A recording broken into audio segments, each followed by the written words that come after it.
What's that? All right, everybody, and welcome to another episode of the Jumper Punch. Hey, how come I can't see comments? What's going on? No one's commented yet. No one's commented there. Hey, comment.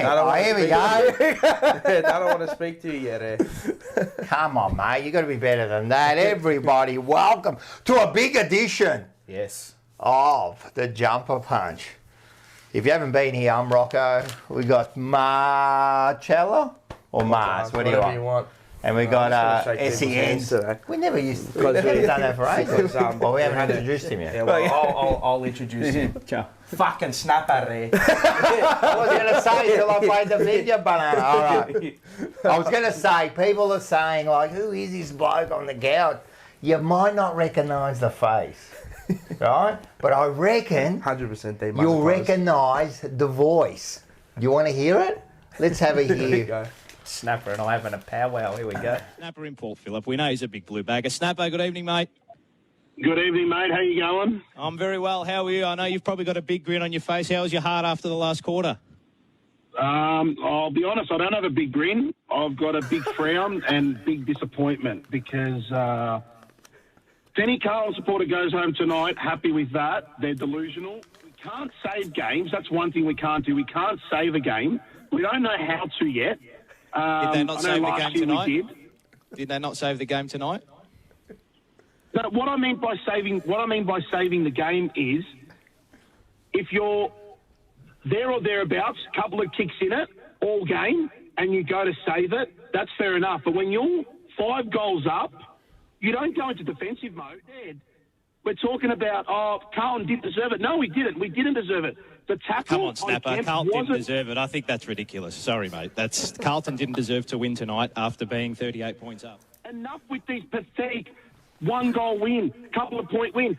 Start driving the knife in. Start putting the foot on the throat and finishing off teams until we take a big scalp, and not just by a couple of goals. I'm talking 5-6 goals. Ultimately, the Blues get the 4 points. Snapper, put a smile on your face, please. Go home and go to sleep and have a smile on your face and sing the Carlton song, mate. I'll try to, mate. That was our little powwow. Thanks a lot, Snapper. guys, for having me. Thank you so much for having me, boys. Thank you. Thank you. Appreciate it. I love it, man. Did you put a smile on your face after, or no, you're still... No, I'm still frowning. And that's Radio Discourse 101 for you, ladies and gentlemen. And where was that on? That was on SEN. Yes. Wait up, give me 1 That was second. on SEN. You're right. You got us. And you're okay. Why are we echoing for? Go. Now you can. We're all right? There we go. Yeah, we're good now. And your podcast? Yes, Untitled Blues podcast at SEN as well. Yes. No, it's just this is what discussion's all about. You agree, you disagree, you find a common ground, a middle ground. 100%, man. Whether you're optimistic, pessimistic, we're all Blues. whatever. We're all whatever. Carlton lovers. Whatever. Yeah, we are. Absolutely. We're all passionate. Absolutely. And so you follow them all your life. All my life. Geez. How old were you when we won 95? 7. Sat in the old Ponsford stand. The scoreboard that caught on fire. Oh, yes. I was there that day. Kids these days probably want to remember. I don't know if you boys remember, but the wooden seats with the numbers on them, faded. Well, you can sit anywhere you want. Yeah, that's right. You just went there and sat anywhere you want. And we went to obviously 99. We sat next to the Carlton cheer squad back then.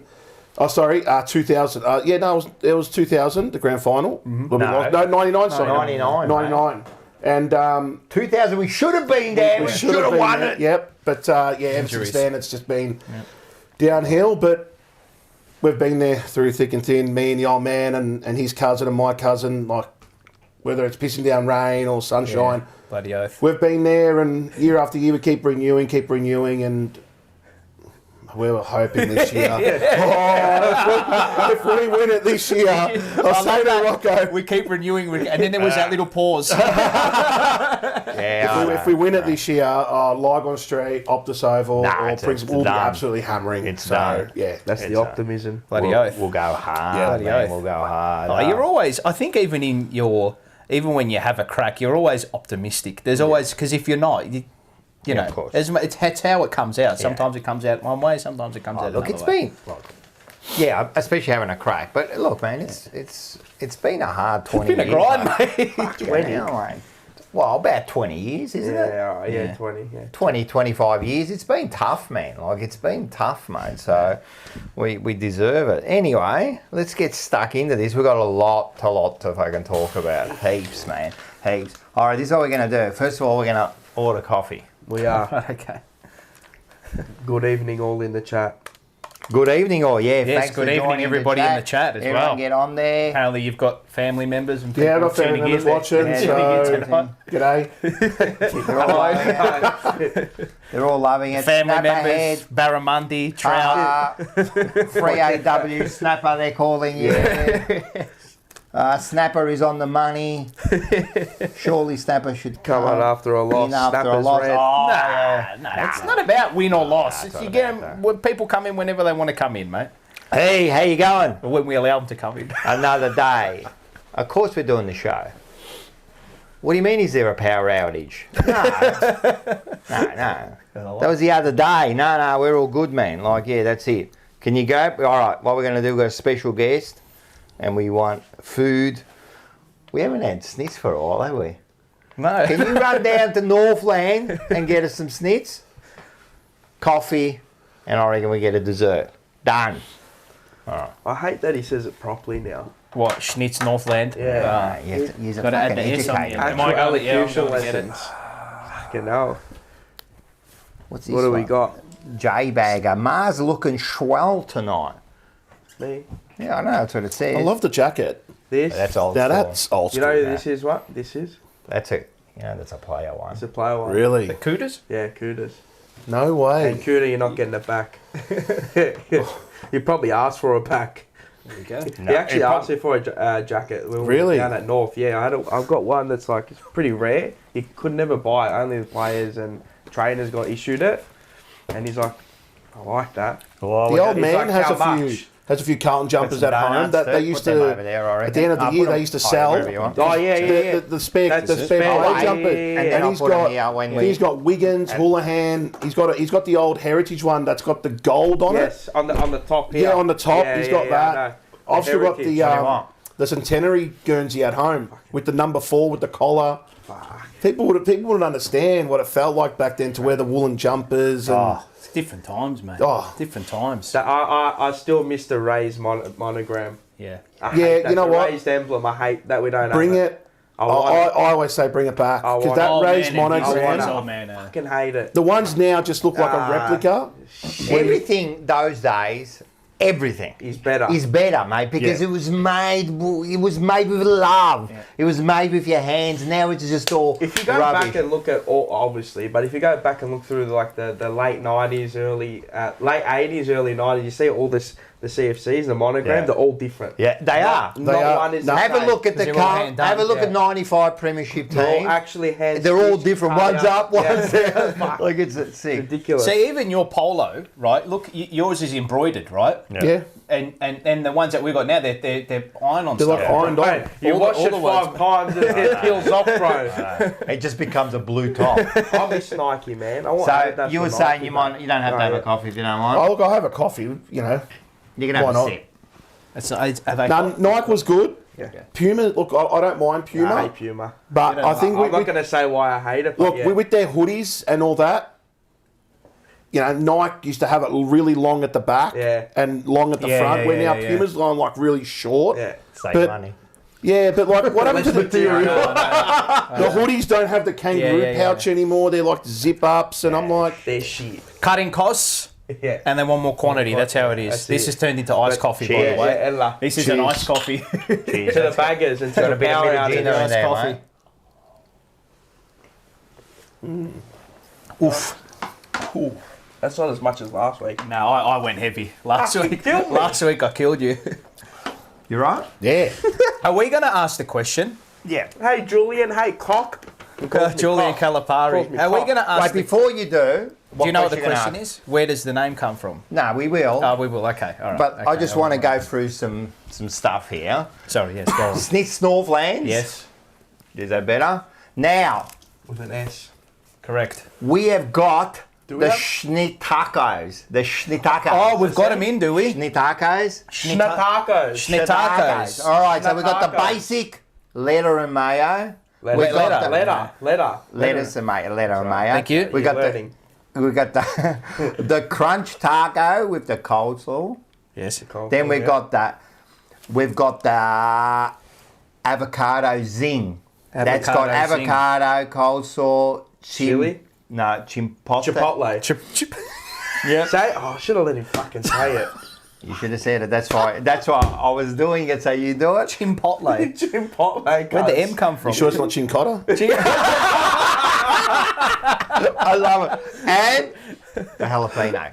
Man, Dad needs fucking. And then we got the He's in denial. the zesty salsa. Can't even read his own writing anymore. Nah. You need glasses. Nah, because I've got to do everything today. Like I'm in the rush trying to get everything, and that's got coleslaw. So everyone get down there. 2 for $8. But if you become a member of the Jumper Punch, you get the 25%. How much does that make it? $6. $6. Can you beat it? 2 for $6. No, 2 for can't. $6. Where are you going to get that from? Nowhere. I want to get a permanent marker and put an S there. We should. Northland. We should. Or why don't you just put like a whole bunch of S's? All right, beautiful. Mars is up and about that, but I don't. He's not Balenciaga anymore. He's the experiment. Mars is the GOAT. He's the experiment now. He's Who not. is? He's not the Balenciaga. He's not Zach Balenciaga. Williams. The experiment. He's the experiment. Well, that's what we named him last week. He's in the test lab. Experiment was we experiment. Yeah, got it. Always experiment. Yeah. And so Top Dog Liquor, thank you very much. Yes, Lyndon Hosking. Lyndon, make Thank sure you you. catch Boxing Deep Dive. The big Tyson fight's coming soon. I'm No, excited. they postponed it. Yeah, they postponed it Is that because he was real? crook. Yeah, because he had stomach ulcers. He's a I stomach thought ulcer. it was a joke. He's in a wheelchair, mate. Mate, the bloke's cooked today. I thought it was a joke. His poor brother, Chich Tyson, he's cooked. He'll still beat him even with the ulcer. Who knows? It's like I'm 800 years old, disappointed mate. bad. Carlton Security Doors and Blinds, Marco. He's going to be fucking. I'm going to give it to him this week. He's an Essendon supporter, but he's a sponsor of ours. So if you got security door, 10% if you give him a call. North Seafood Bar and Grill, you know who that is? No. You don't know who North is? No. North Seafood Bar and Grill. Oh, he's not going to be happy. Actually, hang on. Yeah, he'll know. Yeah. He's getting... Right, what Ange? I've seen it on Facebook. Someone did post something. He's our man. He is our man. If you go down there and you mention Jumper Punch, He'll charge you you triple. get nothing. Yeah, nothing. He might shout dessert. Nah, he'll give you dessert. You'll get dessert. No, he always gives you dessert. Yeah. He's pretty proud of his new desserts. Bloody now. oath, mate. He's got what has he got? Panna cotta, sticky cotta, date pudding, pudding. and the lukumadas. Yeah. He's always had the look on man. Yeah, but the panna cotta and sticky date. He's got the Alex Chincotta as a the dessert. panna cotta, Alex Chincotta. He should actually call it Tech that. collectibles, if you got any cards and all that. And the other one we got now is, well, we've always had it, is Blues Crypto. Yep. Yeah, Blues fan crypto. Can we have a look at Thanks this? to Ord. Can we have a look at this? Oh yes, Wama, weekly Ask Me Anything. All right, so what we got to do, the link is below. Yep. All right. Ex-Twitter, go down there. Yeah, the link is below. Click on. Tomorrow night, 9 p.m, you get on Ask him anything. Zoom and you can ask him anything. Now, what he's done is this. Yes. The 10 best questions, Yes. because you can ask him questions. The 10 best questions, he will give you 50,000 Coins. coins, Tokens. tokens Yeah. in a Dropbox for the 10 best you. questions. Should have That's said it. $50,000. Running over You should have seen him, mate. Aldiger was sweating for a second. Don't say it. Don't say it. No. Tokens, he will. So get on there tomorrow night. Links below. Make sure you get on there and you can ask him any question. And you know, he's He'll very respond accessible. to anything. Mate, he'll ask you anything. Ask him anything. Hey, If you're worried, if you're concerned, if you've got issues. It's been going up too, man. Just quietly, man. I'm ready to, I almost told work to go and get stuff together. Luca Jodabo says the Paul and Tyson fight is now cancelled, not postponed. It's cancelled. Really? Yeah. Oh, now wow. you're going to be really angry. Really? Why? Is that right? Yeah, I'm telling you, because you had stomach ulcers. I'll research you, really? keep going. Okay. That is ridiculous. I'm really disappointed at that. Yeah, So if you want to talk to us, become a member. Polo Rocco, make sure you jump on. Yep. You get all your discounts. You go into the draw for the hamper. You get a chance to sit right here if you win. Bloody oath. We might announce that next week. Yep. And then also, you get a chance to have a kick with Ange. Where do you get that?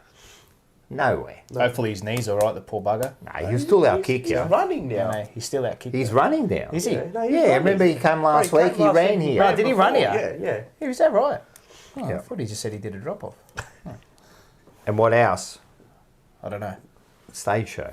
Oh, yeah. That's right. Yeah, the stage Let's have a show. look at this. Here we go.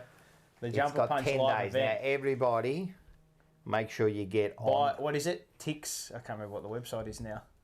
Oh, do you want me to say it? Yeah, what's the website? Sorry. Well, it's there. Oh, it's not there. No, it's not there. But the link's below. The link's below. Can you put it in the chat? I'll put it in the chat. I'll link it in the chat. But yeah, table tickets $55, floor tickets $20. Yeah. There's about what? Now, I'm telling you, the table's almost done. Yep. Yeah. The tables are almost done. But, like wogs we are, if you buy some more, we'll put another table out. Yeah. You know, like with the wogs when they used to add the extra tables when we used to go to the Christmas party. Well, That's what at we'll the do. end of the table. We'll just add another table. No, so they're actually going pretty fast. And what we're going to do tonight, we're going to give away 5 tickets, right? Yep. Now, 2 have been donated by Saif. He Yes. didn't want to mention that. Yep. So 2 floor tickets are being given up. 2 are going to be given by us. And 1 table ticket is given by Urg. Oh, that's nice. There you go. All right, so what we're going to do Fantastic. is the 5 best comments tonight will get those tickets. So we'll decide at the end of the night who scores those tickets. Does that sound good? That I sounds just made that up right fantastic now. I had no idea what I was going to do, but I just made that up now. So It's what now pinned at the top of the chat. it's at the chip. Get your tickets. chip. No, in serious mode, I think about chips. It's all over the joint today. seriously, I'm gonna get knocked out here. the tables are almost gone, and I reckon there's like 30 odd floor tickets tickets, left. something like so that, make yeah. sure you get them tonight. Best chat will get your tickets. It's next week, the 15th. You going to come? Oh, you said you were I'm away. away, so Away. Oh, Everyone's okay. getting away that week. My Well, it sister is. and her Nah, it fiance. is a Well, long it is weekend. it's a 4 triple It's a long day weekend. weekend. Whatever. So make sure, best comments. Tell us that you want it. Michael's back hurts already. Oh, you already is back there. Stone Cold Mars Austin apparently. All right, so do that. So we're going to give away 5 tickets tonight. Everyone, All right. make sure we get So the that. comment section's got to be fire tonight. Got to be fire. I want to hear some good comments. Make us laugh. Make us laugh. Make us cry. I don't care. Apparently that was the fastest food and coffee delivery from Uber Eats ever. Was Rob it really? Cetarino. Rob. Oh, Rob's watching. Hello, It was Rob. quick, Hello, man. Rob. He went all the way Northland. Yeah. What happened on? What's happening on JP? Oh, I'll tell you what's happening on JP. What is? I'm Tell glad us. you asked. Blue Sunday 7:30 with the hyphen. David Rees-Jones. Mate, how do you beat that? Was he one of the toughest players? I would have to be. Far, he was Would tough. have to be. Yeah. He was sitting here. He's like 85 years old. I was scared of him. 85? 85. He's younger than you, mate. Not younger than me. How old is he then? Nah, he'd be 60. Nah, he wouldn't. Is he 60? No, Yeah, late what are you 50s. talking Somebody- about, mate? What are you, somebody how like old that. you Is think he I nearly am? your age then? Well, how old are you? That's not the point. I'm not 60. Oh, well, mate, you're getting close to it.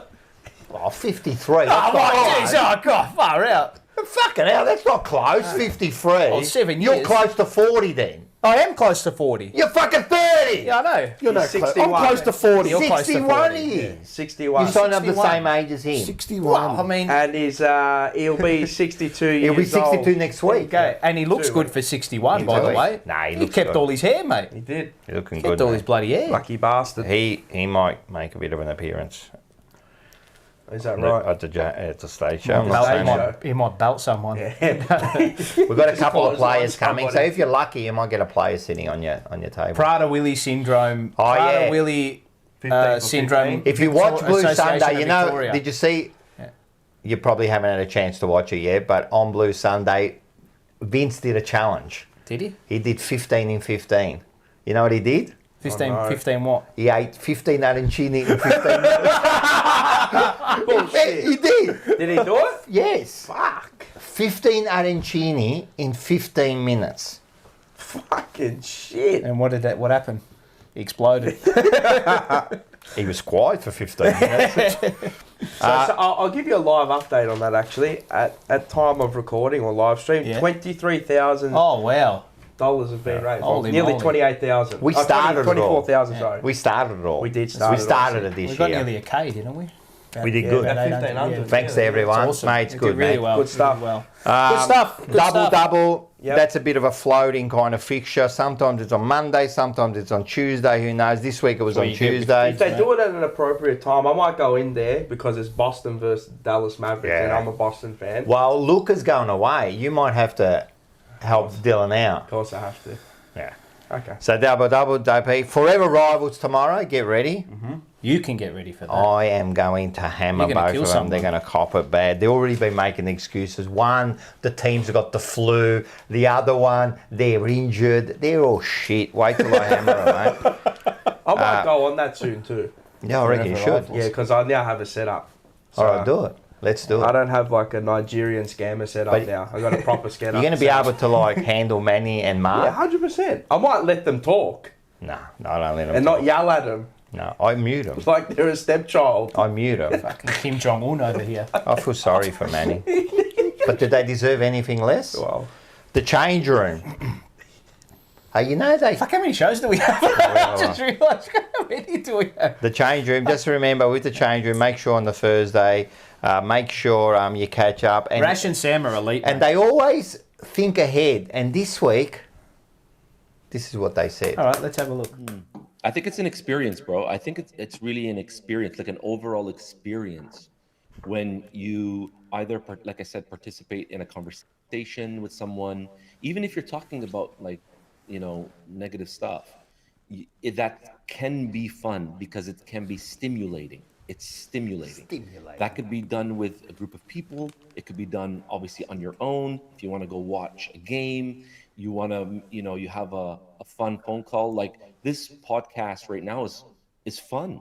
It actually is fun because it's a release. It's a platform that allows us to express ourselves in a deeper way and connect.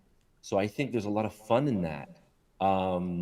Like I said, I mean, the horses for courses, some people find fun out of, you know, the silliest things or the weirdest things, but it's a stimulating process, whether you're talking about something positive or negative.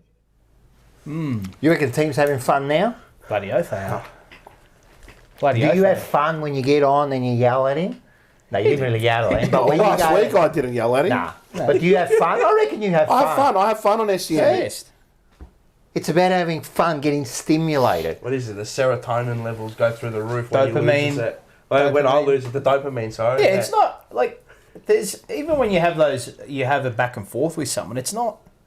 Like, you're It's trying fun. to get to the bottom of Stimulating. something, right? Yeah. As long as you're not personal, it's fine. No, yeah, we want to get to the bottom of Like it. getting back and forth with Mark Fine back in the days. That was... Mate, Fine is the best. He's the best. He was awesome. He Bloody can oath, dish and he mate. can take. Yeah, now he's a bit mellow, but back then, oh boy, you gave him... if you gave him shit, he'd deliver it. And he'd swear and wouldn't, Yeah. you know, he'd be all in, you know. It's just, man, this is, you know, people, you know, he can't say that, or you can't do this, or he can't do that, or we're going to get rid of him. And we're like, it's just, Nah, it's all good. who are we to decide who gets a say and who doesn't? It's, you know, we're not the moral arbiters. No, whatever you But, want. you know, it's, Isn't there like free right of speech? yeah, What is people it? can say what they want, Whatever mate. they You want. can say what you want. You Say can what you say want. whatever you want, except you can't call someone a he when they're a she and a she when they're a... Don't go too far there. No, you didn't. You did not. You did not. But am I right? You're right. You know, we were this week, and they're proudly sponsored by Blues Crypto. Yeah. Where were we? Preston City Oval. And what did we do? What did we do? We're doing rocking all over the bird. We're chatting to all the punters at And who Preston did we City catch Oval. up with? Dino. Let's have a quick look at what happened. Do you despise Collingwood more, or do you despise Essendon more? Essendon. See, what is it with the Bombers? What is it with them? Why? Well, for me, Paul, it happened when I was 10 years old. Okay, all right, here we go. Dino, he's still going, mate. I'm down, mate. We're going to win next week. I reckon we're a chance. I think the Bombers are a bit concerned. I think we're a chance. Tito's the best. He's sick. So, He's stay the best, tuned. We though. shall be more. And then tomorrow night, of course, is the full episode. But Dino was a star, wasn't he? Beg your pardon? Fuck, it was cold that day. It was fucking freezing out there, mate. Like, I had my hands out, right? And my You had hands, shorts on, yeah, you I had- know. yeah, but that's fine. Like my bro, I got big legs anyway, so it's got insulation. You've been to City Oval, Preston Yeah, City it's Oval. freezing. Mate, it is, oh, Who mate. wears shorts? He's wearing I love shorts. shorts, but now I'm in jeans, hoodie. Nah, whoever in the chat always asks me for shorts is going to be disappointed tonight. But my hands were on the camera, and all night, bro, I took my hands, but I couldn't move my finger. I was like this. I was like this. I was saying to people, I'm going to go to the Kramer Hotel and get a cold beer to warm up. I was going to get a cold beer to bloody warm That up. was shit, Like, man. you would have made the beer more No cold. wonder I hate VFL football. It's shit as when it's that cold, man. That was Nah. shit too. And then we were getting pumped too. Oh, mate. Far out. Credit to the... I've obviously got a big soft spot for Preston and the Northern I've got a big Bullets. spot for Lewis Young. He played Oh, no. great, bloody. Yeah, God, I've got a bit to say about Hey, he'll be on the highlights reel.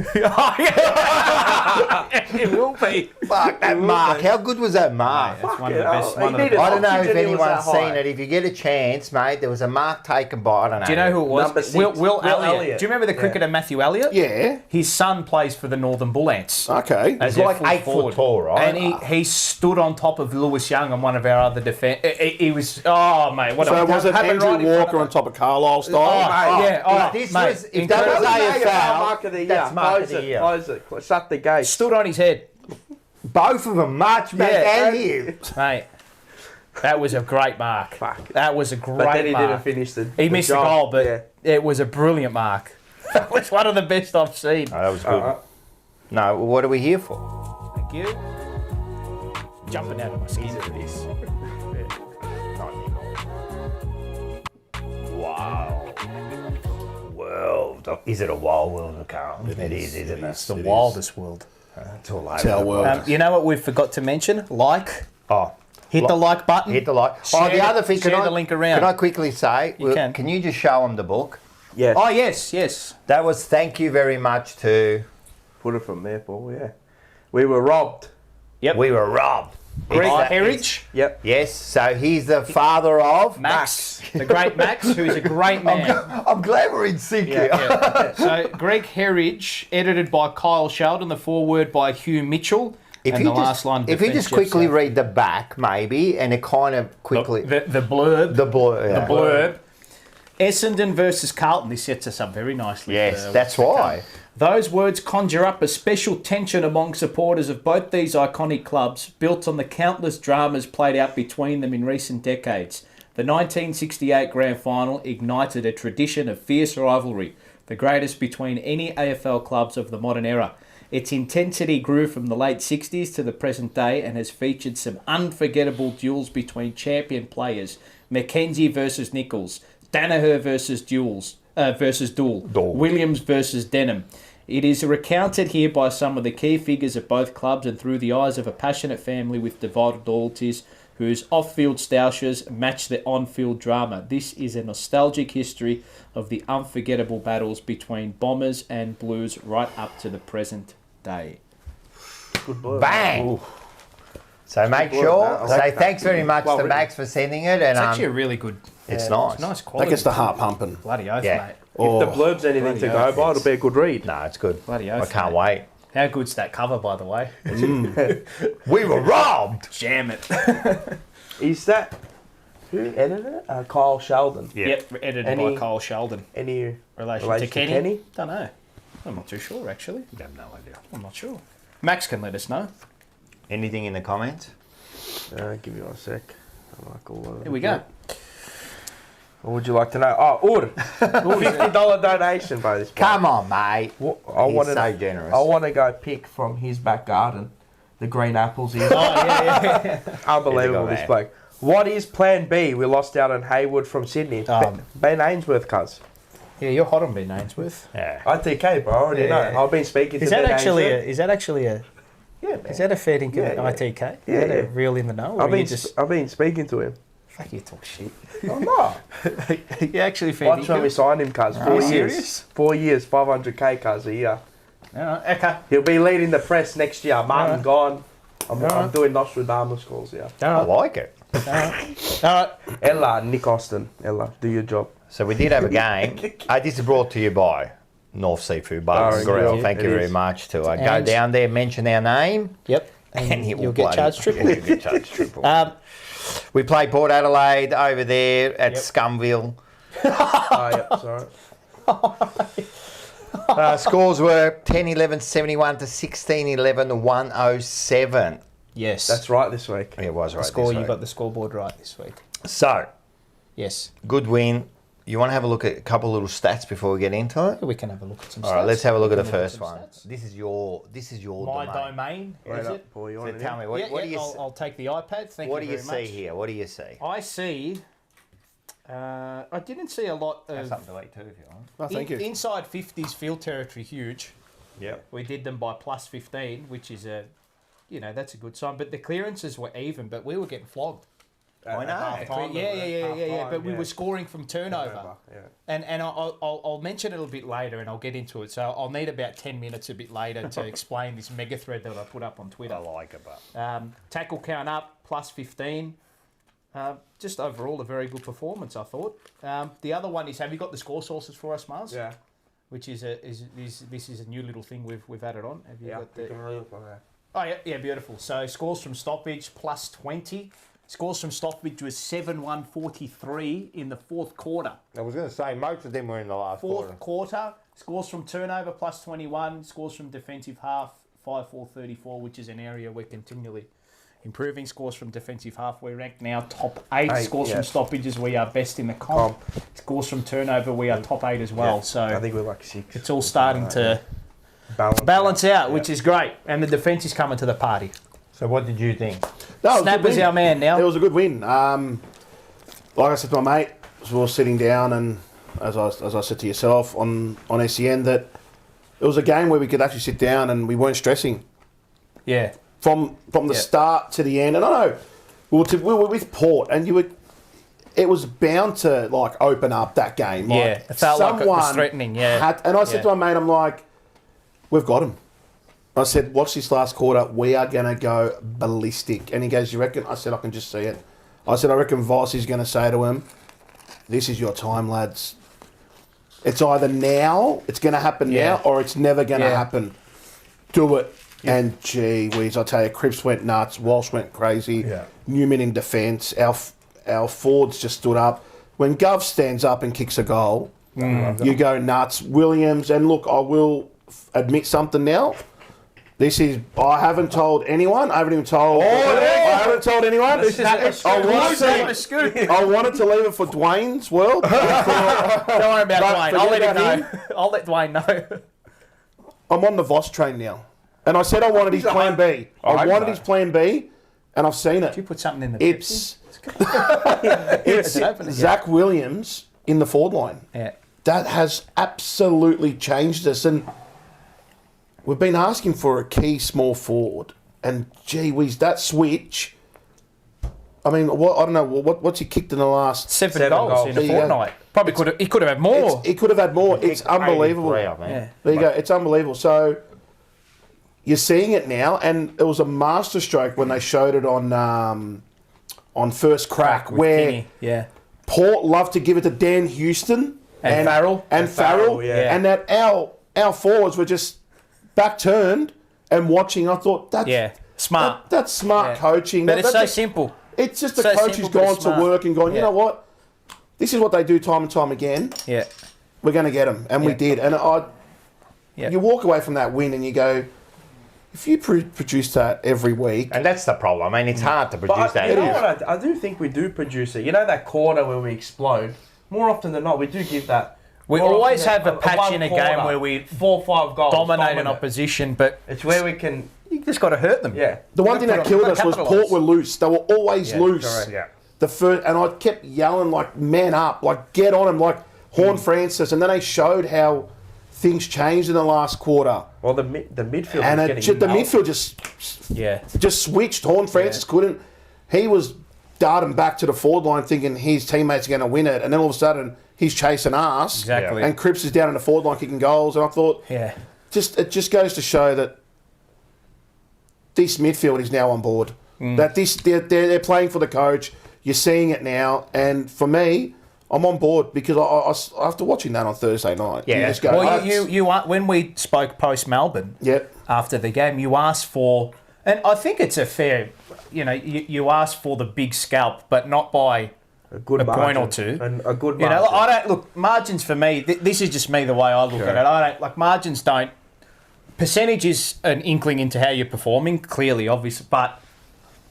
You asked for us to take a big scalp, but absolutely smash a big scalp, and I think we finally. Oh no, but it's only Port Adelaide. Who they've beaten? That's what everyone's saying. Perth's not good. Well, you know what? They're third. They're third for a reason. It doesn't matter who. You're never going to satisfy everyone. They're third. At the end of the day, people go, who have you beaten in the top 8? Well, we've beaten the Giants. We've beaten the Suns. We've beaten Melbourne. Second best record of teams. And we've beaten Port. And Brisbane, we came back at the time. They were exactly. Grand They were in the grand finalists. Round 1 at the Gabba. And 50 points. And let's be honest, we should have beaten Collingwood. And Collingwood, we played the Nuskivets that game, and we almost won it. And Geelong, if we kick straight, you win that. Adelaide. You're sitting Adelaide. Yeah.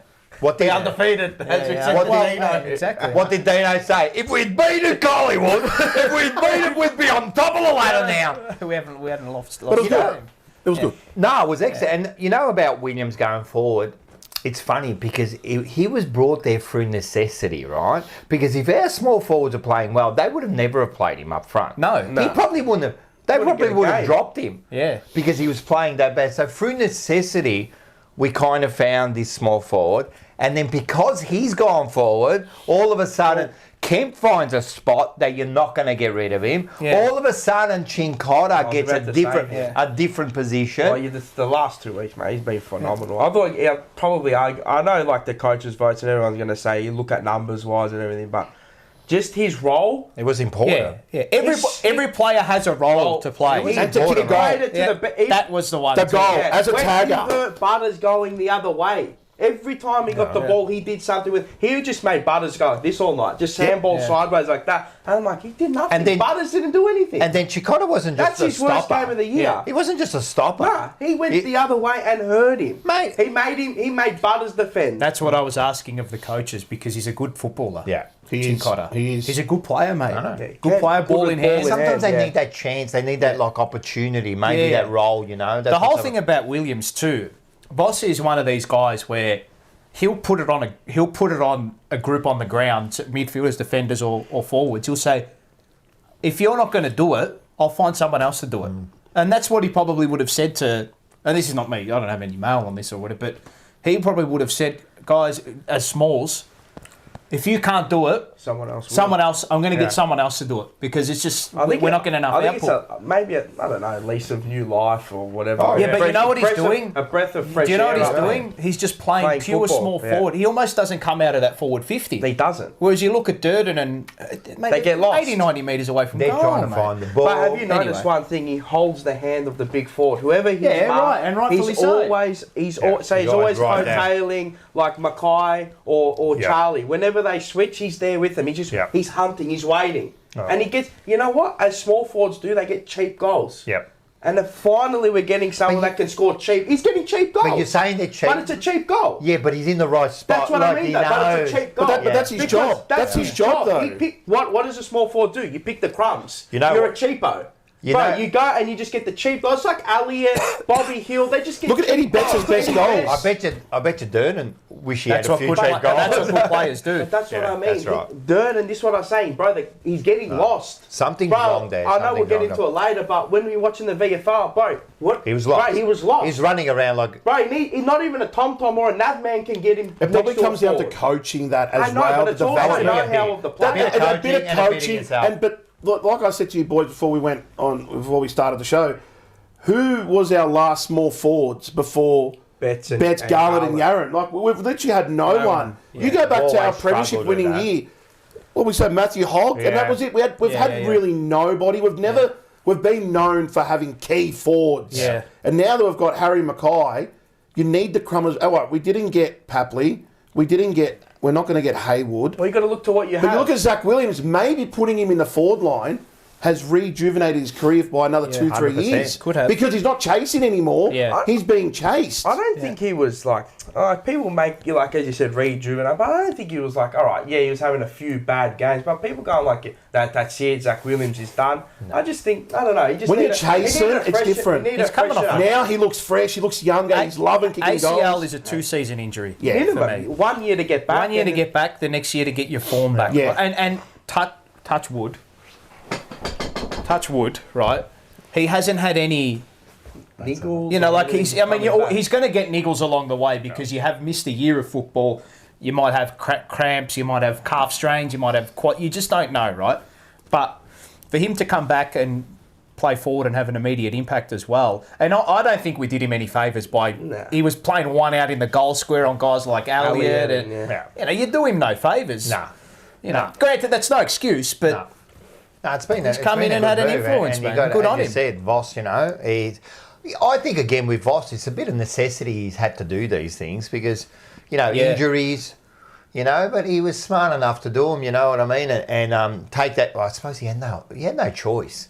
Well, and the beautiful thing about it is that it's created an opportunity for Cowan up the other end of the field. Cowan's the other one. Sorry, Cowan. Saying to Muzz Cowan, he will dip. He will get tired, and that's fine. You can accept it.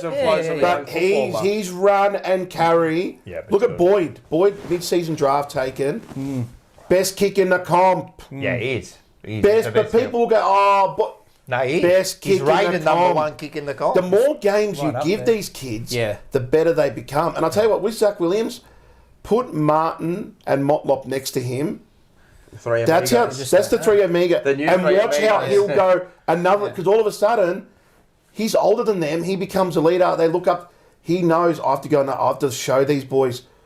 I'm telling you now. And the culture. Aboriginal as well. They're all Aboriginal. You know, they all feed off each other. You can see he's got that. Yeah. He's got that thing. And you know, like he kicks those quick snaps for goal. You know what I mean? When he gets them and he goes bang. It's instinctive. That goal, the quick snap. Yeah. Well, you look at Owies and Durden. They're like, when they get the ball, they're like, they're not zippy. What do I do? And Ollie Hollands is a bit like that. When he gets the ball, if he's got acres of space, he runs. But when he's under pressure, he's like, kick it, Ollie, kick it. And he just like doesn't know. But with Williams, he knew, I got the ball, snap, goal. Bang. Yeah. Oh, he's been good. I love it. I think with Williams too, and after the Gold Coast game, as much as the goals were important from an output point of view in that actual game, and then against Port, those goals are going to put his mental state in a good 100%. He's going to be, and that's what I was after the Gold Coast game. That was the first thing that came to my mind. I go, mate, those goals are going to elevate him because the crowd. Yeah. I mean, when you're a defender, I know the crowd's not unless it's a massive spoil or a, no. The only time they go is when you get chased down. But when you're a forward and you kick goals, the crowd you get that instant, and that's what I mean. So that is, and it has been a. It's almost been a what's the word I'm looking for? It's like been a blessing in disguise. Oh yeah. It's been a blessing in disguise for the team and for him. Did you think after the Sydney game they were going to continue it? I thought they were, but I didn't know for how long. Well, they made the move with him back to the back line in that Sydney game because Wiedering went down and they had to switch. Yeah, and he kicked a goal too that game. So he did. Kicked a goal and then like... But my opinion when it happened was like, mate, if this guy's playing up as our small forward, like, geez, like... No, when it first happened, like, what do we say? We go, oh, man, what are they doing? He's a career at the crossroads at that point. Yeah, I was a bit shocked when that happened against Sydney. But as we always say, you've got to have the versatility. Yeah. You've got to have it. But he kicked a couple of goals and I thought, all right. And then the following week... Yeah. He kicked 4. He looks zippy, man. But then if you need to switch him down back, you can switch him down back. Because you know he can do that. Well, look, Kerno goes down back. Yeah. And I don't know if you guys noticed it, but Essendon did it against Gold Coast. Peter Wright. But they're dumb. They put him in the back line with like fucking 15 minutes to go. It's like, what are you doing? Yeah. Whereas Voss is like... We've done that a few times. Yeah, but Sydney. Second quarter, 10 minutes to go. It's hypothetically against Essendon, you're 2 goals up with 2 minutes to go. Yeah. You throw Charlie down back and you go down back, save us the game. You know, you're marking. And he did it last year against Gold Coast. Yeah, correct. I think there was... So that game that Williams played against Gold Coast as well. He's going to kill me. What I think is beautiful for him too is that now he can, and you saw it against GC, he moved on the ball as well. Yeah, he can go mid-forward now. Float, which is, I think, a good thing because now he's in that attacking frame of mind. Do we have that kind of player that can play like that in our team at the moment, other than him? No, well, Jack Martin can do it, but he's too injury prone. But does he go through the middle like a Williams? I'll put it this way. You know who I'd love to see in the centre bounces occasionally? Charlie Curnow. He can play on ball. Yeah. I wouldn't mind him.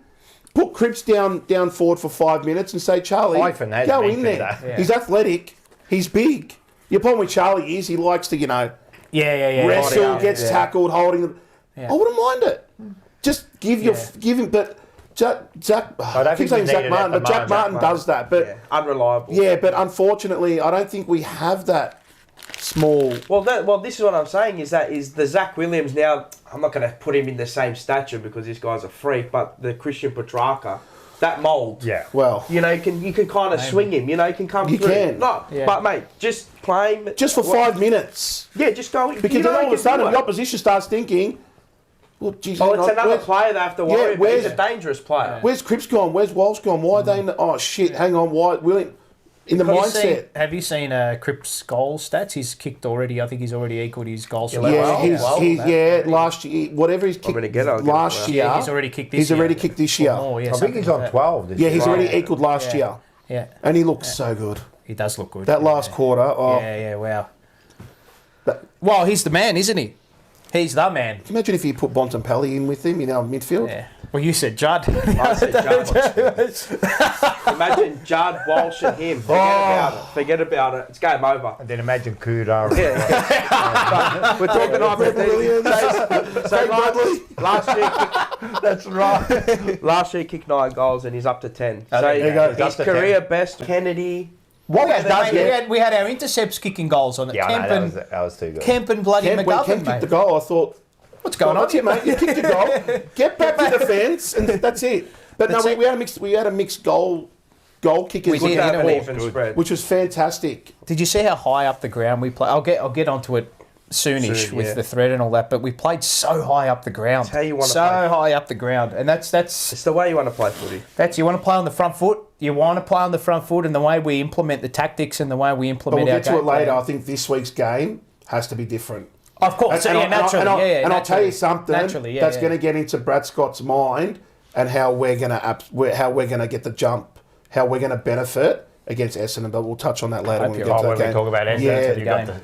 I've got something there that I reckon. Snapper scoop. It's gonna affect them. Yeah, and it's going to benefit us. Okay. I like it. All right, we like that. We got what else out of the game? TDK's game was unbelievable. Yeah, he was sensational. I'll tell you, it's a career best year. Well, James Brayshaw, they call him TD, the man they call TDK. Well, what else are you going to call him?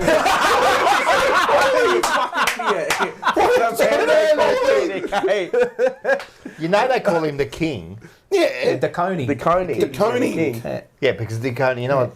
Doesn't the Koning mean the king? Is that in Dutch? In Dutch, is that right? Dutch. They're Koning. No, just. I think it's Koning. Koning is king. So okay, so the Dutch accent. Actually, that's funny though. You said that. That's true. You know, BT and JB on Triple M are different. Triple M, I love it. Yeah, I love watching their TikToks. Bernie Vince spilling the pie all over.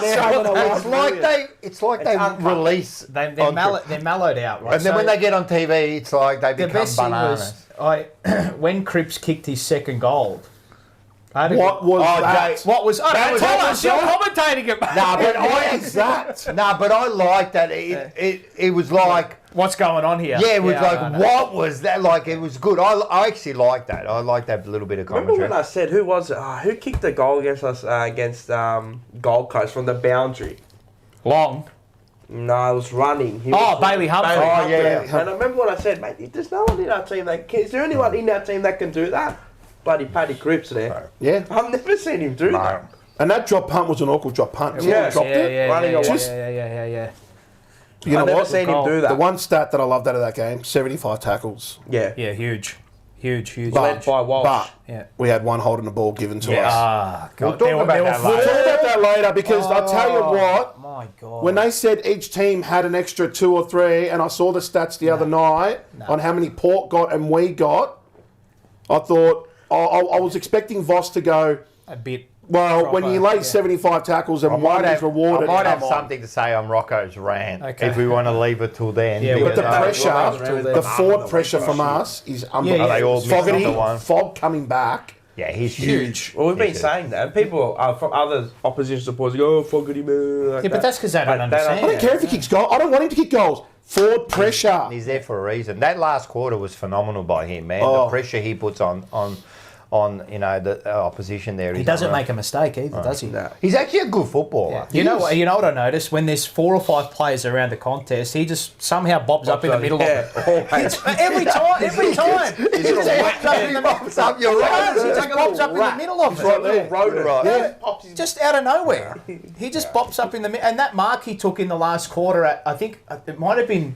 Was it Harry who scrounged it forward? Just coming to his hand. And the Port Adelaide player was right there. And he just held on to it. He just scrounged it. He held on to it. Actually, I didn't even see it. All I saw was Fogarty there with the ball in his hand. But this is what I talk about doing, and this is what we speak about, doing the basics right. Yeah. It's a mark, right? But that mark opens up the whole field. 100%. Because he's able to hold on to it. 100%. He's strong, mate. He is. He's a strong footballer. Akers played a great game.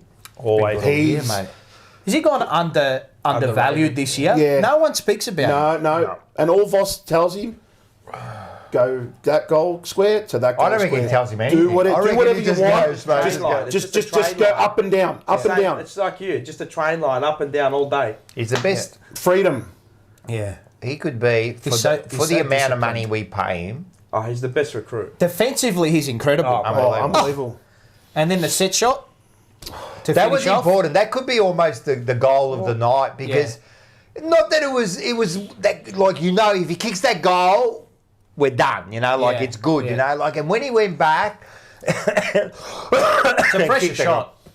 He kicked. He didn't just kick it. Yeah, pure. Straight. Yeah, pure. The umpire did not move. It's a beautiful drop punt. No, it was just Nick Newman was outstanding in defence as well. He's another one where he is the plain and simple. He is every week just goes there, gets I bet you no one's given him votes. You know what I mean? He does stupid things occasionally. Yeah, when he tries to get back because he's got no right foot.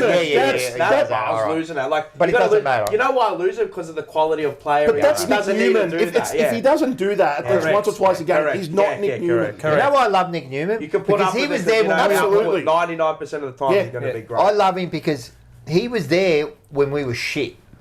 He was always one of our best, even when we were struggling, you know. And now he's kind of with the players around him. Kick is a beautiful kick. Beautiful. George Hewitt stood up as well when it was needed. He does what he does. He does everyone. I was worried in moments with Hewitt when he was on Horn. He got away from him a couple of times. Anyway, he's a damage player. You can't. How long can you hold? But Horn Francis runs one way. Yeah.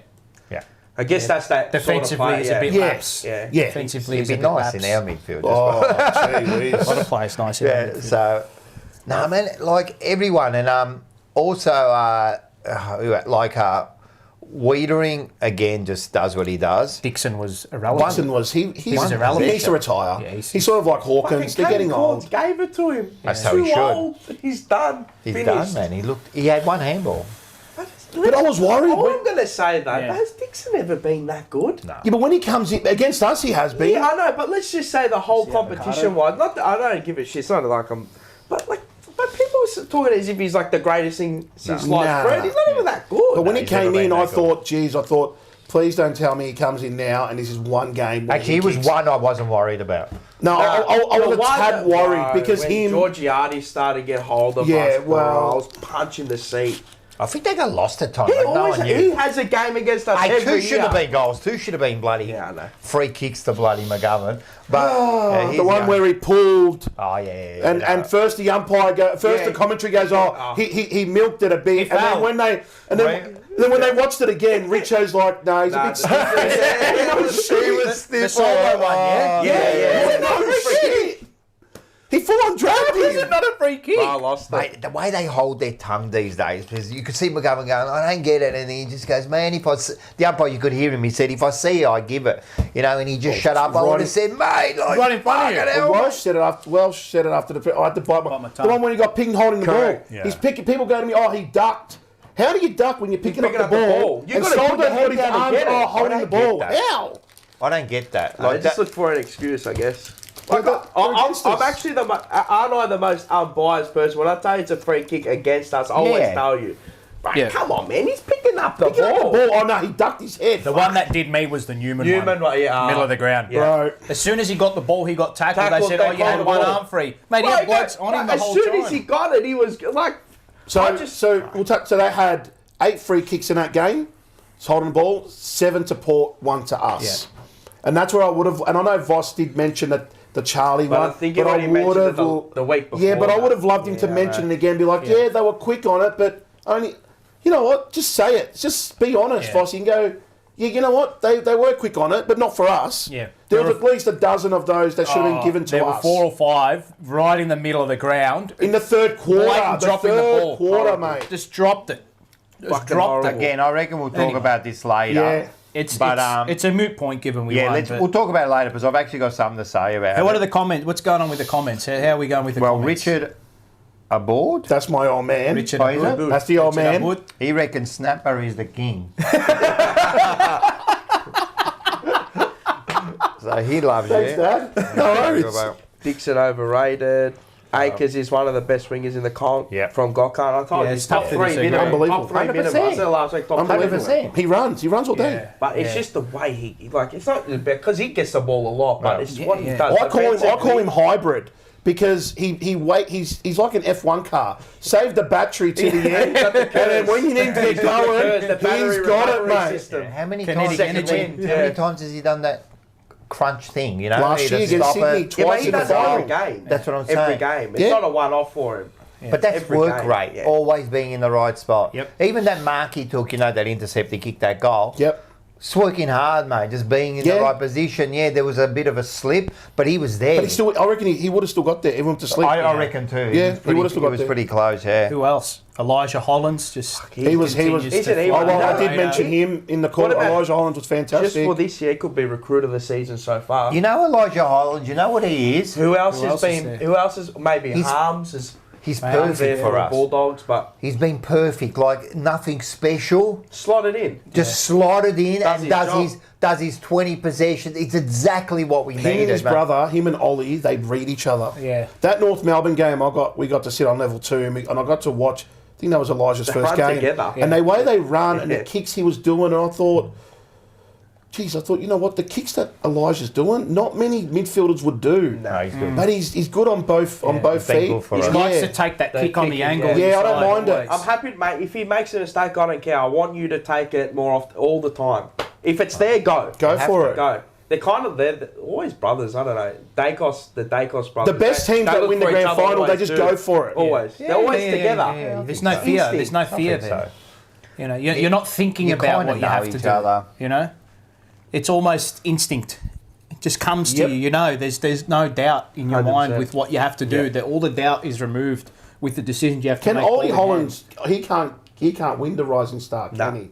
Did he get nominated at all? No, because last year. Did he get nominated? Yeah, he got nominated last year. I think it's how many games you play. He's unbelievable. He can't. He was. I know they had to rest him this year for the one. Is it under 25? He's unbelievable. Yeah. Ollie Hollands, he's been fantastic. He copped a bad rap from a few people. Yeah, because he got caught holding the ball 3 times. That's what I said earlier. He sort of panics when he gets it. But you know what? Yeah. He's a kid. He's not a senior player that's been playing for 10, 15 years. That should know better. He's learning. Wait till he does. Wait till he does. Yeah, he's got a tank on him. His work rate's phenomenal. He's got a tank. His work rate is incredible. He's always up there in the top 3 of the most cases. And he's a good mate. He's a good user of the ball. Yeah, he is. He's a good when he gets in space and he's able to pinpoint a target inside 50 or up the field. No, it'll click for him eventually. It has clicked, but eventually you'll see a game where he just stands out. 100%. Yeah. Well, they always play the Akers wing, as you say, anyway. So What'd you make of Walsh's game? All right, I was just about to say. I was just about to ask you that. 2 halves. I was just about to ask you that. I think it was a good game. I know what you're going to say, and you're right. Like there was, you know what? In the first half, especially, I'll use this word. It's a little bit sloppy. Well, he was Schifetti. He was a little bit sloppy. He wasn't Schifetti. He was a bit sloppy. He was sloppy. He missed some targets. And that. But I'll say this about Walsh, right? What you got to understand. This is Walsh's game. I'm not knocking him by the way. It was just an observation. No, he was. That's all it is. I'm not knocking him. Those kicks in the forward line, they were sloppy, man. Like, shit, you're missing targets by a mile. Yeah, he's missing, but no, this game. I'm talking about this game. Yeah, this game. He was missing them by a mile. Yeah, he was in that first for his half. Standard, he was missing them by a mile. But this is Walsh's game, This is Walsh's game. Get the ball, get tackled, run, jump. Tackled again, run up and down, get the ball, and then get the ball, run harder, then kick the ball, hit the target. Oh, you missed it. So I think sometimes, he does. That's so much hard work. I know that he did. But you're right. In that first half, it was a little bit sloppy. But then the second half, him and Cribs, and then in the last quarter, Batman and Robin in the last quarter. Oh my God! You know what I mean? But I'll say this about Walsh: if Walsh wasn't there, we're probably not. You don't win the game. You don't win the game. So he did keep us in there, but... Well, the 13 tackle, I don't know... And that's the thing. When did he lay all those tackles in the last... Mate, he went bonkers. And that's the thing with Walsh. You know, people talk about Dacos and all that. Mate, 13 tackles. Not only he gets the 30 odd possessions, he gets the 13 tackles, man. He's in there. He's hard. You know why they talk about Dacos? You're gonna shine when you got shit around you, yeah? Yeah. And the Collingwood midfield is, shit. But you're gonna shine. Where Walsh is when he's with Cripps, you just go. He's a hard worker. Oh, he's a hard worker. And I don't care about his turnovers. I don't, because you just know. You just watch. The next kick is gonna be pinpoint. But I'll tell you one thing about Walsh. He knows that he was sloppy. He did. Well, you watch this week. I don't reckon he'll miss a target. First half, he made only 3 tackles, and then obviously the second half, he made 10 tackles. And I think, first quarter, he went at fucking shit. He was at 50%. Yeah, he only had like 6 possessions in the first quarter or something. But it was just the way he entered. But then he got better. As the game went on, he got better. He improved. But in saying that, Cripper in the first 3 quarters was. He was all right. First half, he was nowhere. First half, he was nowhere. If he didn't have that last quarter... But the whole midfield was nowhere in the first half. I said to him, where are they? But we were still winning. Yeah. And this is what I could... I'm like, looking at it, I'm like, well, obviously it's coming from somewhere else. And, that's what I'll get into a little bit. That's the scary part. Our midfield wasn't clicking, but we were winning. We can just turn it on. We were in front. And if I was Sydney's up there. So I'll move Sydney this side. They're on their own. Yeah, that's the number 1 team. But bring Sydney down here in front of 90,000 at the MCG. They'll shit the bed and we'll. Yeah.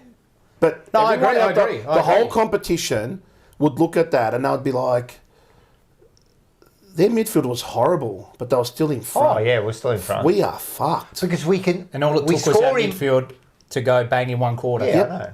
Yeah. 1 quarter. Oh. Apparently that was the best quarter. Stoppage quarter from a team. That we've ever seen under Voss, but the stats guy from Champion Data was saying... saying that was the best quarter we have seen from anyone for the last few seasons. Easily. In stats stoppage. And in how... It was incredible. The turnover game was insane. The first 4 goals...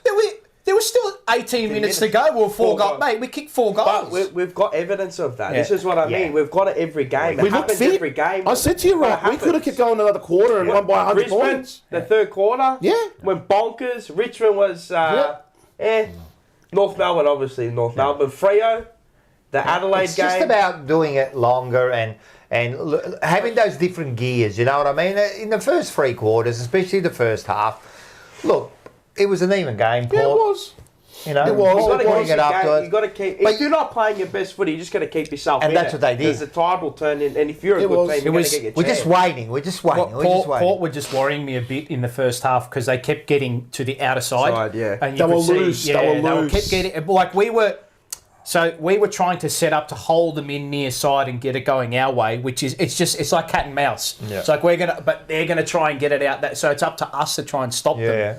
And we did well for certain periods, but I thought that the shots that they were generating, Port Adelaide, from those scenarios were not in the greatest of areas, but they were still sort of kicking them, right? Yeah. So do you play the percentages? It's almost like, okay, well, we want to protect this side of the ground, but if they get it out that side, we've still got enough numbers to be able to stop them from getting easy shots. So do you play the percentages? Yeah. And if they're having shots from 40 out on a tight angle, you kind of take that, don't you? Well, you have to, yeah. You kind of take that, right? Of course. Bucky, pack it up, boys. We've won the flag. I love it. Go on. Gaz, man. I'd love to see on the sport page. He was up and about. Bucky's the best, mate. I love Bucky, mate. No, he was right. I'd love to see on the sport page a picture of Dacos with the caption, "When you're surrounded by shit, you got a shot." We'll snap his head on the bottom right-hand corner. I'm going to use that tomorrow night, mate. When you're surrounded by shit, I'm you actually going to make a meme about that. I'm going to make it. Bang! I reckon that's going up, mate. That meme there. Yeah. So, hey, did you want to because you had some? Did you want to go into it? Yeah, we can do it now, given we're in the cut and thrust of the game. Yeah, we haven't spoken about our back half anyway yet. No, we haven't spoken about the back half, but the back 6 or 7. Well, let's get on to them and then we'll segue into what I've got. So the back 6 or 7, how good is it to have him back?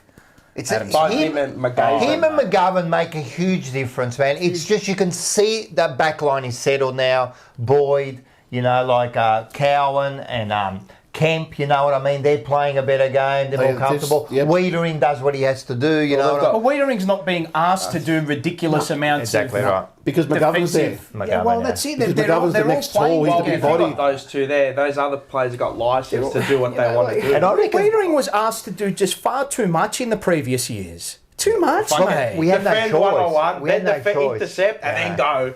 We had no choice, but we had no one else to help him that's out. it. But you need efficiency along all lines. You can't just rely on one person. I reckon Saar's only going at about 70-80% too. He cranked it up on the weekend. You could see in the Gold Coast game he was on a leash. Yeah.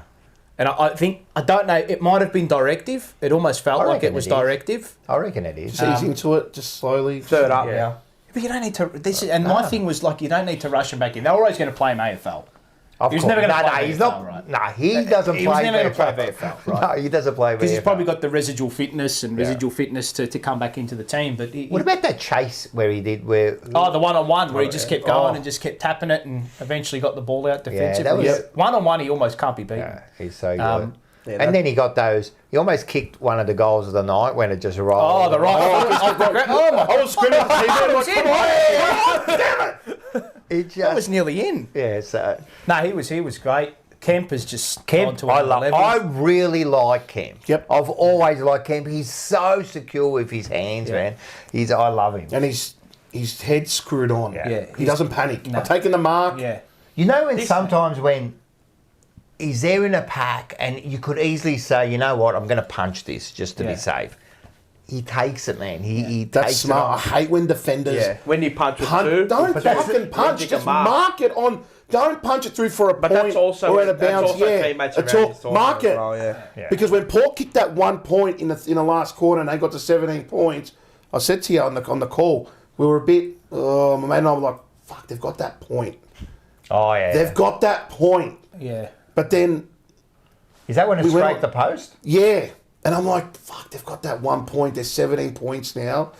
And you were on edge, but then we went bang, and you go, you know, who cares? But I love Kemp because he just marks it. No, he's good. You know what I loved? Not even any of the games that he's played in the AFL. When he got dropped, went to the VFL, he had great, and he killed it. Yeah, he killed it. Yeah, and straight back in. See you later, Marchbank. You're not getting the game for the rest of the year unless there's injuries or we're resting anybody. He's too injury prone. He's there's always gonna. You're gonna have an opportunity. There's going to be opportunity for him. There's going to be an opportunity. Give me a fully fit Marchbank any day of the week. Yeah, he's unbelievable, but no, just he can't get the body right. Forget about it. On merit, forget about it. You're done. Forget about it. I'm telling you, forget about it. No way. At the moment, man, I love what Kemp's doing, man. Like, I love Kemp. But what I mean is, if you had a fully fit Marchbank, imagine Weeders, Marchbank, and Kemp all in the back line. Fully fit. There's nothing wrong with him. Cowan. But you don't want to drop Cowan. You know what? Unfortunately, with our injuries coming back, there's going to be players that are going to lose out. It's good depth, though, to have. You know, what's my saying? Chop and change whenever you need to. What's your best ability? Availability. Correct. We're starting to get it. Yeah. We went through that hard period, you know, like everyone was going to me, oh, you know, I was like, just mate, the injuries, they mean something. Just wait till we slowly get them back. But even then, we kept saying it, just don't worry about what's going to happen in 5 weeks or 7 weeks or the 5 week. Oh, we got this team and then that team and then that team. Because when you do that and you look at the fixture in its entirety, what do? You overwhelm yourself. Yeah, of course. And you start That's to get why players worried. don't do it. You start to get worried, right? Yeah, of course. So, like, how can you? It's like putting so much food in your plate. How much one recovery session at a time. One Narangini at a time. Exactly. Not 15 at the same plate. It's just one little step at a time. And then eventually you'll get to your goal. Eventually you'll get to your goal. And I don't know. It was an incredible performance. No, it was, and it was one we needed to do. Yeah, we needed it. And I said, remember we were here last week, and I just kept looking at the game. I go, I don't know how we lose this game. Yeah. I was a little bit you're always a little bit dubious about form against Gold Coast at home, right here, because are they a good away it's team? Gold Coast. It's over here. Gold Coast are a good team this year. Let's not, different coach, good talent, whatever, right? I thought our performance against the Suns, it felt like it was the switch that we needed this season. I felt like I'm like... Which one? The Gold Coast game. I thought, okay, hang on, mate, this looks like it's sustainable. It looks like, all right, we've put in a 4-quarter effort, whatever, but 4-quarter effort. Whatever that means. Apart from that. But it was a very comfortable 5 to 6 goal win against the Suns, right? Then you take that into the Port Adelaide game, like that's form you can take in and it's form that looks reliable. Now we've actually gone out and done it. It's a great base. But that's the level, that's the level that they've gone at now. Exactly. So this week, I don't know which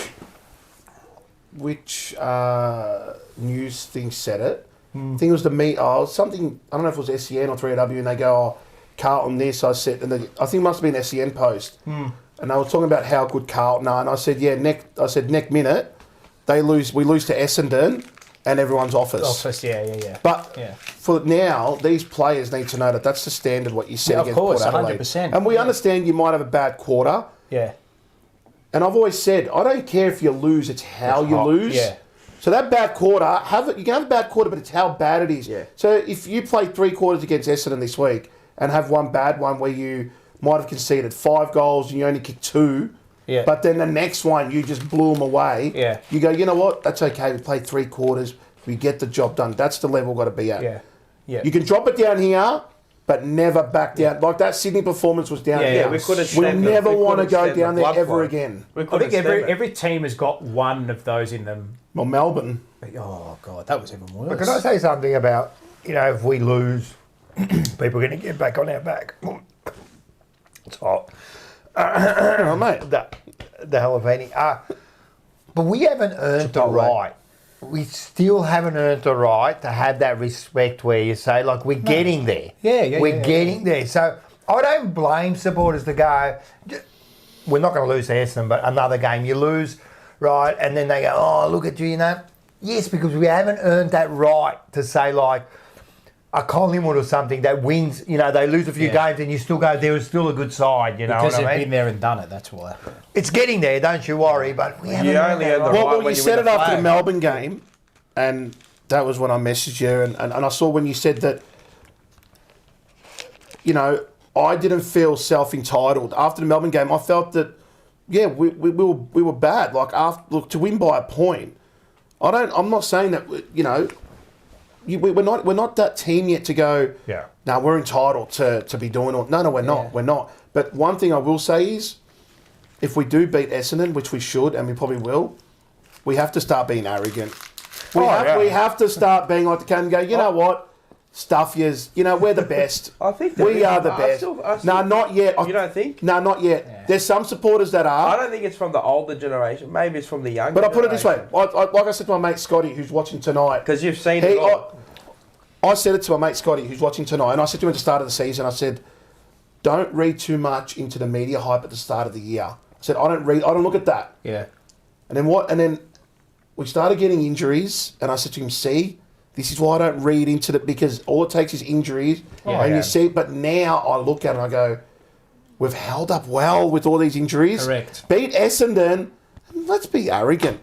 let's be cocky and go, you know what? We're going to go all out. You know what? Why not? Let's do it. You know what? I am a little bit arrogant now. I'm already starting to get there. Like, I walk out, I go to work, I walk out to train. I've got my head out. I'm waiting for everyone to come up to me. What are you going to say now? No worries. I saw the Collingwood. Today, there's this Collingwood supporter, one of the trainers. We always give it to each other a little bit. Yeah. And he walked past and he goes, hey. And I went, hey. And I just, how's it going? Yeah, good. Didn't say nothing about it. It was almost like... He knew. He knew, I knew. But the reason that is allowed and the reason that came about was because they got cocky and arrogant after a fortnight. Yeah. Oh, and we'll talk about that. They beat Adelaide when they shouldn't have. We'll talk about that too. So just, as much as it's all right to be arrogant, sometimes you've just got to... rein it in, mate. After the game, do what you want. No, I think we're arrogant, but realistic. I'm realistic. You've got to be happy. Like that Friday. No, we're a bloody good team. The Friday, after we beat Port, I had my hoodie on, went to work. I left home, I put on my social media, on my Instagram stories, I'm pumping up the Carlton song. Yeah, bloody and my mates are like, just calm down, you only beat Port. But I think only Port are third. I don't give a shit who Port's beaten. They're third. Yeah. Beating them tough. We just beat Port in Adelaide, where we've never won at Adelaide Oval against a South Australian team. Convincingly we beat them. We smashed them, and we could have kept going for another 15, 20 minutes. I think we made 10 goals. Is it arrogance? You know what? I reckon it's a different word. I reckon it's just being proud. Yeah. Oh, definitely proud of the team. That's what it is. Head held up high. Head held up high. Look, when I look back now at where we are now, right? The calm arrogance will always be there. Yeah. It doesn't take much. But Cookie and that is saying, 150 years. I love what they said about, we need to humble ourselves because we've been rubbish for years, and you actually need to know where you're at. And we still need to have that. That still needs to be a principle of ours. That humble yourself until you actually get there and become. Of course, and we haven't achieved anything yet. But at the same time, I'm proud of what's going on, and I can see, with the players. Now that, like the game plan, the structure, it's all starting to fit together. But when I look at the season now, up to now, right, when you look at it, you go, fuck, 8-4. But there has to be a belief within everybody. Of course. That at this point of the year can say, yeah, we're going to win it all. Of course. Because if you don't have that belief, you may as well not go out. But this, I'm saying that 8-4, mate, this year's been almost amazing. We could be, but forget about the Sydney game, we could be what? Only one loss for the season. We could. If we kick straight against Geelong and Adelaide. That's the thing. That's what Dino said. We'll be on top of the ladder. This is the thing, and I said earlier in the year, right, regardless of the injuries, that you've got to put yourself in a spot at the halfway point where you set yourself up for the second half of the season. We could be second. Geelong lose, we win, we're second. You have to peak at the right time. You have to peak at the right time, mate. There's no use going 7-0 and getting cock-a-hoot and then you fall away. What's the point? Keep chipping away. That game after the bye against Geelong, I want to beat those bastards. Beat Essendon, go into the bye, tails up. We'll beat Geelong. But that Geelong game, when you come back, that's the one. Because those pricks, when they beat us, they had the umpires on their sides. The media kissed their ass. How good at Geelong? What happened after that? They went and lost 4 in a row. That's the one. Beat Geelong, and then the run becomes easy. Yeah. Well, like I said, you've got to set yourself up. And that's what we've done. You've got to set yourself up. This is what we didn't do last year. Yeah, I know. Well, have they learnt from last year? This time last year, I wanted Voss gone. I think they were. Yeah, I know. I wanted Voss gone this time last year. Man, like anyone. At this point, we have learnt. Well, we've learned. We've learned on a something. better trajectory. We have so to. Voss is, when Voss had his first press conference leading into this season, I went and attended it for work, right? And I asked him, I said, what did you learn about yourself and the club last year? What when you look back? And I said, well, I don't want to, you don't want to go back too far, but what did you? He said, in those moments, we now know what works. Yeah. And what doesn't. And he reiterated it again after the Port Adelaide game. I remember that. He said, we know that when we have this little form dip or when we have a form peak, we know what to put in place now to ensure that the form dip goes back the other way and to ensure that the form tries to maintain. So now, at the moment, we've been a bit inconsistent. Yeah. Right? and Voss, the goal for our club at the moment is we want to become a consistent home and away team, right? Now you've got to set that up into the back half of the year. Yeah. And that's what the best teams do. Yeah, You know, and he said a bit in the press conference too, which I'll go over shortly as well, which you can see the players now, which tells me that they've sponged up all he's had to say. They are repeating the words that he is uttering. Yep. Contest and pressure. Yep. Contest and that pressure. It takes time too, doesn't it? Well, that's the thing. It takes time to put in these principles. It takes time to put in the repetition. It takes time to learn these fundamentals that are put into your core principles of how you want to play. And then he kept saying, he goes, when the scoreboard's in the balance and we're playing a certain way, and it may not be going for us, we might be playing well, but it's not ticking over us on the scoreboard. There's a belief in their mind that if we keep doing what we're doing, eventually it's going to tick. Yeah. It's the same thing in the Gold Coast game. Yeah. We're up by a goal at half time, and we just kept doing this, kept doing the same thing, kept doing the same eventually thing, kept doing the same thing, and eventually it clicks.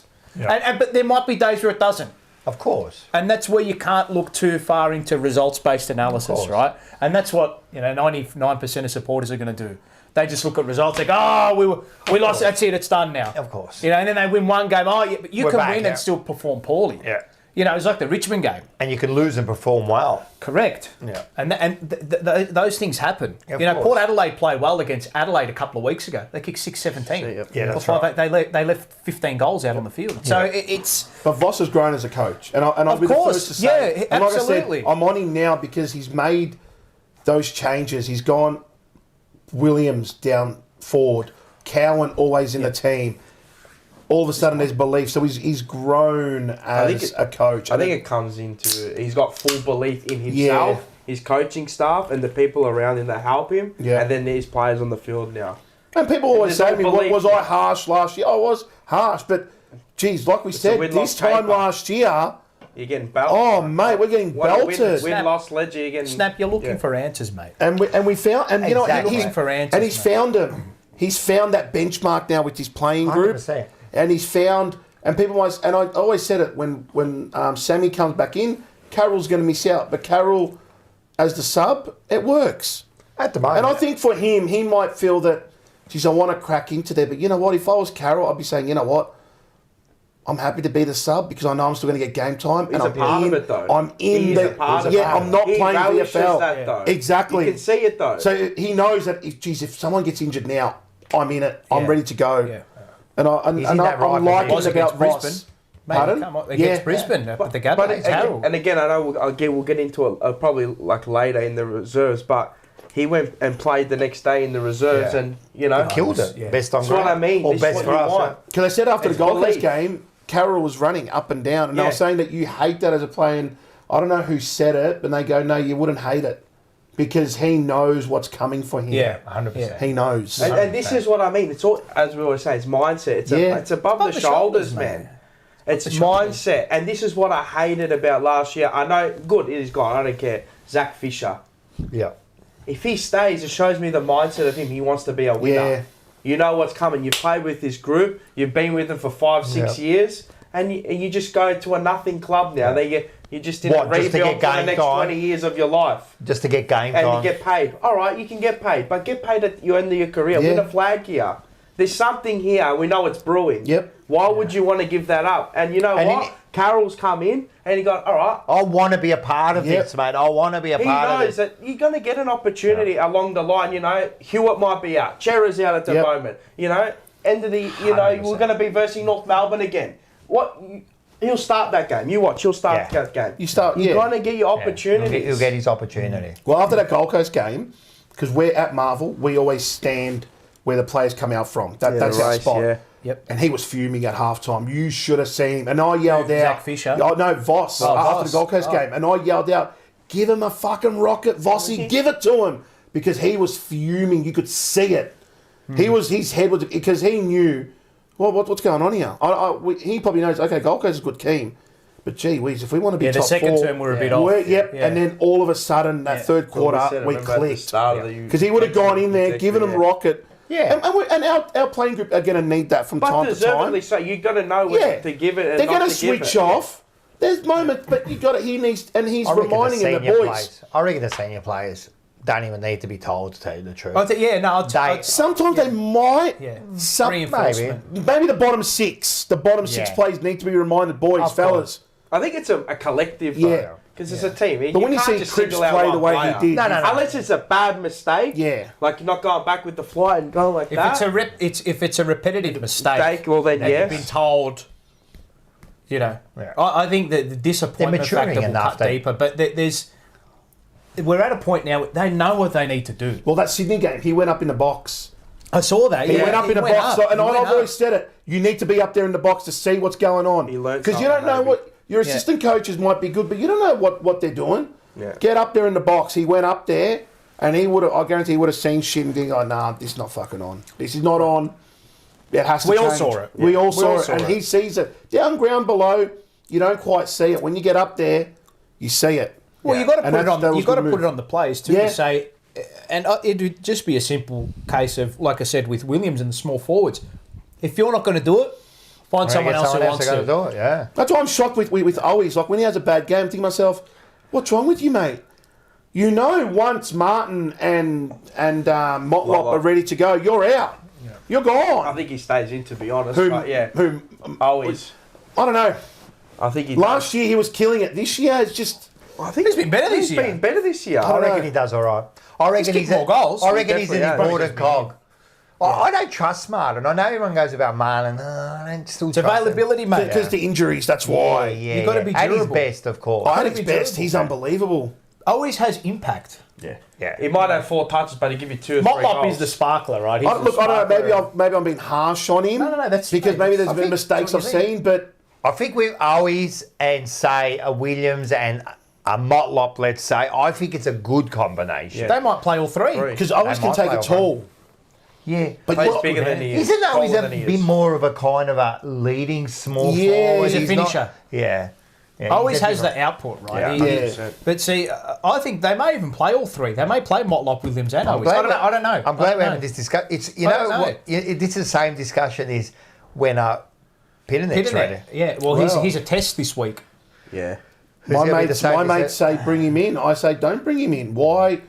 Pinch hitting ruckman. You've got Mackay there. That we played Kennedy in the ruck as for fun.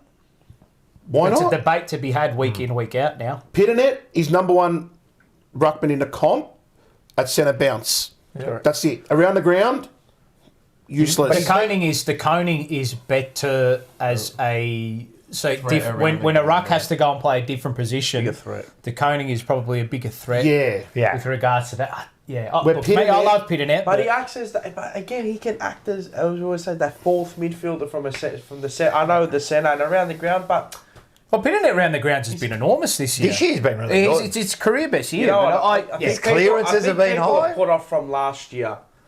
Maybe. Bloke was injured, man. Yeah, he was injured.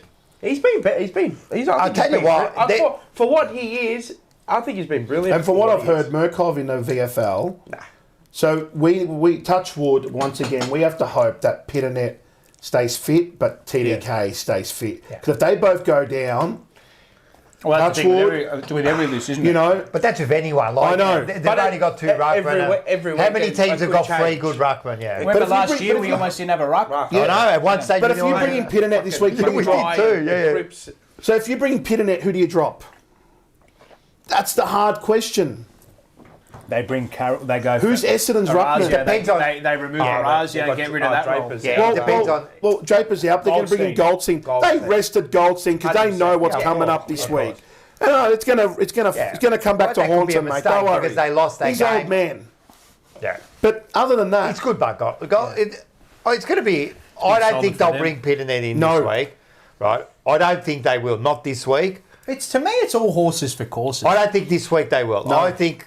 Run Goldstein off his feet. Goldstein and TDK will be a great contest. TDK will kill him. He'll run him off his feet. Well, maybe they could do that, like what they do with Gawn, just wear him down. Beat him. No, but I'm saying Pittenet and TDK, just wear him down. Mate, but then who drops? Who goes out? That's the thing. Who goes out? It's all matchups based. Of course. Yeah, it's all matchups based. It is. You know, they bring. But how dangerous is he too? Who? Goldstein, that's the thing. How dangerous How is he? dangerous? Like, do we have slow. to? Yeah, he's okay. He's smart footballer. Yeah, he's a smart footballer, but how not a dangerous? slouch. Are we really worried? Yeah, I know, is he I the know. one we're worried about? Yeah, I know. Yeah, I know where you're going. But he's not a slouch. No, he's not a slouch. He's not a slouch. Well, you saw what TDK was capable of. Oh, he's unbelievable. Yeah. What does the chat think? Peter or Well, no? first of all, we got Peter Nutt. He's a Collingwood supporter. He's being into his shit, but I like Peter Nutt because at least he comes on and he comes on for a rival. losses. Actually, Peter Nutt, keep going. I'll give you a ticket to the show. Like, I love it. But they're all kind of, what are they doing? They're actually all having back and forth with Peter Nutt. He's in Goldie injured. Snapper, 100% on point. I think it's got No regrets is in the chat. No way. Oh, no regrets is mum. Mum. There's no regrets, mum. Yeah, it could be him. I don't know. It's look, I love Pitternet and what he brings. I love Pito. But there's going to be times where he's in and out, and there's going to be times, but he's needed. The weather this Sunday is going to be nice weather. Yeah. At night, it's going to be a lot of dew. Can I say something? Every other team would love to have Pitternet and DDK. DDK. That's his brother. That's what they, TDK. That's what they call it. That's what they call it. Any other team would love to have both of them and get to choose. Yeah. Do we play them both? It's a good luxury for us. Nick Bryan. It's a good luxury. Nick Bryan, the blonde ruckman from Essendon. Yeah. I don't know. I'll give you some. Like I said, I love Pitternet. I think he's an important. Like I They might probably go for with me, the one you know ruckman. me. I don't believe in this best 22, 23 It could go rubbish. one ruckman. He could. But then you look at the following week, Geelong, after the bye, they got no ruckman. So all of a sudden there's no need for two. So, I don't know. It's one of those things where you go, who comes... It's for match committee. Who comes out? The match committee have to go, who goes out? Yeah. And like you said, it's the matchups against Essendon. They're big ones. You shut Stringer and you shut Merritt and that Nick Martin, you win the game. Who can't kick a footy. Right? Yeah. You win the game. So... We got the ruck. We got the vice there now. Yeah, Chincotta. Yeah. But the ruck work, I don't know. Yeah, hold him. Well, like it's up to the coaches. They're the ones, and the players are going to decide. Okay, shall we do this? Shall we do that? Shall we do this? Shall we not do this? You know, they're going to have to make a move tactically to figure out Mick where the weaknesses are. TDK is a solo artist, not built for a duet. Yes. Yeah. I don't know. I lean towards the side of Pitternet and TDK. I like both in the team, but as I said, matchups. If they got, I don't.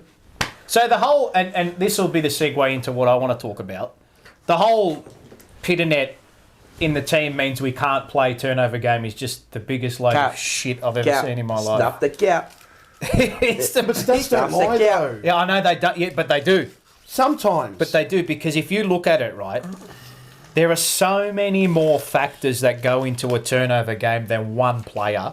Of course. Yeah. There are just so you look at the teams that Pitternet's played against, right? This is the other thing. They're not going to let you, a lot of those teams aren't going to let you have a high turnover game, right? Then you look back at Pitternet last year when we had a high pressure final series, our turnover game was good. Yep. And he was in. There's in the second half, did he play the whole second half, Pitternet? Who? Pitternet. When? Well, last year. Yeah, he played a lot of it. Yeah. So and this is what I'll say too, right? And Pommy actually come up with some good numbers today. Our turnover game is actually down when Walsh is in the team.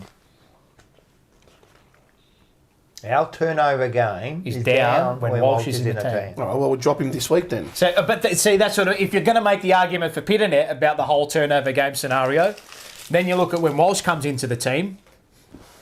Without Walsh, the turnover game spikes. Well, not spikes, but it's ahead.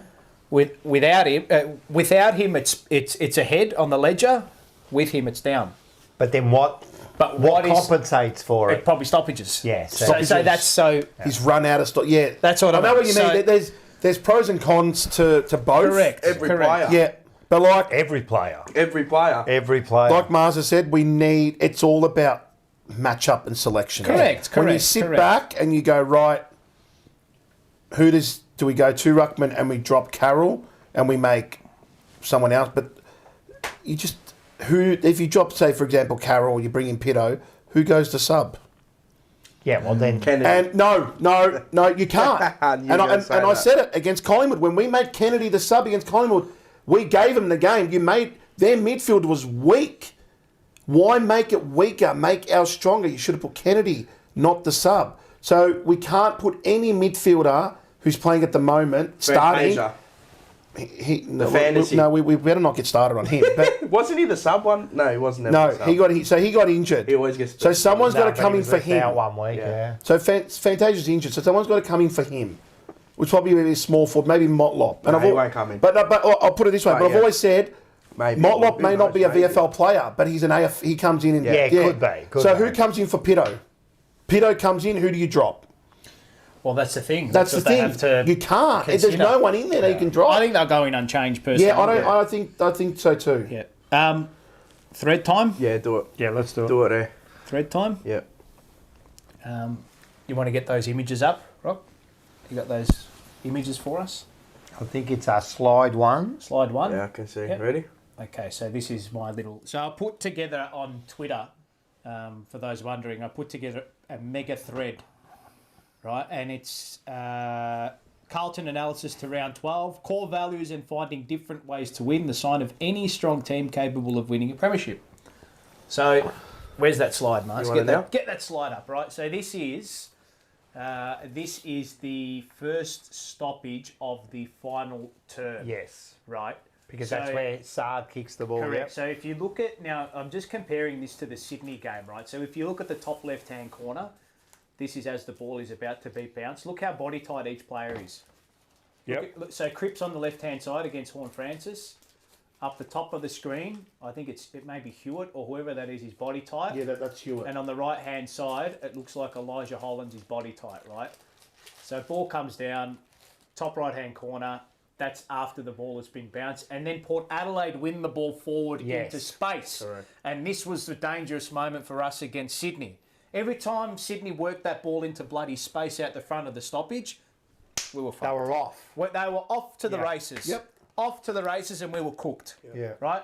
But because we were body tight to their players, they weren't able to get that space. And that's being switched on. That's a mindset, That's not talent. No. That's a mindset. In the last quarter, we're up. We know we have to be on. Our stoppage game has been a bit down. Guys, we need to fire up, right? On the front foot, on your toes. Make sure you're arm across your player. Yeah. If he tries to get you, work around, right? So body tight.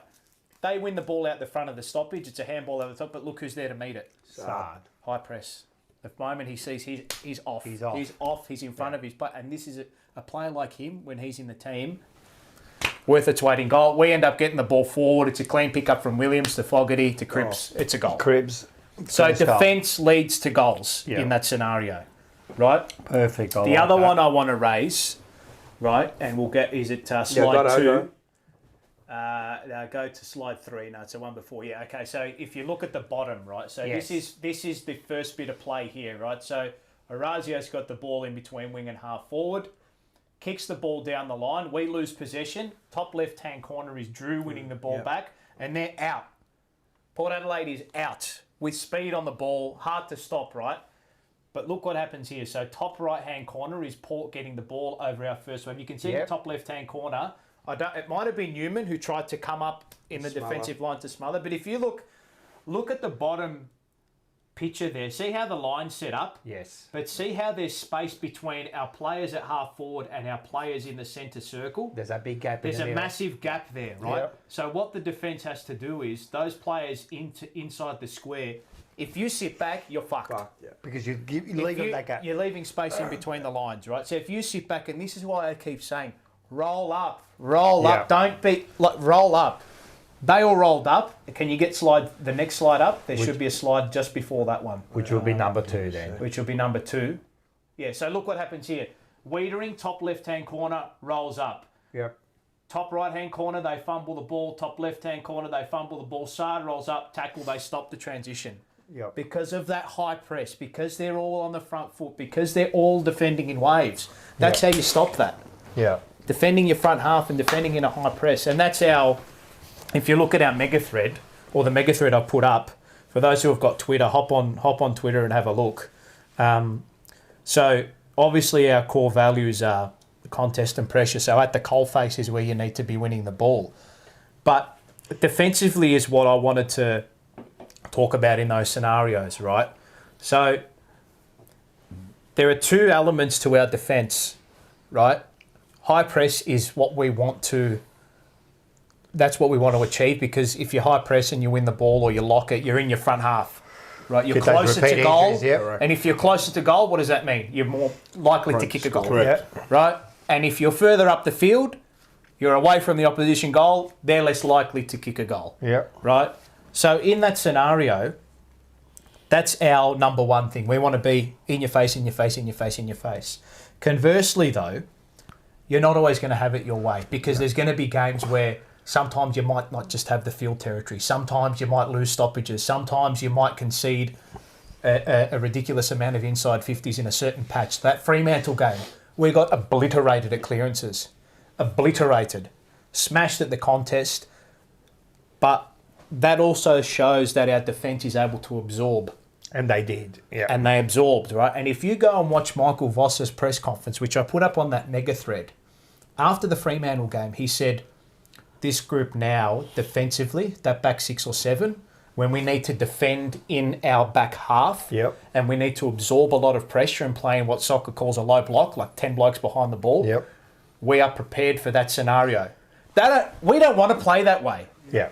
You don't want to play in your back half for majority of the game, right? Like what St Kilda, it just taxes you, mate. You're trying to move the ball 100 metres every time. You win games, but you won't win in the season. But we're prepared for it if it happens. But you have to be prepared for it, right? You have to be prepared for it, and we are prepared for it now. But that takes repetition, trust, matches, years. It takes ages to be able to implement those principles. Cohesion. That's the word, cohesion. And the reason why we were leaking earlier in the season, and I just basically put it down to, the reason we were leaking so heavily earlier in the season is because that back 6 and 7 was changing every week, and we didn't have those elite players down there.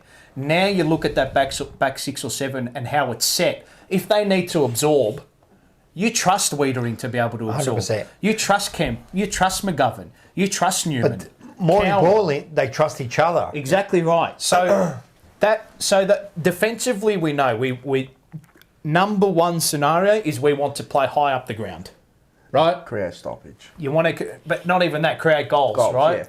Play high up the ground. Keep the ball as close to your goal as possible, and that's going to generate score. And that's the best way to defend the ground, because it keeps the ball away from the opposition. Because then for them to get through that, if you try and get through 6 lines of defence, if it's all in sync, just try.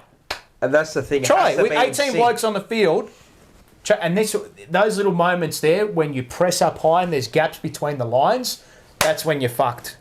Right, and that's where against Geelong. Now, how many times Geelong get out the back? Turnover goal. 100%. Because it wasn't all in line. No. You got and players are out. But again, Lewis Young doesn't have the intensity. I was going to say we got players out. Doesn't have the leadership to be able to point. But if those players are out, the players coming, the know-how coming to the system and knowing your role. But some players just can't play up to that role. But with that, Mars, I agree. But sometimes the tipping point where you got so many players out every week, you know what I mean? It's 2 different players every week. They just haven't got that cohesion because they haven't played with each other. I can understand if you got 1 player out, 2 players. All right, it's a lot. System. It's a lot, yeah. But man, half your back line. At one stage we only had 3, and the other 3 will make up. Because we were so aggressive with our press, when Port Adelaide will get out the back on a few occasions, how many times did they fumble? Yeah. Stuff up. Well, that's the pressure. But that's perceived pressure, right? You don't know what's coming from behind you. You think, oh, God, I've got to move the ball quick. But when we're in that mode, right, and when we play that high press and we're just that little half step off, like we were against Brisbane in the first quarter and a bit, right? You can't, if that's your mode in your head and you start taking half steps back, it's all over. When you're in that mode, you've got to be so switched on to say, okay, hang on, no. I've got to take that extra half step forward. Yeah. Not the half step back, the half step forward. Get in the face of the opposition. You see that play there where they handballed it, and I think it was Newman who came in that I highlighted. Yeah. If he doesn't come up, that handball's not a loopy handball. That's a direct handball. That's right. That extra half second you gain, players, they all converge in. Sard rolls up, and Sard played a bit of it. He played out out wide. If you see his heat map, he played out wide, but so high up the ground, right? And the way we set up the ground against Port Adelaide is the way we want to set up ourselves for every game. High press, high press, high press, high press. Win the stoppages, win the field territory. What other teams do that? Collingwood Collingwood do that. Sydney. So, yeah. Oh, look, most not teams, a high press. Most premiership teams want to play that way. That's the only way you can really do it. You won't get it every game on your terms. But you have to be able to find the best teams find other ways to win, and that's what we're doing this year. If our stoppage game is down, the turnover game what's kicks the next up. solution? And like I said, you have to be ready to play all scenarios defensively, and now you can start to see it. You can start to see it, and that's the markers of a very, very good team. So now it's just about sustaining it. And to me, it looks pretty sustainable, I'd have thought. I think so. I think so. If people want to read it in depth, just hop on my Twitter. It's at the top of my page. And just go through for those who like analytics. Now, and can I just stuff. say a few comments here? You know, Peter Nutt, he's really into it. Good stuff, mate. Every side has injuries, next man up. And I agree with that, but I think that's a simplistic view of looking at stuff. Like when you say next man up, I understand that. Yeah, the quality drops off. The quality drops off, man. You take out, and he's a Collingwood supporter, and we'll see now how they handle their injuries. Well, right? they did it on the weekend. Right. So the problem is, I understand it's next man up, but when you've got so many injuries, you know what it is though. What's next? You know what it is. You can't have like Collingwood, right? For instance, right? They win. Who they beat before the Bulldogs?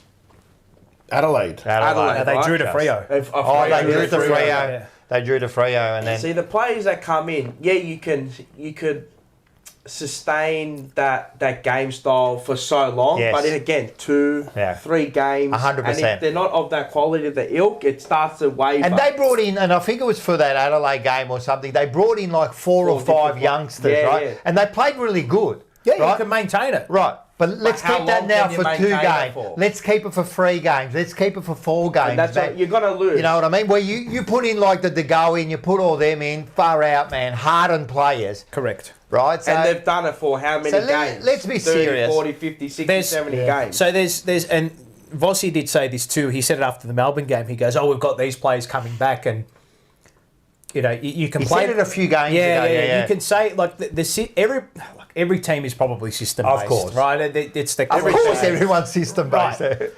But there also is a point where talent will make your system better, 100%, and function better, right? Yep.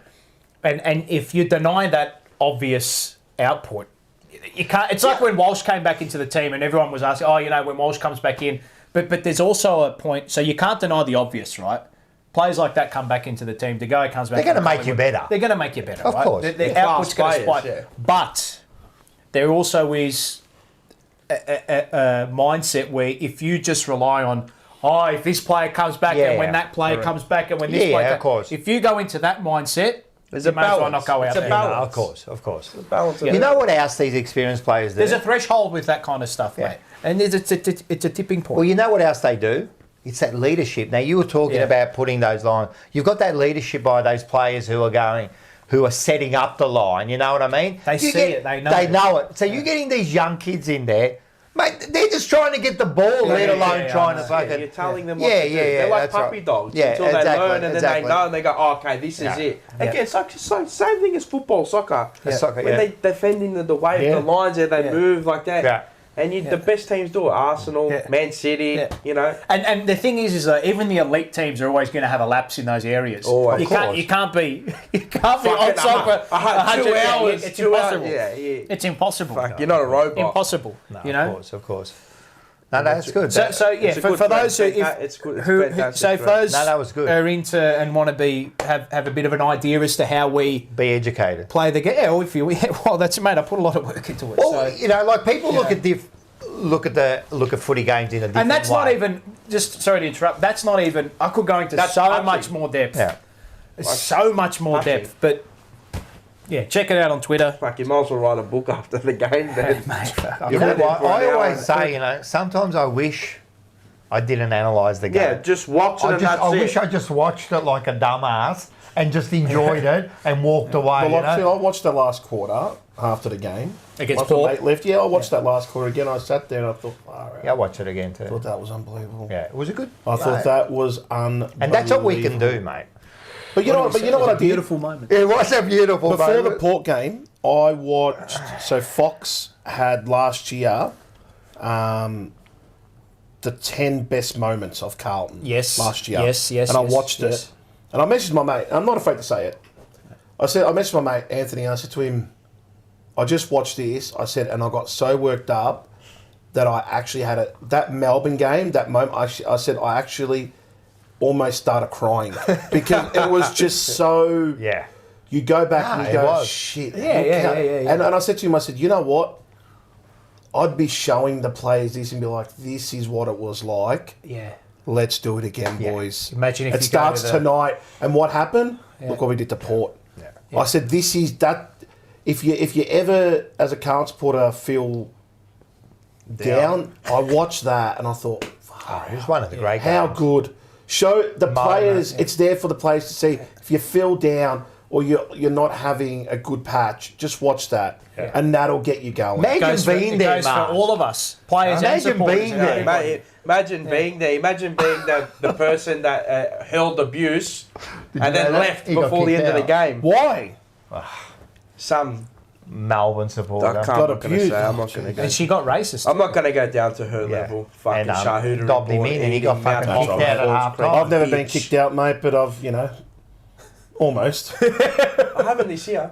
No, you've been good this year. Almost. Yeah, but you got someone who calms you down now. No, she loses more than me. Yeah, she's been calm lately. Yeah, maybe Have you because of noticed? me.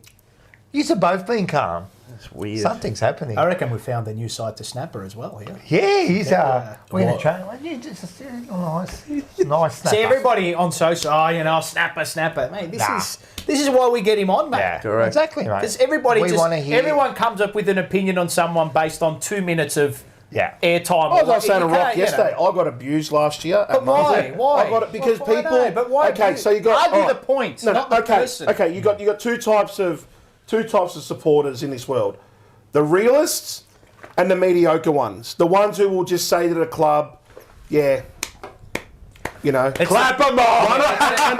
The ever pessimists and the ever. It was one of the reasons optimists. why I got once kicked out of the cheer squad because it was during our dark days, and I was having a go at the players, and that goes against what the cheer squad stands for. Yeah. You always, It's a cheer squad, But me, I'm like, no, I don't stand for this bullshit. Yeah. We are the Carlton Football Club. So last year I got, and people at Marvel, not so much MCG because I'm an AFL member, with a Carlton Club support, as people think I'm not, but I am Carlton Club support. You don't see many of them there. But at Marvel, where we stand, they walk, having a go at me, abusing me about my weight, about this, what I'm saying. All right, good on yous. You know what? At least I'm out there and I'm honest 100%. about my club. I'm not 100%. happy. And, the president comes out and people go, oh, Matthew Lloyd. No, they don't listen to what the supporters say. So why did the president come out and go, we asked for calm? Why is it after the Essendon game, I got blocked off social media from all aspects of it because I had to go at the president because he's overseas while the club is down. I saw him. Well, the club is down. You did too. You saw him at the airport. I saw him at the While the airport. club is down and you're overseas. Paris. He was. Yeah, he was because he promised Took a photo. because he promised his wife a holiday. The club is on its knees. Yeah. While your members Was dark. It was dark. was times. saying we want to win a flag.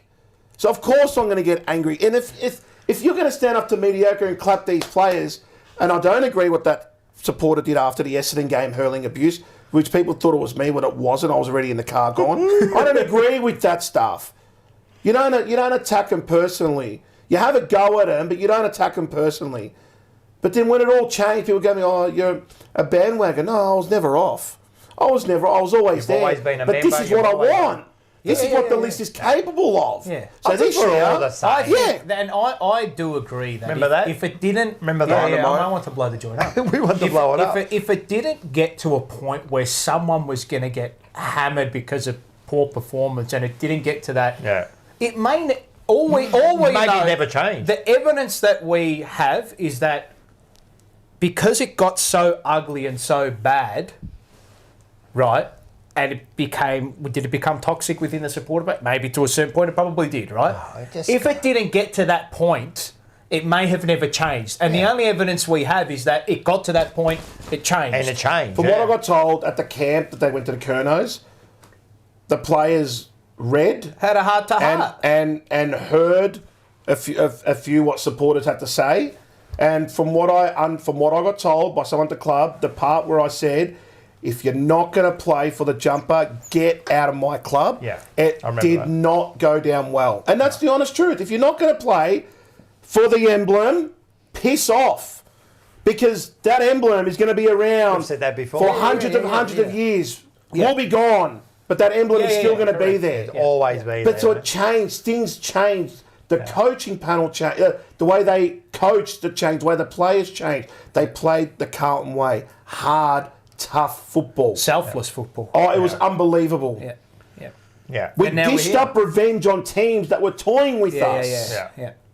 And when we beat Collingwood, Mate, we were a laughing that was stock at unbelievable. that point. When we beat Collingwood, that's why this Sunday, I'd be saying to the players, this is what happened after the Essendon game. The Essendon players were having a laugh. We're joking about... Go out there and give it to them. I don't think you have to tell them. But remind them, make them in their head think, I don't want this... Go out there. No. But that's why. This is who I am. I love the club. I've been there since the dark days when we were getting belted by 100 points. Sitting at the G, pissing down rain, we were still there. And I said it when I got married. The next day we played Essendon. And I said to my wife, and she's watching, and I'll never apologise for it. We're not going on a honeymoon until we play Essendon. And we won. And we won. And I had my family come, my in-laws come that night. How good was the honeymoon? Amazing. It was incredible. I love it. No, that's what this club means to me. Nah, well, not only to you. I mean, to all of us. To all of us. It's like Claude from Arsenal Fan TV, right? He's loved and revered by every mate. He would smash the club. Absolutely. Never missed a game. No. Never. Do we ever miss a game? He would absolutely hammer him, right? Yeah. But people of opposition supporters will come up to him, oh, Claude, Claude Cooker. And he goes, maybe I moan. Maybe I do fucking moan. I love this club. And I was going to say, why do we act like that? Because of what it means to us. Well, my cousin made a very good point to me today when I told her I'm coming on, and she goes to me, you know what, Jack?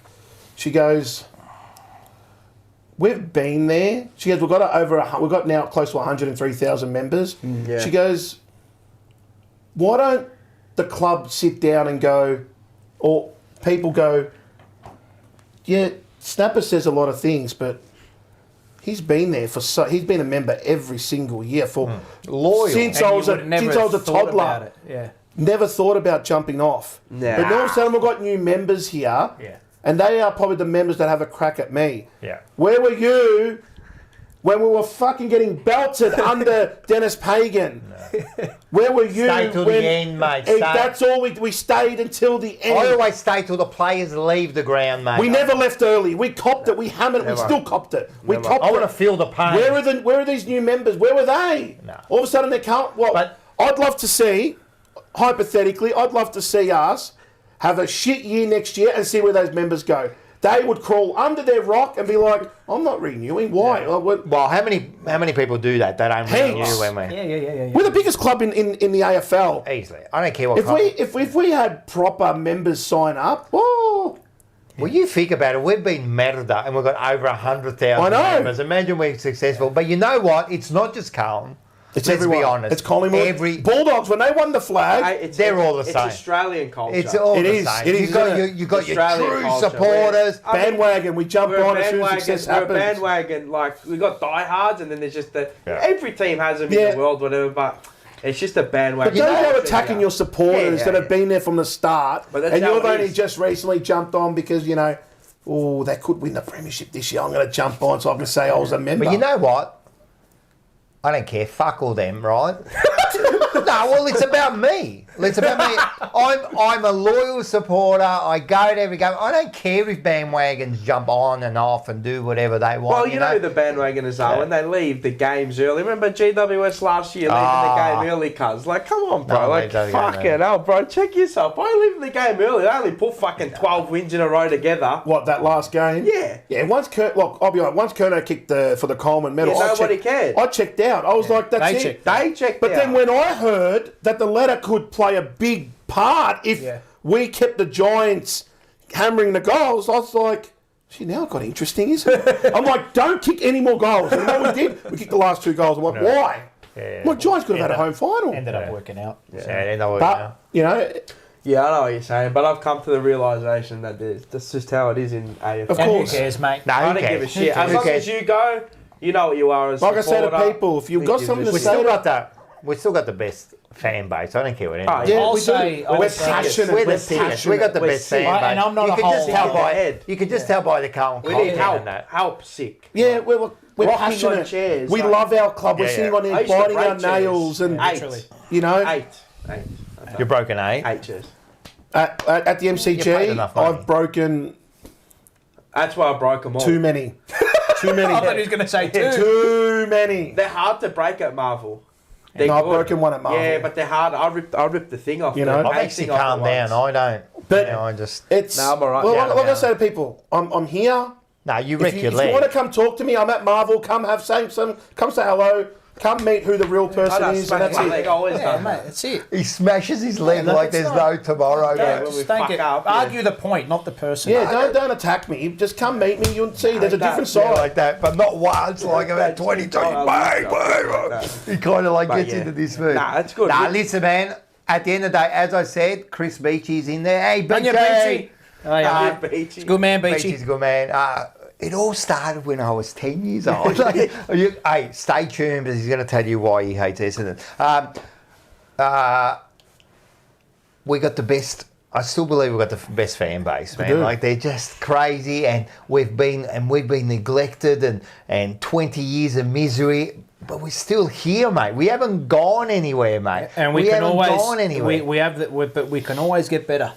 That's Oh, the reality about it. absolutely. We can always get better. You know. And I can just feel it because Dino said it, right? I can just feel a little bit of fear in the other team's eyes now. Petrified. They're petrified. Petrified. They are. Are we watching the ball going over their head? He said. Man, he's. I said it before. We played shit against Port for the first 3 quarters, but we were winning. So as a coach, I wouldn't say we were playing shit. no, average where we could have gone. I think we were par. I think we were Yeah, like shit's not the word, but we were on par. But forget it. But all the teams, bar Sydney, they're on the league on their own. But all the other teams would have gone, holy shit! Wow. Okay, like. Yeah. You know what that was like? That was like Fast and Furious, mate. He flipped over. He put the nitrous on, mate. Yeah. Bang, mate. See you later. You know. It was a powerful win. Pardon the pun. What else we got here? Any other comments come through? There's heaps, mate. Like, Seppa's going at it. He's hammering everyone. What's this? Oh, yeah, they reckon, Peter Nutt reckons 113,000 members. Like, it really does. You know, that's another thing. Who, Collingwood? Yeah, but they include their cats, their dogs, their deceased. They're a bunch of things. And then they got... Every team has 3 game members, 1 game, and all that. It's just to get the But you know what? And all the optics. But I don't... optics. But you know this... Genuine home and away. You know members. anyone that mentions, like any supporter that mentions membership, you're a fucking loser, right? No, because seriously, who gives a fuck? Who gives a fuck if you've got 113 and this team's got 109? Well, they've got 113, but they only got 43,000 on Friday night against the Dogs. No, they're shit. We got 40,000 against Gold Coast. Yeah. But it doesn't matter. What I'm saying is, what doesn't matter? They're both big supporter No, but for bases. Collingwood supporters, we've got more. Yeah, I know, but Yeah, it's not but just you know Collingwood. what? Other teams say it too. They always mention their members. Like, who cares? The only time You've got a whole heap of members. The only time Collingwood members turn up and fill their end at the MCG is on Anzac Day. Yeah. All the other part, it's always empty seats. But Carlton at Marvel, Well, they had it's full. Didn't they have half a stadium when they unveiled the flag? Yes, and they cracked the shits. I think that was traffic and shit, but anyway. It was at a stupid time. Traffic. but- What? from the Remand Centre. To the Carlton Football Club, when we win the flag this year, next year, unveil the flag before the bounce. Simple. Not half stadium. All right. This has been good. It's been a good chat. Different style to snap. You want to go into a little bit of votes? Not a little bit.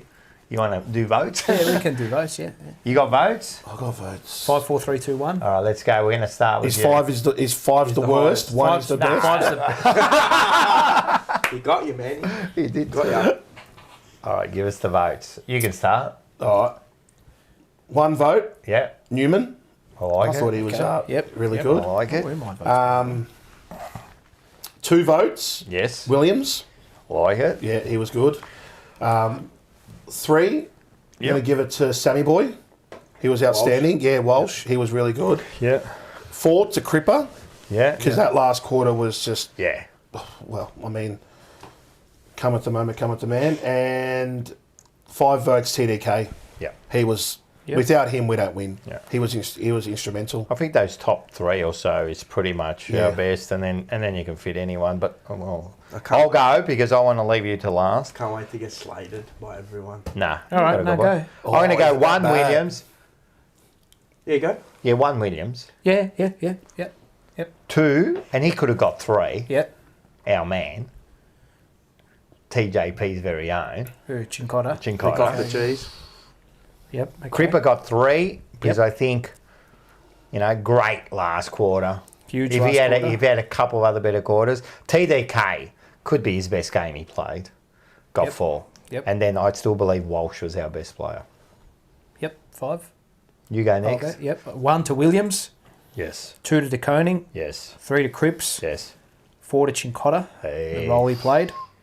And 5 to Sam Walsh. I agree. Yep. I gave 1 to TDK. who I thought was brilliant on the night. Yep. Fuck, the other 4 must have been good. Jeez. I'll just go by what I like see. Yeah, what you like. It's all right. And I have to admit, he put the votes in like immediately after the game. He didn't even wait a second. Straight after. 2 to Walsh. Yeah. Thought his first half was average by his standards. Second half very elite. good, yeah. Same goes with Cripps, who I gave for 3, who first half was just, I don't know, It was 7 touches. It was average. Second half was Brownlow, which you should get on him for the Brownlow.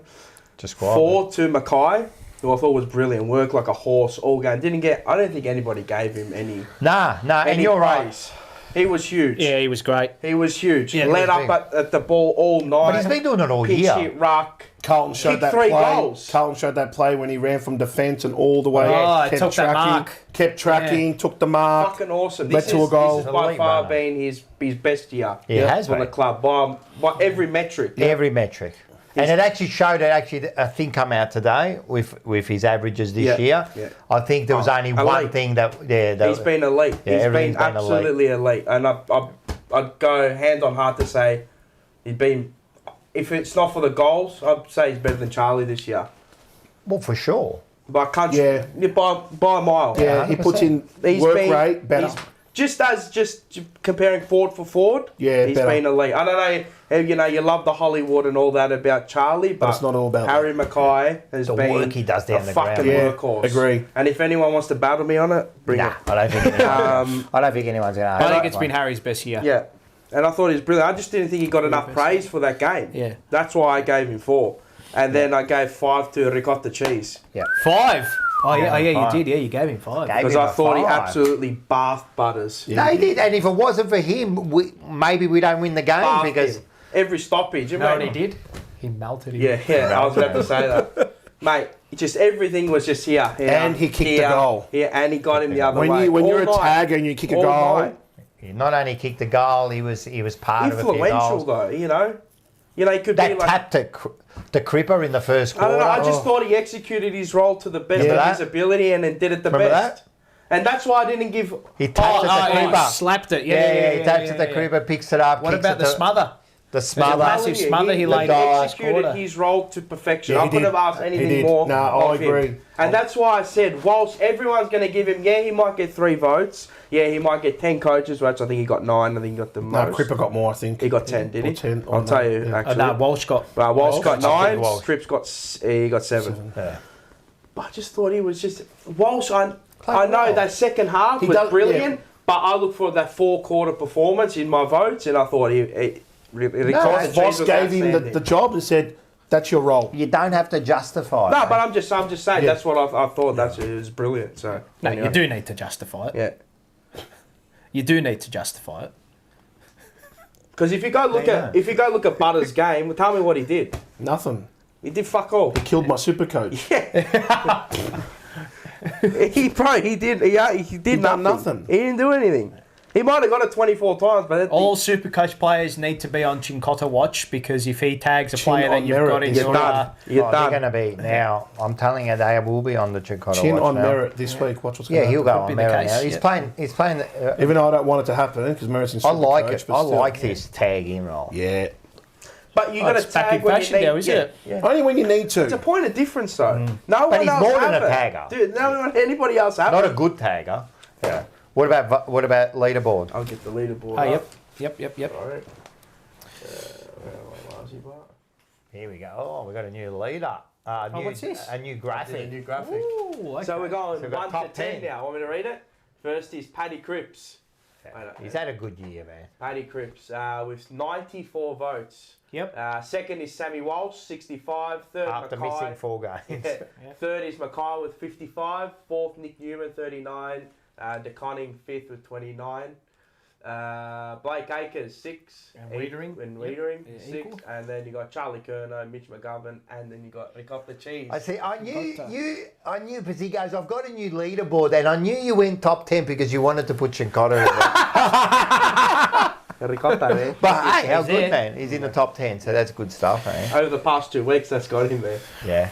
The past 2 weeks have been good, man. Yeah. He looks, and you know where it all changed for him? Where? When he started spending time with Ange. I'm telling you. Got a bit of swagger. He's got a bit of swagger, man. He's been spending once a week with Ange, and what's been happening? See what he put on? What's that? Did you see what Ange put on him? Or a 95 top. Yeah, I saw that. Where? Might have been a photo from a bit ago, but Is they it? posted it. They posted it last week. Anyway, he put it on. And he wore his jumper. Really? Yeah. His original 95 with the paint on it? Yeah. I don't know if it had the paint. Did it have the paint on it? I don't know. I didn't analyse it that Remember when we asked him about the Might paint? have been a replica. Remember when we asked him, have you got your jumper? And he goes, I've got paint on. That was a match worn. But not grand final, maybe. I'll have a look anyway.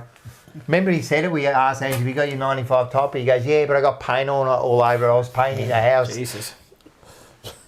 All right, what do we got here? Next week. Got next week. You want to look at next week? Yeah, let's Essendon, look. Sunday, King's birthday eve, 9th of June, becoming 7:20. 7:20, everyone's going to be there. It's already a sellout, It was a sellout on Sunday, but it was nearly a sellout in the middle of the week, the weekend. Their members won't turn up. Yeah. They already know what's going to happen. They're done. They're done. They already know what's going to happen. No, it's going to be a good game, man. It's going to be a good game, man. And look, listen, at the end of the day, we still got to be on it, man. Yeah, We've still got to be on it, man. Tricky game. Because they've got some good players. Jeez, they can turn it on in a heartbeat. Yeah, 100%. You know, they're players, they can run, but just do what the Gold Coast did. Pressure. Pressure, pressure, pressure. You that's our game. You give Essendon pressure, you're going to win by 100 points. You're going to smash them. Yeah. The moment you give them freedom, we gave Port freedom, but they didn't do much. You give Essendon freedom, and they'll towel us up. Yeah. But the one move, Harry on Ben, won't happen. It will happen at times. Most of the time it won't happen. You know why? Harry likes to go up the ground. Of course. North Melbourne can't afford. North Melbourne? Oh, sorry. Because thinking I'm still thinking about when he played for Essendon can't afford Ben playing up the ground. Oh, no. So what's Ben going to do? Go play on Charlie? Well, yeah. Ben can't play one-on-one. He's like Darcy Moore, can't play one-on-one. Yeah. What's going to happen? Free kick. But the umpires have to start giving Charlie Curnow free kicks, holding him, making it obvious. Come on. Mackay cops it too, He man. does. He gets straggled. But when you're that big and strong... You just got to play through it. Yeah, you do. Play to the whistle. And he does. I think Mackay is actually... Mackay last year was playing for free kicks. Yeah, well now he's just got on with it. He just goes... But I think this Sunday he's going to push up the ground and... Well, that's what he's been doing all year. Yeah, and Essendon won't like Ben Mackay going up with him. Yep. But there'll be times. They'll play in each other on a few times. Don't worry about that. But I reckon they need to go play deep, keep a forward deep. Against Essendon, keep it deep. Like keep Mackay in that deep. Deep in the... from the goal Williams square. and Curnow in that deep, 25 metres, keep them deep. Just one-on-one. I think they'll buckle Essendon. They can't play that. Yeah. They can't. Ben Mackay can't. They go, he's having a good season. He is having a good season for them. But who have Essendon played? Yeah, well, they've played no one. They've played no one. Well, they beat the Giants. So did we. I went through the part. Yeah. So, well, they've played the bottom. They've played the bottom 5 sides. Yeah. And barely beat 3 of them. They just beat Richmond. They just beat 3 of them. So they lose to Gold Coast. And the 3 top sides they've played, they've lost them all. Yeah. So very interesting. It's going to be hard, but again, it's in the middle, and we always say it. Every game's won in the middle, really, at the end of the day. Yeah. So they've got a couple of players there with Chincotta on merit has to be. Yeah, has to be. I think so. I think he's going to go on. Well, Parrish isn't coming back. He's out. He's injured. Further. What about? Is it Langford? Langford copped a knock to his hip, I think. But he hobbled off, or he subbed out. He was subbed out. That's all right. If he plays. You tell your defenders, you know where to put that knee. Worried. But you've got to do it. You know where to put that knee when you're going to punch the ball. I'm not worried about. But our middle, they're very middle of the road team. Who Essendon? Numbers would suggest it. Yeah, they're not. They've beaten nobody, mate, and that's the thing. And that's why people say, Port Adelaide's third because who have they really played? But it doesn't matter. I think the latter. They're still. I think their position is false. Who? It is. That's what I believe. Essendon. It is. Yeah, it is. I'm not saying that out of pure arrogance, just like analysing the season so far. I just think it's a false position. It is a false position. They're about a middle of the road team right now, and they're probably exceeding their expectation. They will play finals because unfortunately Brisbane and Melbourne. They've still got a couple of easy games still to go. They're going to play North. I think they've got to play West Coast again. Maybe. I personally don't think they will play finals, to be honest. So do you know Jonathan Terlato? But I've never seen him before. But... Is it Jonathan Terlato? Yeah, he's always been. He's always in the chat. Is he? Yeah, he watches every week. Every week he watches. What did Jonathan say? I don't know, just a few things. But I thought spot on. Snapper was thinking about this today. He must be talking about the Harry on Harry. Yep. Mackay. See, mate, they love Snapper in the live chat, mate. They love they see, mate, you can't judge a man. How many likes, 73 likes. He said here, we've got 170 people watching. Come on, get it to 100. Now, the question is, where is Essendon vulnerable? The answer would have to be off turnover. Turnover, yeah. So, very interesting numbers out of the game last week against Gold Coast. Essendon conceded 11-7-73 off turnover. 11-7-73. It was a very low-scoring stoppage game, right? Oh, wow. And they conceded 41. They conceded 6-5-41 out of the defensive half. So Gold Coast was able to generate a score of 41 points out of their back half. And Essendon managed 9-8-62 off turnover. So it was and Dimmer Hardwick said it was an up-and-down game. Yeah, very transition-paced. Ground was big. So I actually watched a lot of that game. I wonder if Essendon might lock down on that. They do look to be vulnerable off that. If you actually go back and look at the game we played against them last year, what does expected score mean? I don't know. That second quarter killed us. We just didn't kick straight. We kicked straight, we win. We kicked 6-16 for the game. Our expected score last year was higher than them. Was it like 90? What? 82, and their expected score was 80. We were I don't minus. know what that means, but what do you mean expected score? So basically, what it is where the shots are not for located. me. This is for the audience. Yeah. So the AFL. I don't know if it's champion data or stats come up with where you have your shots. They analyse it by a percentage of goals. Yeah. So if it's 25 metres out directly in front, the percentage of you kicking it is 85%. Yeah. So they calculate the score that way, right? Right.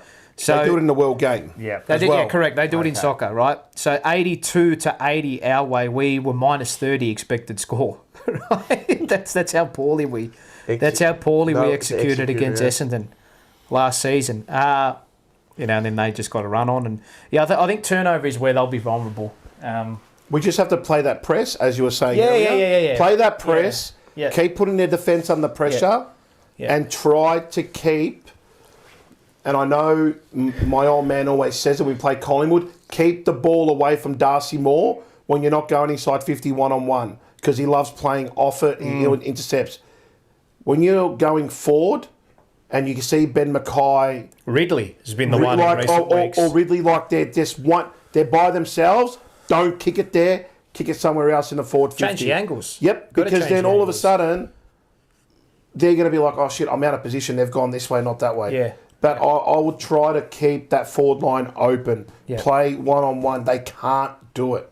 They struggled against Gold Coast. This is Essendon's litmus test. Yeah. In the last couple of weeks, they haven't. I mean, they took a big scalp in GWS. If GWS had a pretty but they were rough week. Had a tough week Had a rough week with Cam McCarthy. Yeah. Oh, it was a rough week. yeah. You know, so. Oh, and it's tough. And as I said, but we're still. Yeah, we've got to be honest. I'm going to be arrogant, and by saying we should win, and we should win good. All right. I don't think there's anything. We should win I actually don't think good. there's anything arrogant with saying that. No, but some supporters might go, oh, don't get cocky. No, it's about time we do. We have to put these pricks to the sword. Oh, the expectation for us is to win. Have to win this game. It's not an argument. All this the is another expectation thing. is on us. And this is another thing. We said this a few weeks ago, Paul, about handling the expectation of being favourites. You know what I mean? Like, we haven't had that kind of experience yet. And that's something you learn also, you know what I mean? I think we're getting better at it now. Yep. And the more you win, the better it gets, Absolutely. you know? So I think the expectations are we are going to win this comfortably, I believe. Well, prediction, go. No, I think we'll win. I don't really have a margin, to be honest. Oh, you've never done that. I don't know. 19 points. No, that's been sitting on the fence. There. I reckon we start. 3-goal win. No. You want us to That's stress? sitting on the points. Nah, I don't think it'll be a stressful game, but no, they're going to have a crack, mate. They're up and about. You know, I think we'll win. I think we'll win. Yeah. I think we'll win. Yeah. But me, 19 points. I'm going to say Carlton by 23. Yeah, that's a good one. Yeah. Well, so he goes 4 points more, and that's a good one. Me, I'm sitting on the fence at 19. Yeah, but you go like, 19, like 3 goals. But is it? See, he's going more now. He's going more like you get. But is it 4 or 5 19 goals. points where we were up by 6 goals, 5 minutes to go, and we let a couple slip late, or is it 19 points there or thereabouts all games? I don't know. Put it this way. I don't know. If we turn on in quarter one, forget about it. They're not cut. Well, if we, I don't know. If we start the way, well, no one knows. If we No one start the way knows. you Paul. finish, We're just sitting it here. could be Just 10 goals. no. But I think Langford's not playing. If we Well, play, he's a 50-50. Nah, you know? Langford won't play. If And we- Redmond's out. No, well, he's a test, Langford. if we play somewhere near, Ella. if we play somewhere near our what's best, Order done? we play somewhere near our best and perform the way we did against Port Adelaide, we will win this game of football. I've no doubt about it. So Handing out donations. Yeah, I know. What did Order say? 50. Lid is off. We win by 64. Oh, Jesus Wait, Christ. Order, if you actually... You should have done off. $64. Yeah. No. Should have done $6. While we got Urga there, just Nothing. remember, Blues get on fan. to Blues Fan Cam. The link's below. Not Tomorrow, fan what is Blues it? crypto fan Fan Token. coin. Correct. Token. It's a Token? fan token. Fan token, sorry. He's a fan token. Token. Yeah, order token, a token. Get on there. The link is below. you Get very on there much. tomorrow. You can chat to him, ask him any question. 10 best questions get $50,000 Dollars. No, not dollars. tokens airdropped to you. So make sure you support that. I reckon we start $1.40 when the team $1.40.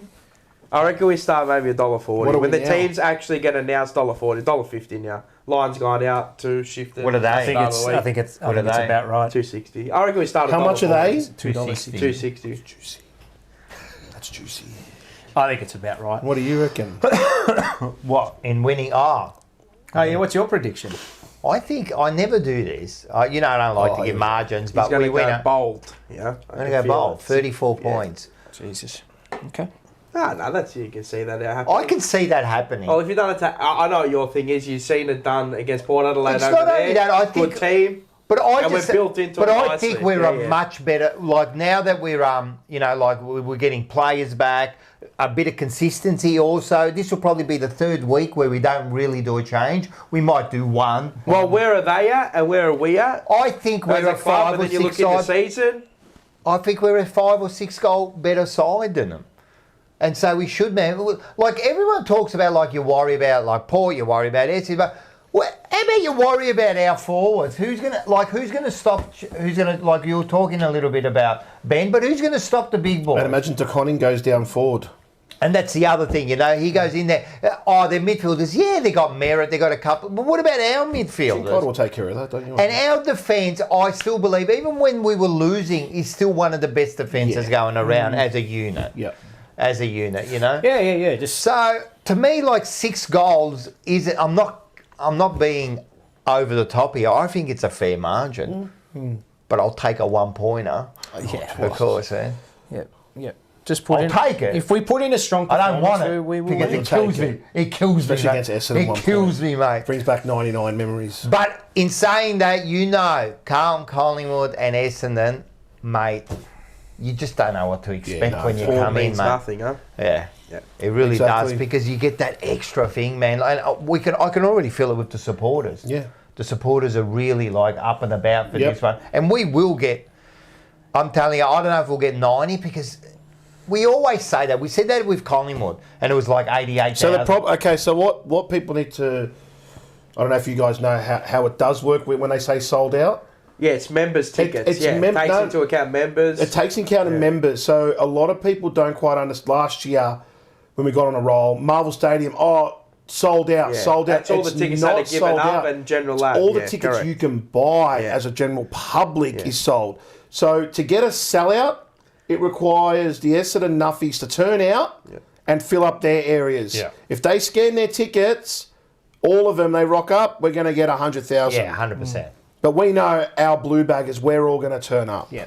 Mate, I'm telling you, it's their home game, and we're going to outscream them. I'm telling you right now. I think it could be a. We're winning by. But it will be a good crowd. We're winning by 9 goals. 9 goals. 9 goals. Far out. I'm telling you now, 9 goals. I like it. We're going to go. I'll be pleasantly surprised and shocked if we win by 9 goals. Are you going to be on the radio after that? I don't know. I don't think so. We're going ape shit against Essendon. I'm telling you now. I want to be listening. We're going ape shit. I want to be listening. I just see, these games. Straight after the game. Both teams up and about. But like you said about the reflection of the ladder where it's at. Yeah. I look at the Sydney loss and we were 10th. Yeah. And then in a blink of an eye. And then blink of an eye 2 weeks later. Yeah. 3 weeks later, you could be second heading into the bye. Yeah. But like you said, where we are on the ladder is a true reflection of our season. Where they are, it's not. They can be delusional and say, but it doesn't matter, you can only play who's in front of you. Please. You've beaten no one. I think, would they beat Port Adelaide at Adelaide Oval? Who? Did they? No. They got smashed by Port Adelaide. No, they beat Adelaide at Adelaide. Draper did the... But the bottom teams, but the bottom teams like Richmond, they just won. They just won. Correct. Gold Coast, they lost. Gold Coast. I just think their ladder position is false. I think it has no substance. Yeah, but you know what? They could produce a game out of their ass. 8 wins has no substance. I'll say this. They have improved. Definitely. They have, yeah. But so have we, I think. Definitely improved. But they can produce a performance out of their ass and beat us by 10 goals, and you go, oh my God. Yeah. It's at the end of the day, like I've been saying on Forever Rivals tomorrow night, 7:30, like I've been saying, let's wait till like round 18, 16, 17, 18, and then we can see a real ladder positioning. They've played hardly anyone, you know what I mean? They've played the bottom 5 sides. I wish we played the bottom 5 sides. The next 3 weeks will shape up. It's going to shape up heaps, I'll put it this way. See that run? No, I love versing the top the Giants away and West Coast away. 1, 2, 3, 4, 5 games in Melbourne. That there is going to shape out where we're going to finish. Because Bulldogs here, North here, Port here, Collingwood, Hawthorn, you should be winning all those. Yeah, we'll go and that'll shape up. But it has to shape by beating Essendon. So we're going to the bye favourite. I think we'll go into the Geelong game favourite. Richmond will go in favourite. GWS is a flip of the coin. That's over there, isn't it? Bulldogs will go in favourite. North favourite. Port Adelaide at Marvel probably favourite. Collingwood's flip of the coin. Hawthorn favourite. West Coast favourite. Angie. Yeah. Angie. Yeah. Like at the Angie. Going to put oil in the Angie. It's French. It's Simply Energy. They bought Simply and Energy. no change to the lineup. No, I wouldn't think so. Will. Unless Fantasia's injured. Maybe one. And they might, like I said, Motlop may not be a VFL player. He might be one of those players that goes, I don't really need VFL. Just give me minutes. Comes in the AFL. Yeah, I think he is that player. But we don't know what's wrong with Fantasia. Like, he went off. He went off injured. But did he? Yeah, Or that's was what it they said on the tactical? coverage. Well, It's a bit bit of both, I don't know. I wouldn't think it was tactical when you bring Well, in. he didn't. He wasn't in our injury report. But how's the Conning pull up? Because Well, he fine. looked. all good. again, everyone All said good. fine. There's been no injuries. Jeez, he landed hard. Yeah. Oh, He just looked mate. winded. Yeah, I think he was winded. I was like, Can I look, give? I said to my mate, I'm like, no, not Yeah, I 13K. know. I was when he got up and he was holding his arm. I'm going, oh man, don't be a broken up. I thought it was ribs or something. Or Yeah. So can I give you some totals? Yep. Dynamic Carlton all by round. 70. Yeah. Ah, come on. Crispino. Winners all round. Carlton by 22.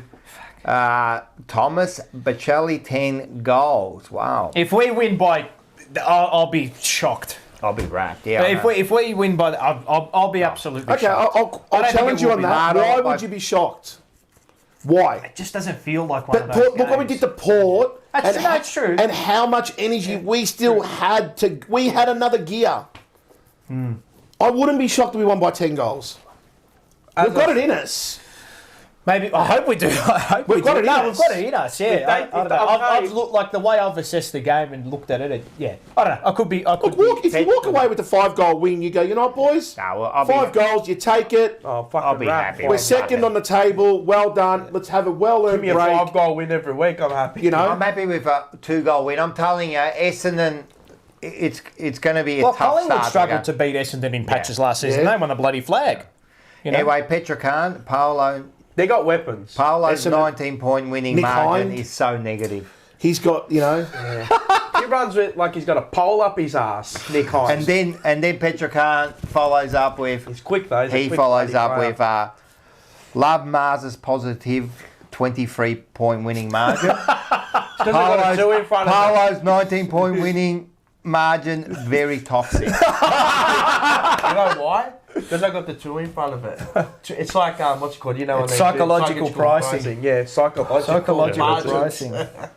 Yeah, so, look, everyone's having a bit of fun here. they've just got to be switched on. Yeah. No, Just of course. gotta be switched They on. will be. They will be. It's like I said. The performances of the last 2 weeks show me that the switch has been flicked for the second half of the year, and 9-4. Here we come. Matula. We owe these guys. Hate them with a passion. Now, she sent me a message. She sent you a message. Yes. Can I read it out to you? Of course you can. It was funny, man. Yeah. It was after the Essendon lost, and then she wrote this. Everyone get this. After Essendon lost. Yeah. Okay, against Gold Coast. Mate, Yeah. the hatred this lady has for Collingwood and Essendon I love it. Seeing Essendon second on the ladder can be compared to seeing an elephant in a tree.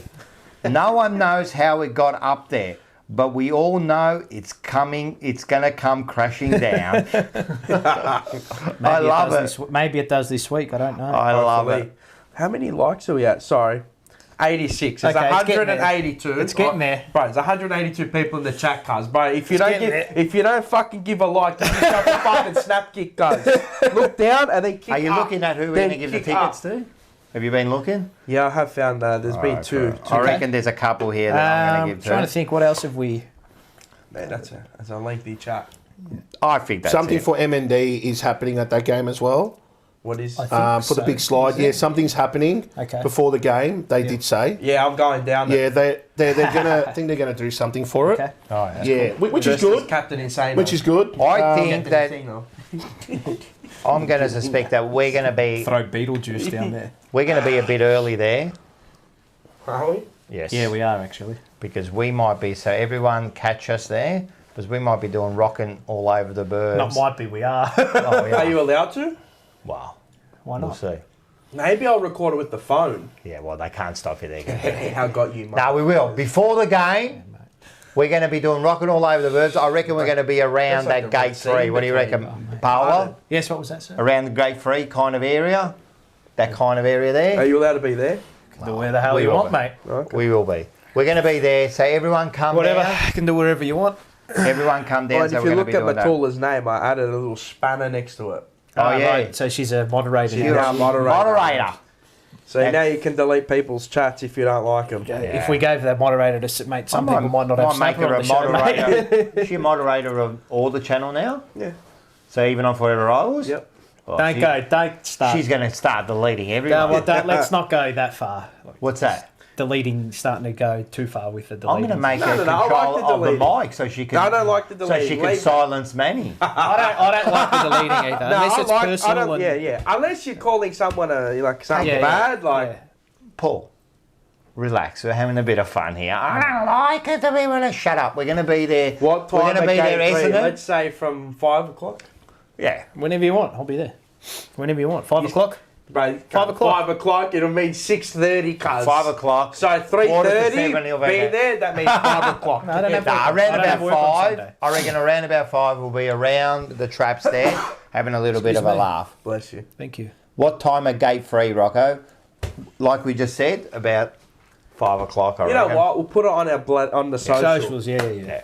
And we'll be there and we'll have a bit of a laugh. Well, and also, I just wanted to say, I don't ask for mics. I love the power. Oh, yeah, I think we've done a mistake there. Oh, no. I don't ask for likes, but can we get... Well, I think we're on the TJP Jumper Punch channel. We're at 1,870. Yeah. Can we get... If you're not a subscriber, mate, hit the subscriber. Yeah, let's get up to 2,000. Yeah. How hard is a snapper? You're watching the show. 2,000. You push subscribe If and you like push us the or you thing. don't And like if you us. push subscribe, you know what happens? You get 17% off Snit's North. That's correct. For just pushing subscribe. That is You don't have to do anything. Some people find it hard to Bro, But if you like it, do it. I know. we've got a bit of slating for Paul here. Me? Jimmy R. I can't take Paul seriously with those elastic cuffs on his jeans. Ooh. What, these? These are just my runaround jeans, bro. Just a runaround car This is just my shitty I'm going to jeans, defend Paul because I got to say. Roccomoro. Mate, I've had these for ages, bro. Roccomoro. What's up, Paolo? You look down. Me down? Yeah. I'm not saying it. He said it. What are you looking at me for? I know my name's Rocco, but he said it. I don't know. You know what we're going to do? I know about, how mate. we're going to get him up. Well, I can't play it. You can't play it, but we'll go into... Because we've been copyrighted for one of the songs we put on there. No. Even though we've had it up, 100 too. even though we've had it up for about 800 I know. years. But anyway. But how does the song go? How's it go? Ding, ding, ding, ding. Yeah. And then 3, 2, 1. Ray of the Reserves. That's a scuffed intro. We never say they have the reserve. I know. Well, I had Comes to. in. Anyway, So we were at the game. The rares of the reserves. We were there at Preston City. Fuck, I Oval. was spewing up. Braving cold conditions. Lost the game in the first quarter. 7 goals 3 to 2 goals 3. And smashed I reckon there were about 20 blokes that didn't want to be out there. All of them tonight. There were about 20 blokes that did not want to be out there in the VFL. They were beaten by the Northern Bull Ants. Anytime, more than welcome. 14-11-95 to 11-17-83. Not good. Not good. Who was good? I would doubt anybody comes into the team off that performance. But that was just all in the head, that game. How many AFL players we had there? 9. 1, 2, 3, Jesus 4, Christ. 5, 6, What do you reckon, mate? 7, 8, 9, 10. Oh my God, 10. 10. Having said that, I say 10 listed. Well, looks good. There's about how many of them haven't played a game? That one looks 10. Wilson, Moya, Lemmy, Murkov. Nice. Yeah, so 5 of them haven't played an AFL game, right? Jack Carroll was the clear best on by an absolute country mile. What is that? That's a decent donut. That's a tech one, that one. Jack Carroll was the best on by a mile. That's a Billy white Wilson. Ferrero Rocher, I think it is. Is it? White Yeah. Ferrero. Oh, that's tech. This is bad. That's very good, mate. Do you want a knife? No. You good? Straight down the goal.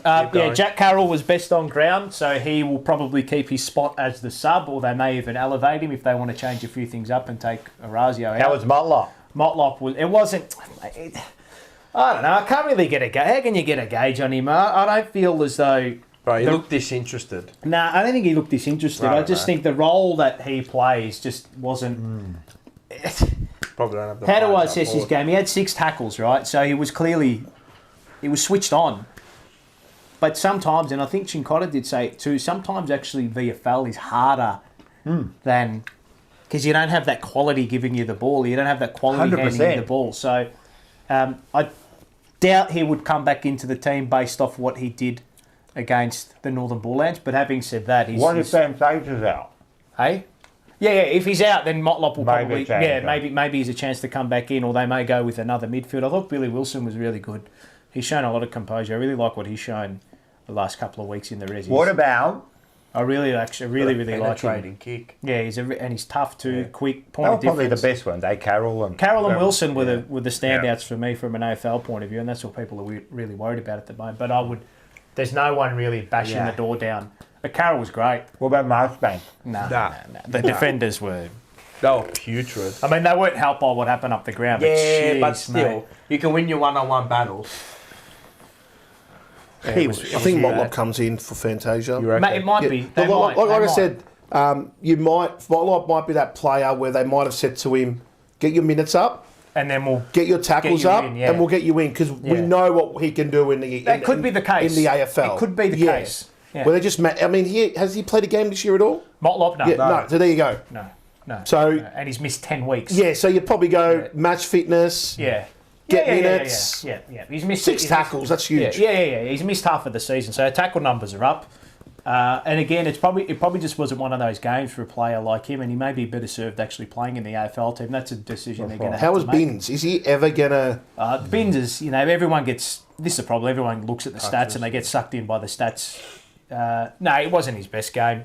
And there's a reason Ollie Hollands is well and truly ahead of him, because Ollie Hollands is a better wingman than him at the moment. So, and Binns, he's a bit of a... Would you say he's a speculative pick? Yeah, because he's a later draft pick, but he's there. Is he knocking the door down? Probably not.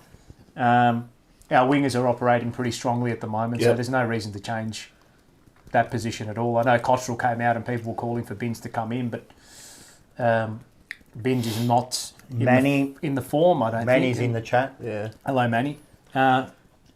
You talk about contest and pressure, and Binns is just that little bit off it. Bit off it. He's an accumulator. He finds the ball easily. I've noticed as well the last couple of weeks he's had his left knee taped up, so I don't know if he's playing a bit sore or if there's something going on there, or he may need to go for a clean-up, but I don't know if that's restricting him to a point, but Murkov he's just not up to it. Nah, he's tall, but he doesn't have the smarts. He just I've seen him walking behind at Marvel, and I'm like, maybe it is. You're tall, but and then there's nothing to him. Yeah. He hasn't got mass. He's very skinny. Yeah, he needs another year. Sometimes. You can't. Look, and I don't want to. I don't know. Do we need so right now? Based on that, does the club need to go in the off season and get a ruckman in the VFL? Well, they've got Hudson O'Keefe. Yeah. He's looked really good. He's hamstring strain. He did his hamstring on a specky bag at training, unfortunately. So that's just unlucky. What's a ruckman taking a specky for? That's just unlucky. But he's the guy that has started to find different lays to his game. His height? He's moved up forward 199. I think he's about 200. He's tall. So he's a ruck forward from what I've seen in the first 2 seasons of him, and again, he's just unlucky with the hamstring strain, but he's probably the guy that will step into that third ruck role. So if you're going ruck, you're going, De Koning, Pitternet, and then probably Hudson O'Keefe. Yep. I would say. Dom McQuaid didn't play because he was sick. Sam Durden didn't play. Corey Durden. Durden. He was more involved than we've seen at AFL level, but I guess that's to be expected. How was Ashton Moy? He was okay. Will he get a game this year? Could you bring him in that second half where we play the bottom teams? Maybe. Where you go, let's see what this kid's got. Maybe. Sometimes they do, you know what I mean? It depends on how we're travelling. He was a lot more noticeable in this game on the weekend, and he's being slung into different positions. Back, midfield, forward. So they're just looking at him. So they could be looking at him soon. I like him. I think he's got a bit of see you next Tuesday about him as well. And what about the kid play that we got in the mid-season? No, he didn't play. He didn't play? He will play next week. The Lord didn't play? He will play next week. Jeez, that kid looks good. He's strong. Cooper Lord. I found it interesting that we went away from how does the Irish kid go? Monahan. Very good.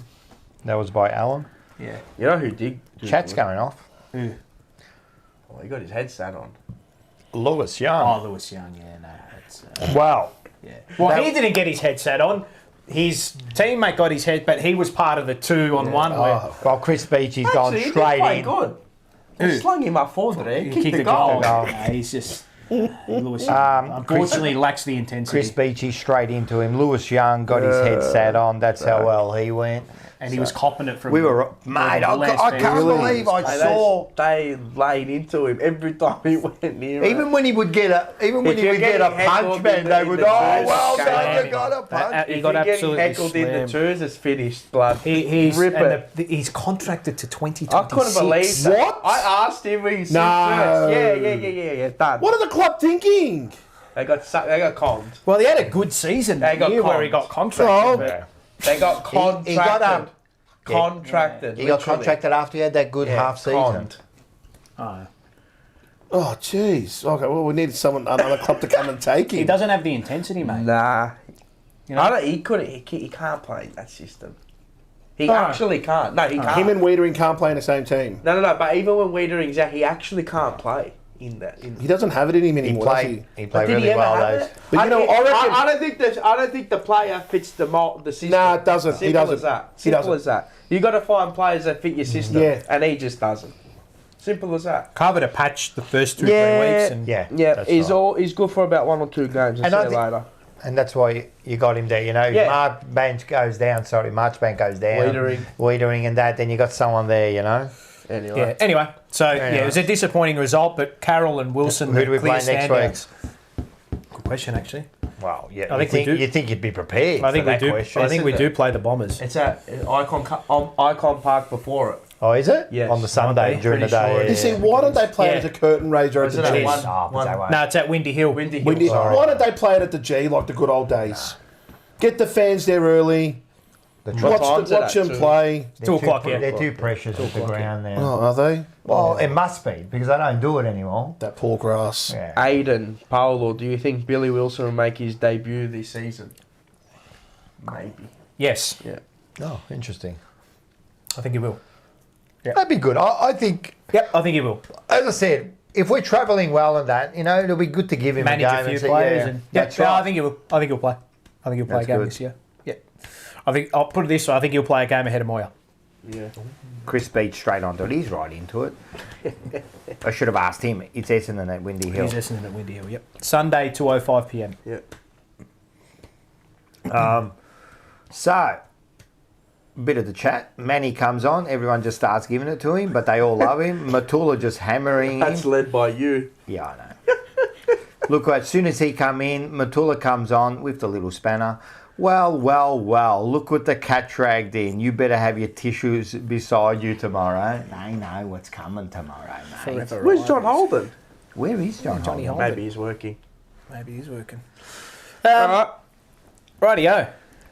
All right. Like, subscribe, keep it going. Keep going, Are we man. going to talk? You want to talk about AFL talk or nah? Or do you want to make that with Rocco's rant and everything? No, because I've got something different about. Okay. I'm going to play it then. If we got Yeah, it. we'll do. I want just a quick question about AFL.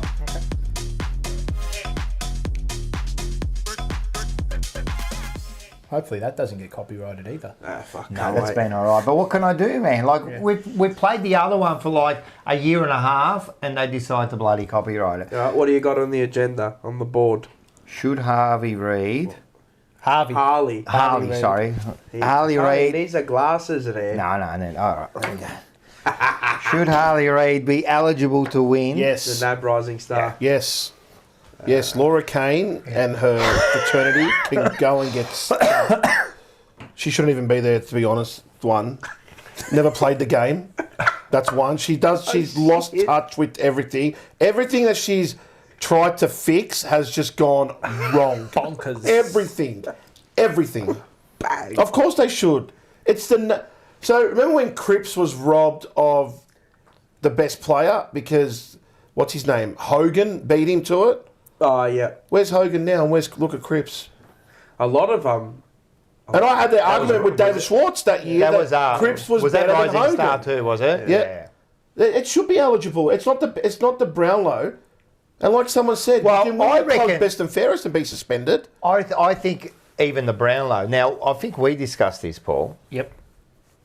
Corns did come up with a good point. That there should there be like a suspension, but should there be like a certain amount of weeks? For example, if you get 4 weeks, then you go, right, you're not eligible. But if you get 1 week, because these days... You can get suspended for a tackle. For the dumbest thing, you know what I mean? For the dumbest thing, and then what? You don't get the award. Now, I don't know about what's his name? Harley Reid. I don't know about Harley Reid. Like, it was a little bit of a dangerous tackle with that, but does it deserve... But the player didn't get concussed. Does it deserve not winning the award, you know? I think... Well, if you look at the World Game, you get a red card, you can still win the Ballon d'Or, you can win the Player of the Year. Yeah. If in NBA, if you don't, I think you have to play 67 games to win the. Well, Harley Reid MVP. failed to overturn his 2 game down to 1. Oh, there you go. So there you go. So he's still got 2. I think you should still be eligible for that and a Brownlow, to be honest. Yeah. For any award. You're still the best player. As I said, you're still the best player. I actually like the idea, you know, depending on how many weeks, how severe the thing is. 2, I think, is the right. You reckon 2? To get him? Because the way they say he's on... Oh, you reckon if you get 2, you're not eligible? If you get more than 2 weeks, then... I reckon, in the season, I reckon that's fair enough. And that's fair enough. It's 10% of the year. Yeah. 10% of the year. But the way they say, he has... The tackle could cause an injury. Yeah. But it didn't. Yeah. But it didn't. Yeah. It didn't. 5. Yeah. You know, watch what Sam Darcy did to Maynard. I'd actually give him an award for it because he should have gone harder. He should have gone a lot harder. What are you thinking? Fuck.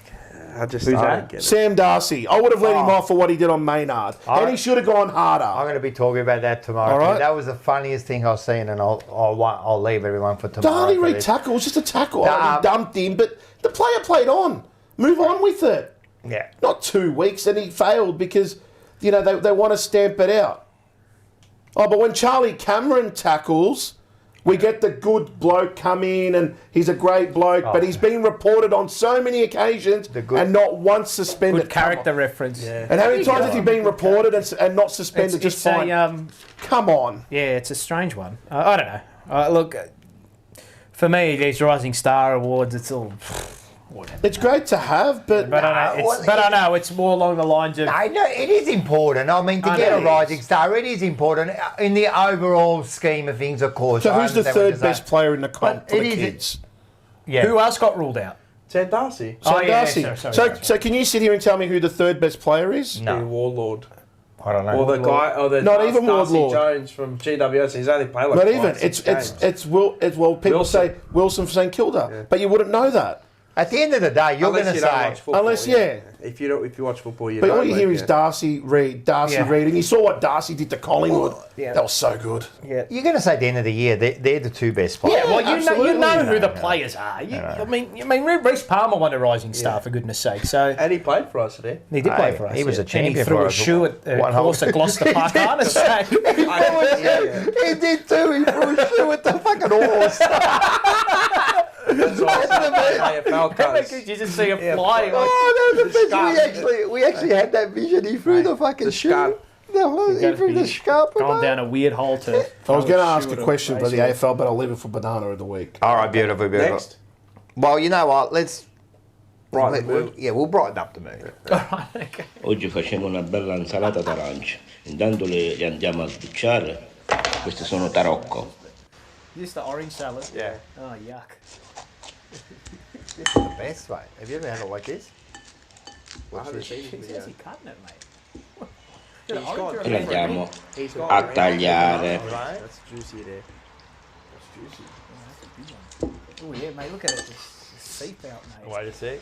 Olio extravergine di olivia, che giù buono.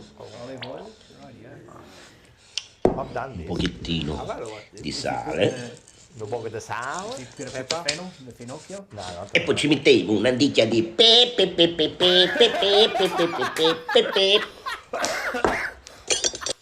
Un goccino di acqua. E niente ragazzi, quando avete un'anticchia di panuzzo ruro, un po' di pane raffermo, l'insalata di arance è l'ideale. Ci mettiamo un'anticchia di panuzzo di casa, la mamma di casa. E come com'è? 1, 2, 3 alle 123. Bobby che è da tutto. No, I'm gonna try that. Fuck, like a Hoover. Its own cereal. I like it. Yeah, it's croutons. The croutons Yeah. and the oranges. How good is that, Paolo? No. You know what I add to that, Bo? I don't put the bread, lemons. Lemons, yeah. I cut up lemons, Yeah, oranges, salt, We and... got him to try it.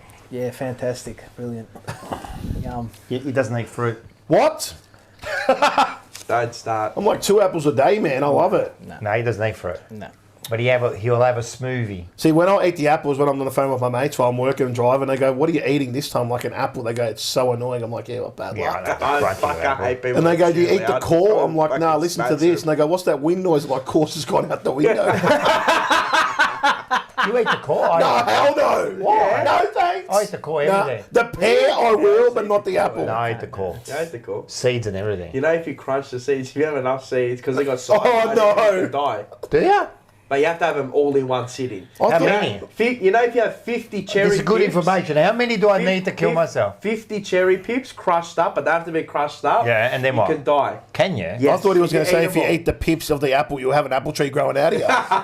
No, 50. I That was, Mate, that if was the we- science. Jesus. If we lose to Essendon and you see me collecting cherry pips, man, Go to a mortar and pestle, crush it up, and then if you see, please come and check up on me.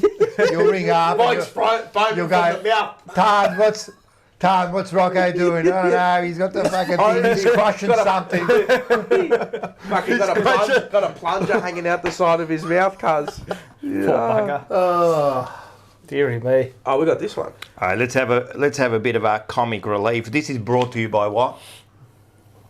What are we doing? What segment is it? Come on, you should know. Nah, can't rocking see all over. Oh, the yeah, place. rocking all over the birds. Who's it brought to you by? Blues Fan Crypto. Make sure Blues you get to the Fan link Crypto. below and get on there Fan tomorrow token. night. Fan Token, sorry. Fan token. Blues Fan Token. Yes. Crypto. He's a great man. Hey, we went down to Preston, as we We said. did. We had a great laugh with the punters down there. And look, we spoke to a lot of people. Yes. But the did main speak to person was... Oh, well, Dino's the man. Let's have a look what Here we happened. go.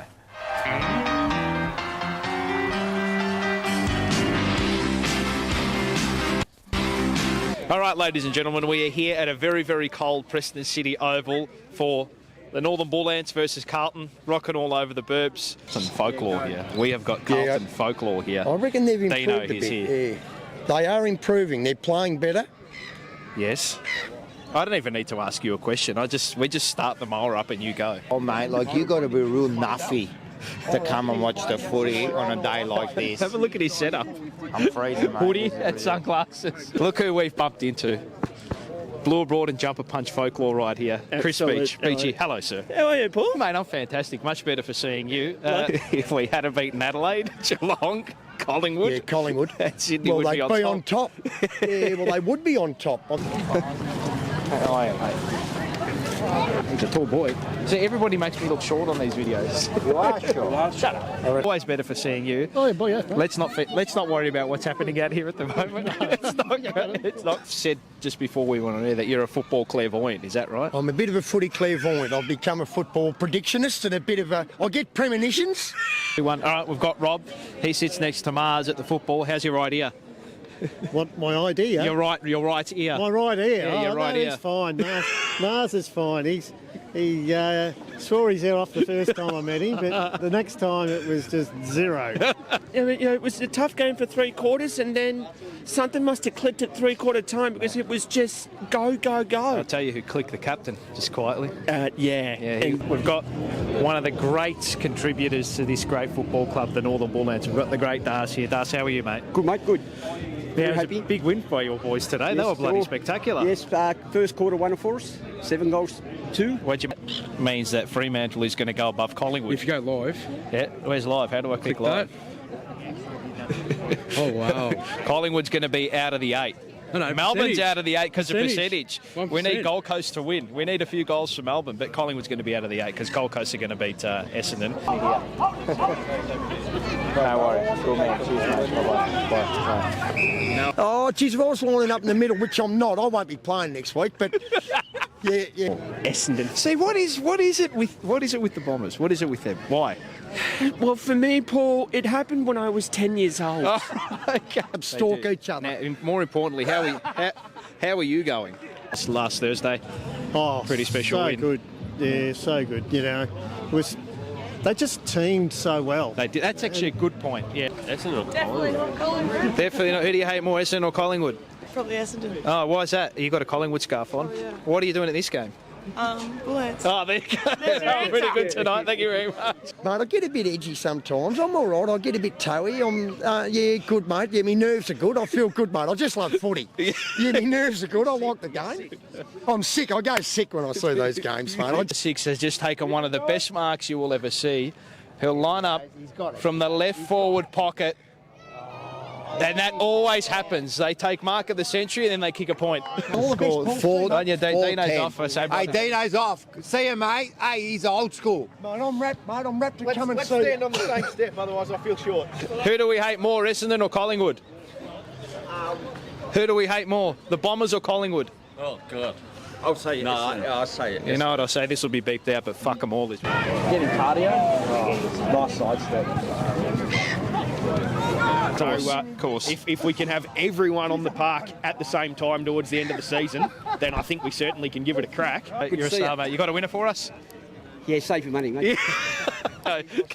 He's still going, mate. I'm going, mate. We're going to win next week. I reckon we're a chance. I think the Bombers are a bit concerned. He's the best Dino, mate. He is. I'm a bit of a footy clairvoyant. I get premonitions. Mate, Dean is the best.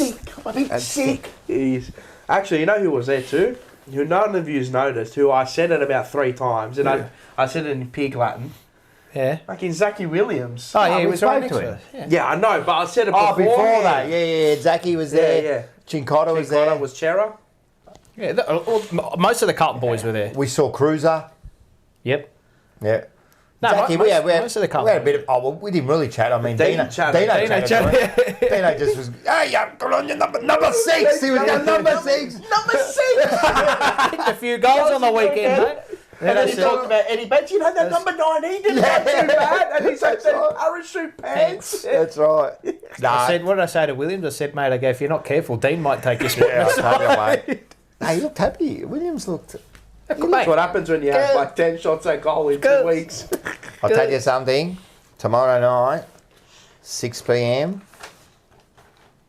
Rocking all over the burbs. You can watch the full version. You can see Dino go 6. So make sure you get on there, and then after that you watch us while I give it to Manny. Big time. Are you still in the chat, or are you going to? No, Manny's in there. Is he still there? Fuck you. How are you for time snapper? I'm fine, mate. Just had my Essendon mate say you should captain Merritt, or the Ferret, as I call him. He will destroy Chincotta. Thumbs up. Oh, is he an fair enough? He's an Essendon supporter. Yeah. No worries. Again, well, I've been on the Ferret. He sounds like. What's your mate's name? John. John. He sounds like he hasn't had his peptides for the night. I want to go there with syringes hanging out of my arms and that. I should do it. Can I do it? Wasn't it Sam Mitchell that did it? Yeah, like that. And he goes like that. When we beat him 2 years ago, not last year, the year before. Yeah. That night, I think it was the first time we played the Queen's birthday eve. Yeah. And we won. And I remember Heppel was running and he missed it, kicked it out of bounds on the floor in the last quarter.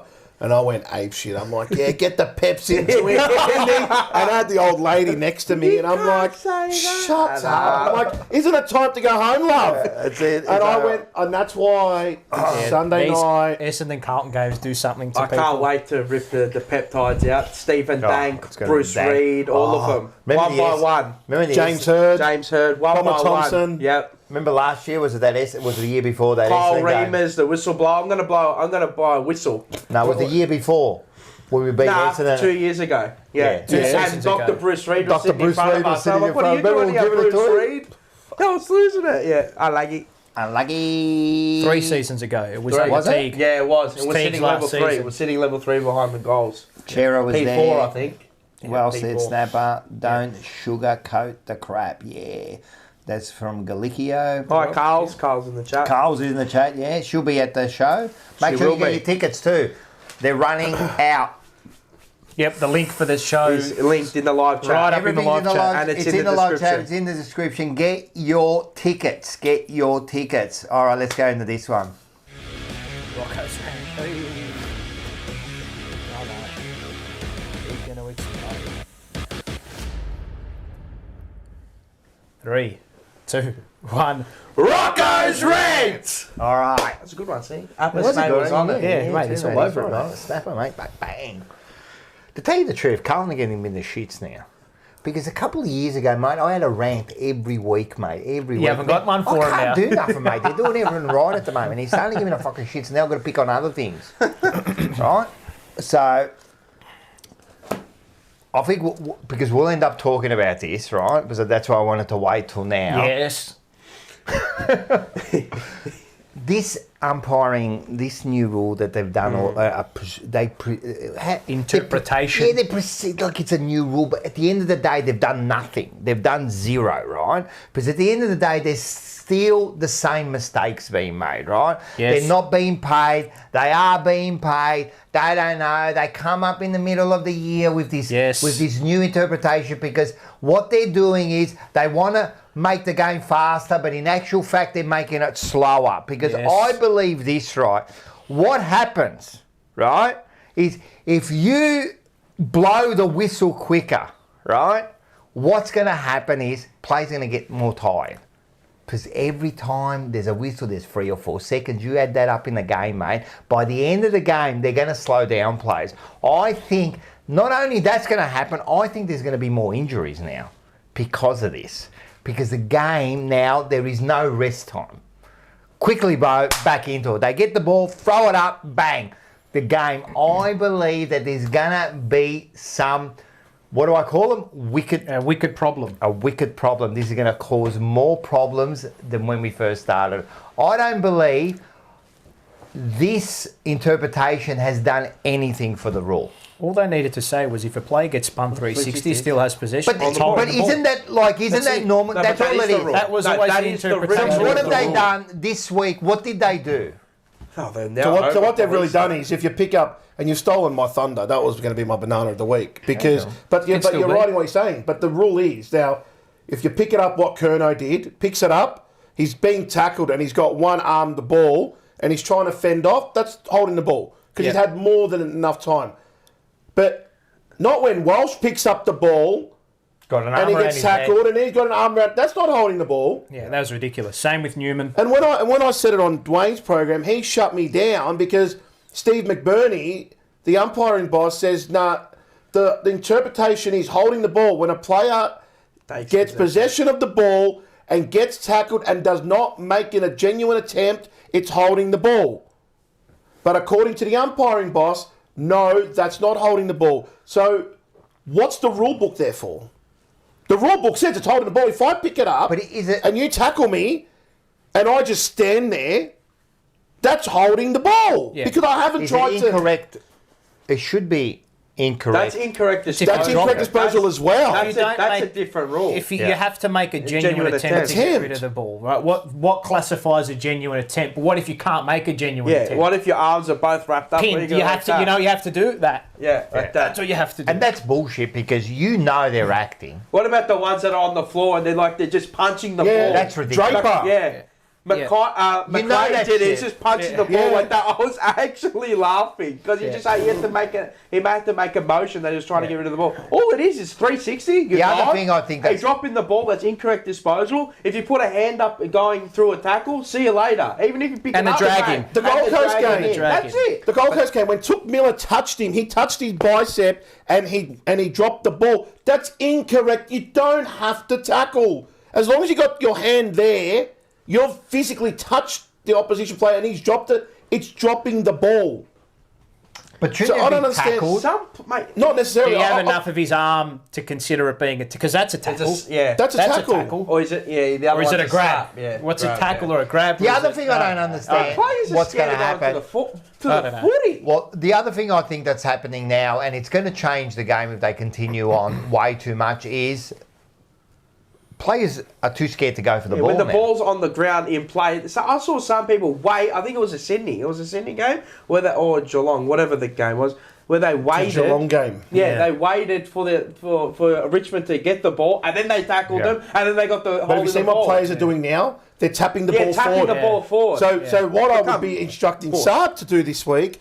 Don't pick it up. Just keep tapping it forward and using your speed. That's how they have to be because eventually the ball's going to bounce up to you and you're going to get away from your opponent. The moment he grabs it, then he can get tackled. And he gets tackled, well, the umpire's going to go holding the ball. That's what they've got to train now. And that's what Voss was saying. We have to train for it. Can you fucking and this is the whole thing. Like every line now, they've over-policed it. They fucked it because I was watching the game and everything was just getting called holding the ball. I'm like, bro, what the? And when we tackle, we laid 75 tackles for one. I couldn't believe what I was watching. 4 that should have been paid for us. That were just blatant. For one. So now you have to go into the game, right? And they're going to be the biggest fan free kicks you'll ever see now. Everyone's going to call on the ball. And then it's going to get on the umpire's Friday night was the same. They paid him to Collingwood, not to the Bulldogs. Yeah. But then all the games that I watched throughout the weekend, I reckon they started easing up on it. Yeah, I reckon it changed over the weekend. It changed. The umpiring changed from so when what's the point of that? And this is what happens with every rule they implement is that the first one. But I don't even think they implemented. All they said was, what did they say? We're just going to be quicker with the whistle. Well, they policed the ball. And they were quicker with the whistle. Mate, quicker. Mate, now as soon as the player gets the... I saw sometimes it wasn't even holding the ball where the player got the ball, he got wrapped up and they just blood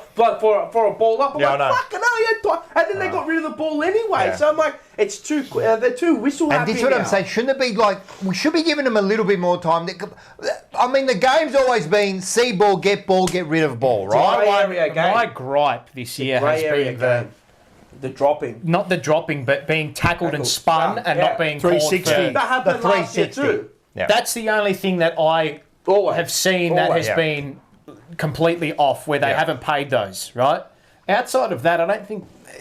It's just too much... Just area. This is prior, that's not prior. This is the amount of time, that's not the amount of time. Well, we don't know anymore. I don't think anybody knows anymore what... There is no amount of time. I understand there's a lot of grey areas in our game. I do understand that. It can never be black and white, our game, right? I do understand that. But this has actually made it more confusing now. No, it's made me... It's infuriating to watch. Well, it is. But you just don't know anymore. No, it's because the umpiring boss doesn't know. He's got no And then you've got Laura Kane and Andrew Dillon up top. They've got no idea. They've got no idea. It's just a 360. That's all that needs to be implemented. Policed more is that when you get spun, because every time they get spun, you go on ball. Yeah. He's taking. Because that's what we believe that is the rule. And go, it's a 360. It's holding the ball, and you get players getting spun, and they got enough time. I'm like, well, it's fucking holding the ball. Last quarter in our game, Kemp got taken too high. It wasn't the controlling umpire that paid it. It was the one downfield.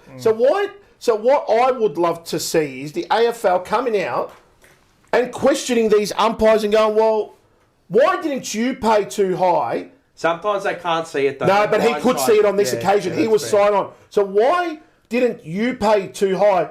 But he did. And then with the Welsh one, he called holding the ball. But where are the other 3 umpires who go, no, too high? Yeah. Why are they scared? This is the whole point of having 4 umpires. You're allowed... You look at the world game, and the linesman dictates a penalty and says to the referee, it's a penalty, blow it. So why doesn't the other 3 umpires... It's interesting. It's just... And then they're talking about, he gave the ball to the wrong player. Well, we all know the rule. You give the ball to the wrong player. And then Collingwood supporters jumped up and go, why wasn't it a free kick for Carlton for time wasting? He gave it to the wrong umpire. Yeah, but you dickheads. It wasn't the officiating umpire. He was still waiting to come in. So my question is, what was that umpire doing there? Yeah. Well, you see an umpire, you just give it to the umpire. Yeah. Exactly. That's no big deal. They've ruined the game. The game's hard to watch. One of the best games I've seen this year was the Anzac Day game, because you couldn't tell the umpires were there.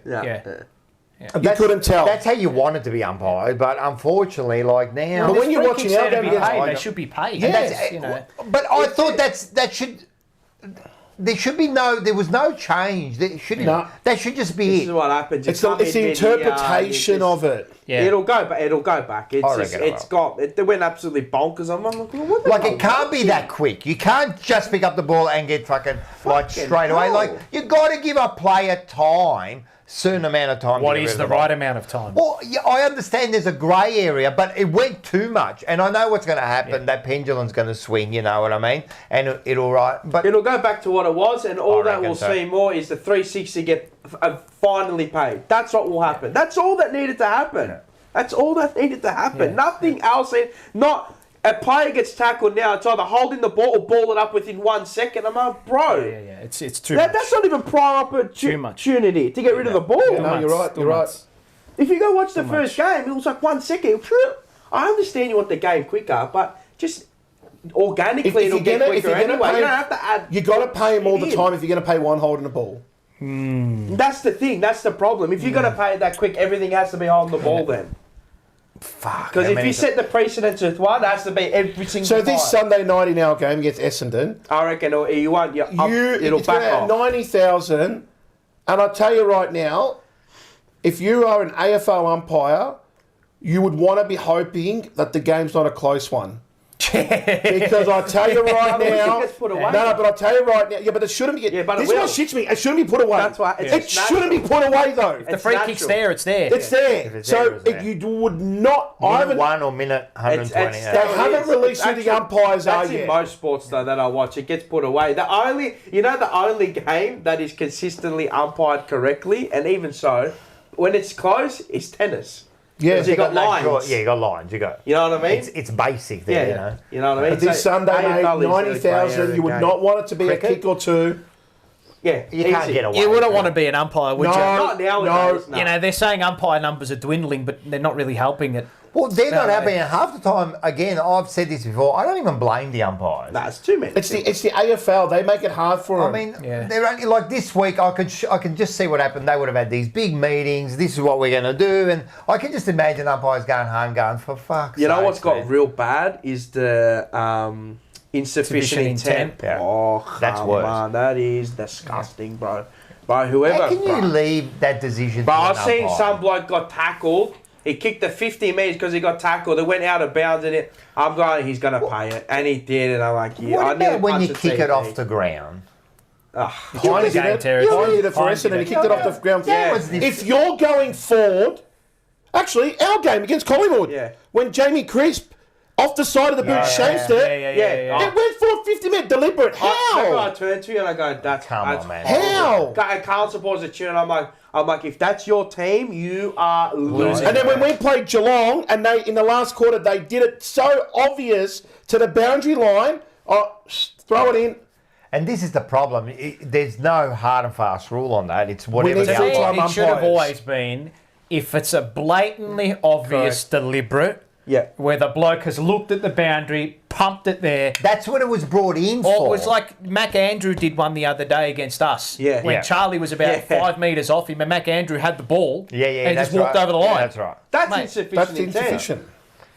No, that's gone. We need full-time umpires. I can't wait for it to hit the goals. You know when people, they're starting to run it through and they know they got like 5 metres, but what is it, the 9 metres if you... Well, it happens every once in a while. Yeah, I know, but I can't wait for that to get It's a direct score, so you're conceding a score. But let me say this also. I can't wait until they start Patrick Cripps has to start taking bounces. Because he runs too far. I reckon he's going to get and he almost, and to every Collingwood supporter that wants to complain about that Freo game, that third quarter where Beau McQuarrie ran from the boundary line to almost the centre square without taking a bounce, and they kicked the goal, you pricks want to talk about you want to talk about Rankin, all right? Look at that, because you did not deserve that win against Fremantle, because that should not have been a goal. No greater interest than But Cripps in that first quarter went, I'm like, bounce it, bounce it, bounce it. They're always hot on something. Hello to the Monday Blues. Yeah, Monday Blues are I don't know in there. whose man in the account could be George or Andy. Incorrect disposal doesn't exist anymore. Farcical non-calls all game on Thursday it was night. horrible. Or the one where they hold Harry and Charlie and they got him around the waist. Christmas trees. I don't... And you can I see, go there, I'll be and here on the forever. weekend, you can see Charlie's trying it. Actually, they did it against Kennedy. Kennedy's trying to get to the ball. Every game. And he's looking at the umpire, and the umpire's like, oh, what do you mean, oh? Yep. Libax, sorry. Thank you for the donation, $2.99. Which pro league in the world adjusts mid-season? None. It's real weird, man. It was just. But are we? I know you compare us to the world. Are we elite? No. It's just we're the elite of here. Australia. Yeah, Yeah, we're I know, elite. but does it have to be? The only elite one that elite really to do did it? I mean, was we're the World elite here. Game with handball, where the ball was kicked into your hand deliberately by the opposition. They clarified that, and they said if you do that, it won't be given as a penalty. Because you so don't they have fixed enough it time up. to react. Yeah, so they clarified that. Yeah, but that's AFL, one rule change in 100 years of football. AFL, they'll come out tomorrow and they'll be like, all right, rule change is this. Liba X, another one. But it wasn't Super even chat. a rule He's a change. good man, Libex. That's what they have to say. But it wasn't even a rule change. All it was is. It makes it sound good. Yeah. It wasn't even a rule It's like change. the 666 hasn't improved scoring. That's cap. It's all cap. And that's another thing. It's cap. That's another thing. It's What's cap. the warning for? It's cap. But I said this. There was that was my banana like 5-6 weeks ago. Then what, I still don't get the Why warning did you after give a 5 warning when years. you should already know the rule. It's been there 5 for years 3 to give a fucking warnings. And the other thing is the fucking bounce. Stop the fucking bounce, It's mate. cap. I'm done, mate. So if you're going to bounce it, oh, look, mate, just Nah, let not you know, that's cap. if it happens again, It's free all kick, cap. I'm going to throw it up Yeah, now. that's right. They don't do it for any other fucking... So what's the fucking difference? The mark You're of either the going to devil, bounce it or throw it up. Yeah. The mark And of the don't devil. bounce the ball in the middle, man. I'm telling you, they waste seconds there. Told you, 4 Mark of seconds the each devil. bounce. 4 seconds do that each 2 or bounce. 3 times. You don't get time back on the clock. You know that, yeah? I know that. You don't. No time goes. No time goes back on the clock. And so why- if they bounce it wrong 6 times, there you go. And why do you think Fuck. Craig McRae admitted when he tells his players, waste time, do this, do these little things, he goes, by wasting almost 40 seconds in a game, that's a big deal. It is. So, Limber X, sorry to cut you off there. $2.99. Integrity down the drain. Don't care what anyone says. Yeah. Monday Blues, it's George. George here. Can't wait for the live show, lads. Tickets secured for Andy Hey, and we got I. Andy. Oh, hey, With sickos. come down because I reckon Good we'll get sickos. them up on stage and have a bit of a punch on with them. Nah, they're all right. Hey, listen, I've everyone's always gonna- said, mate, if we got it, I'm telling you, we're building such an army, right? If there's ever a war, right, between us, Monday Blue, now we're going to go snapper here, mate. I'm telling you, no one's taken us, I love mate. a We're brawl. done. Hey? I love a brawl. We'll kill him. Right? I don't care how old you are, it's on. Carlton Collingwood, when we're walking out, this old guy comes up to the guy in front of me. I'm not old, like probably in his 30s, and goes, no, the fucking pies, and the Carlton's in front of me, pushes him. Oh, no. And then he comes to me, and I pushed him, and he was intoxicated. And the guy in front of me went back. I said, mate, just keep walking. He's not worth it. I said, if you do anything to him, you're in trouble. I said, he's intoxicated. Yeah, Walk no off. fighting. And then I thought to myself, don't- you know what? we don't condone If that fighting. was 10 years younger with me, I would have had a swing. No. You don't come to someone's face and say that when you're full Especially drunk. after you lose. Play stupid If it happens this Sunday, Carl Essendon, What and we're happens if you winning, play stupid games? mate. Play stupid games, you win stupid Yep. prizes. I agree with John Holden. The clock should start when the ruckman touches the ball. Correct. Yeah, that's a good point. That's a good point. That's when the ball's actually in Well, play. see, that's a basic, like you think about it. Well, the NBA that's does it. smart. Yeah. So unless the umpire blows the whistle, the clock's ticking. That's smart. But I don't get it. Like, that's easy. Like, you think they sit there with Laura Cut and they're all sitting there and they telling go, you. oh, let's fix up. How about you start the clock when he touches? Like, how about we do that? And how about we don't give a fucking warning anymore? Well, 2 weeks ago, 30 seconds. off the I clock. agree with what they said about the time that a player gets with the 360. Yes. It was right. Yeah. But Yeah, they've your just hands gone are a free. little bit too They have. far. They That's have. I agree But with don't they have what to, they it put looks in. like they've got to be seen to do something, you know what I mean? Like, well, they have do it. to be improving. Yeah. But what you know what I say? Why do we have to know about it as the general public? Because we are the paying fans. I understand that, but why don't you just say to go to all clubs in the week? Because if and you say, rock "This up is to a what's game happening." this Sunday night and you see something paid against you and you didn't know it's a rule change, you're going to jump that field and belt the umpire. I know, yeah, But if you know about it, you go, okay, yeah, you know what, that's the new rule. It's good they're paying him. Now, wait, all- see if they pay it for me. It's all optics. It's all bullshit. 1-1-1. Yeah, 1-1-1. But the time I wasting, like it. Good stuff with the likes. the time with the bouncing the ball, they said at Hawthorn, Port Adelaide, there was 13 seconds that wasn't wiped off the clock. Oh. And the AFL admitted wrong. Yeah. Hawthorn lost by a point, you pricks. You can't say sorry. Yeah. Don't come out and admit that shit. Keep it in-house. John Holden.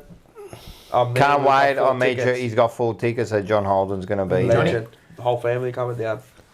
Come on. Hey, we got 100 like. We're doing really good. 148 still in watching live. 100, mate. It must be you, Steve, huh? We've been. I've got the family watch. I've got the mate. My wife hates AFL. She hates it. Yeah, she hates it. Her first ever game was Carlton Collingwood.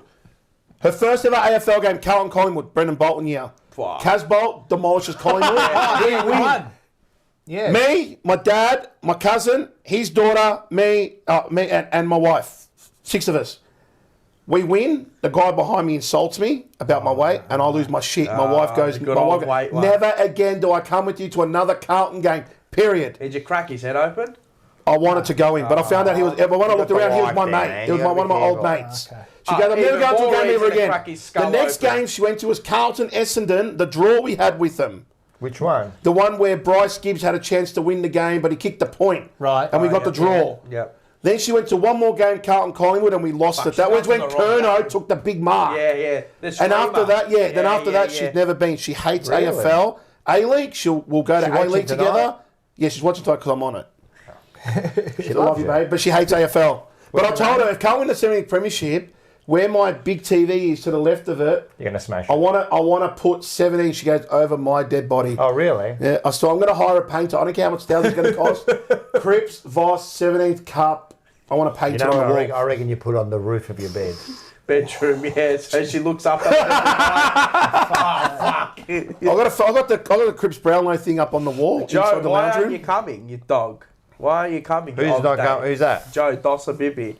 What an og day. Why aren't you coming? Where you going? Why? Bro? Where you going? Where you going? If your brother's coming, why are you coming? You og That's day. shit house. Yeah, you should be ashamed I've of lost yourself. respect of you. Should be ashamed of yourself. All right, let's go. What are we doing? This one. Like we just did banana week for 2 hours. If we can formalise it now. Oh yes. Banana of the week is probably brought to you by Tech Collectibles. You know who owns Tech Collectibles? No. Yeah, we're millionaires, man. Yeah. Millionaires. So if you need any cards or... I'm leaking money. Yeah, footy cards, anything. Pokemon. Was that SL GT 63 out the front? Was that yours? Yeah, man. Yeah, it was. I thought so. It's nice. Money laundering business. It's just the front, cuz. Yeah, just like all the Lebo bakeries out there.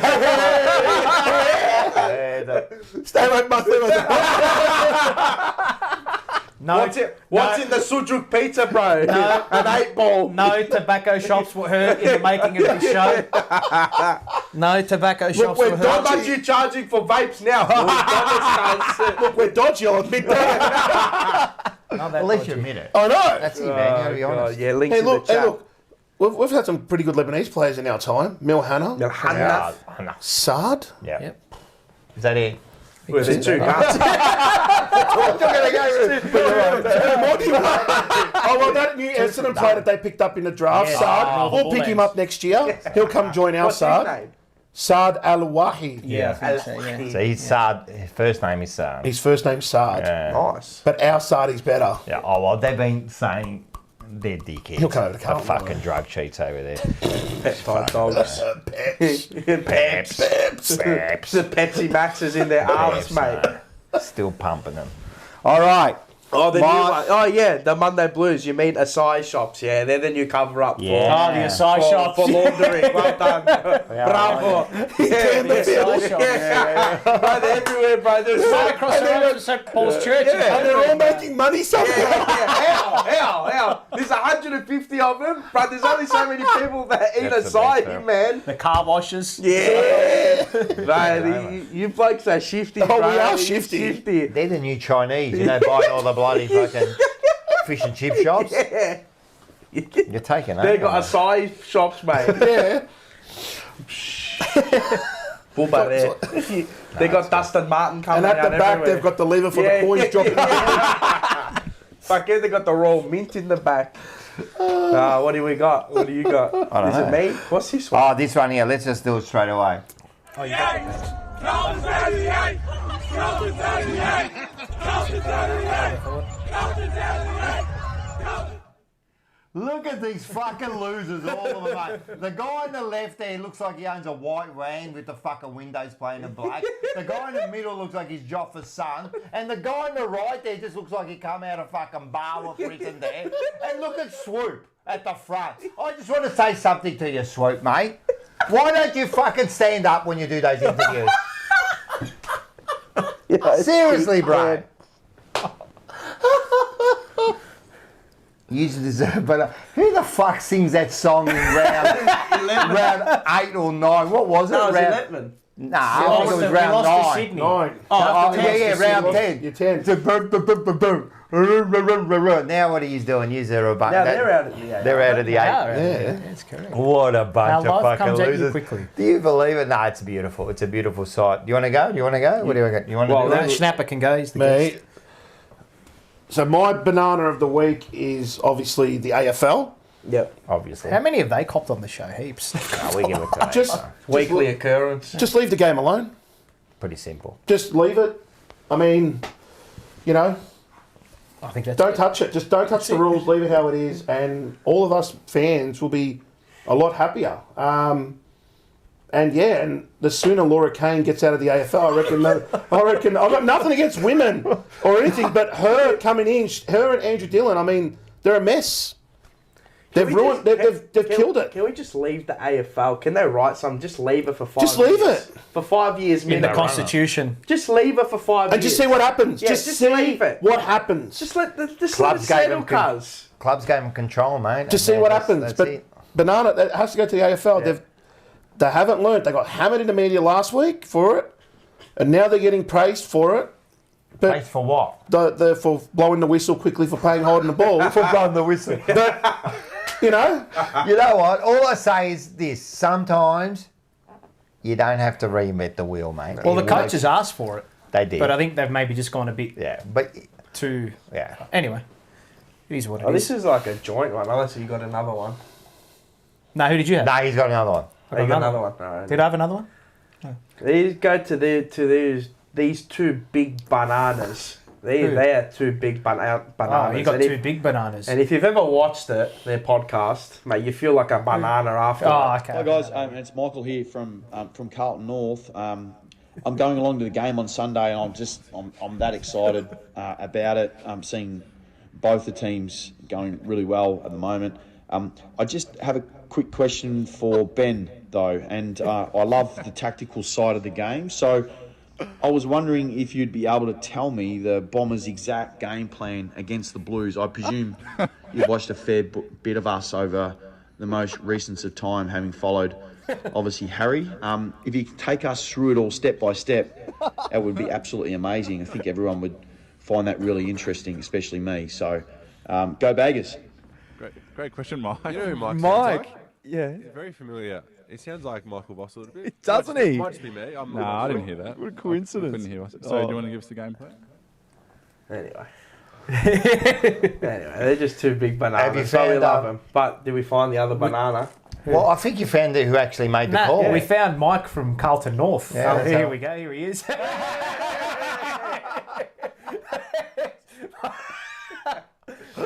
Mike from Carlton North, who made that phone call into the Ben and Harry podcast. You reckon it was that? Oh shit! Sorry. You reckon he was giving a slight dig to North Melbourne there too, Carlton North? Maybe. Because he used to play with North. Maybe he was. Look at Mick. What did Mick I write? saw that. Swoop is so short you can see his feet on his driver's license. The driver's photo. Fucking hell.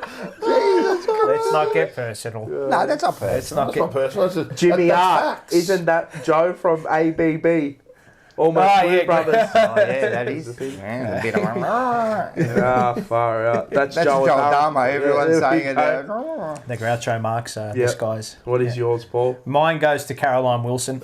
Lol. Mine goes to Caroline That's Wilson. her first time ever on this show. For her botched reporting of the Hawthorn, in quotes, saga. Racist saga. The whole thing was an absolute debacle from the very beginning. Stop the kid.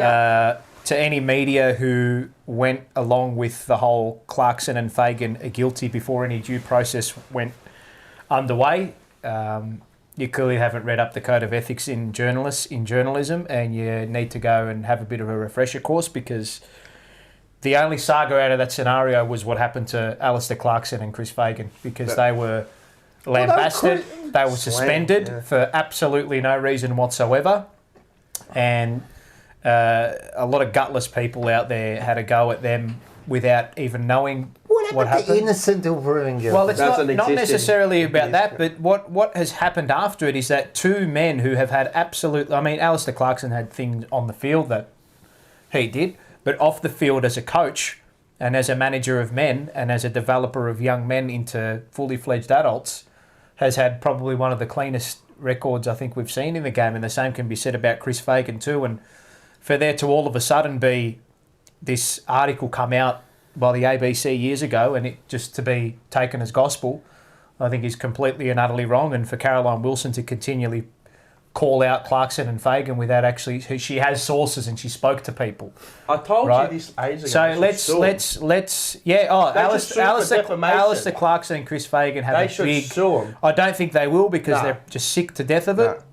But they should sue him. I said this last year when it happened. I said it was cap, and they should sue him. One of the people involved with the whole scenario and attempting the investigation was actually charged with fraud. The ABC journalist? No, not him. It was a different person who had been running a club and running different types of books. He actually got done with fraud. And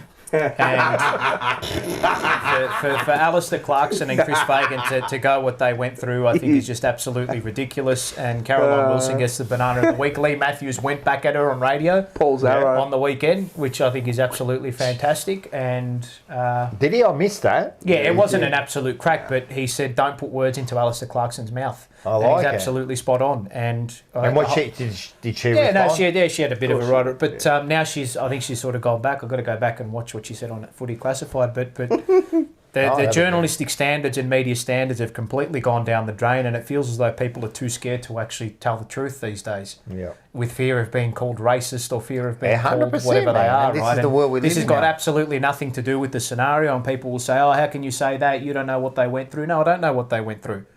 Right, but what I know is that the Human Rights Commission said there is absolutely a lack of evidence with regard to claims that have been made, and have thrown it out and have said this is just, we can't do anything here because there's nothing to go by.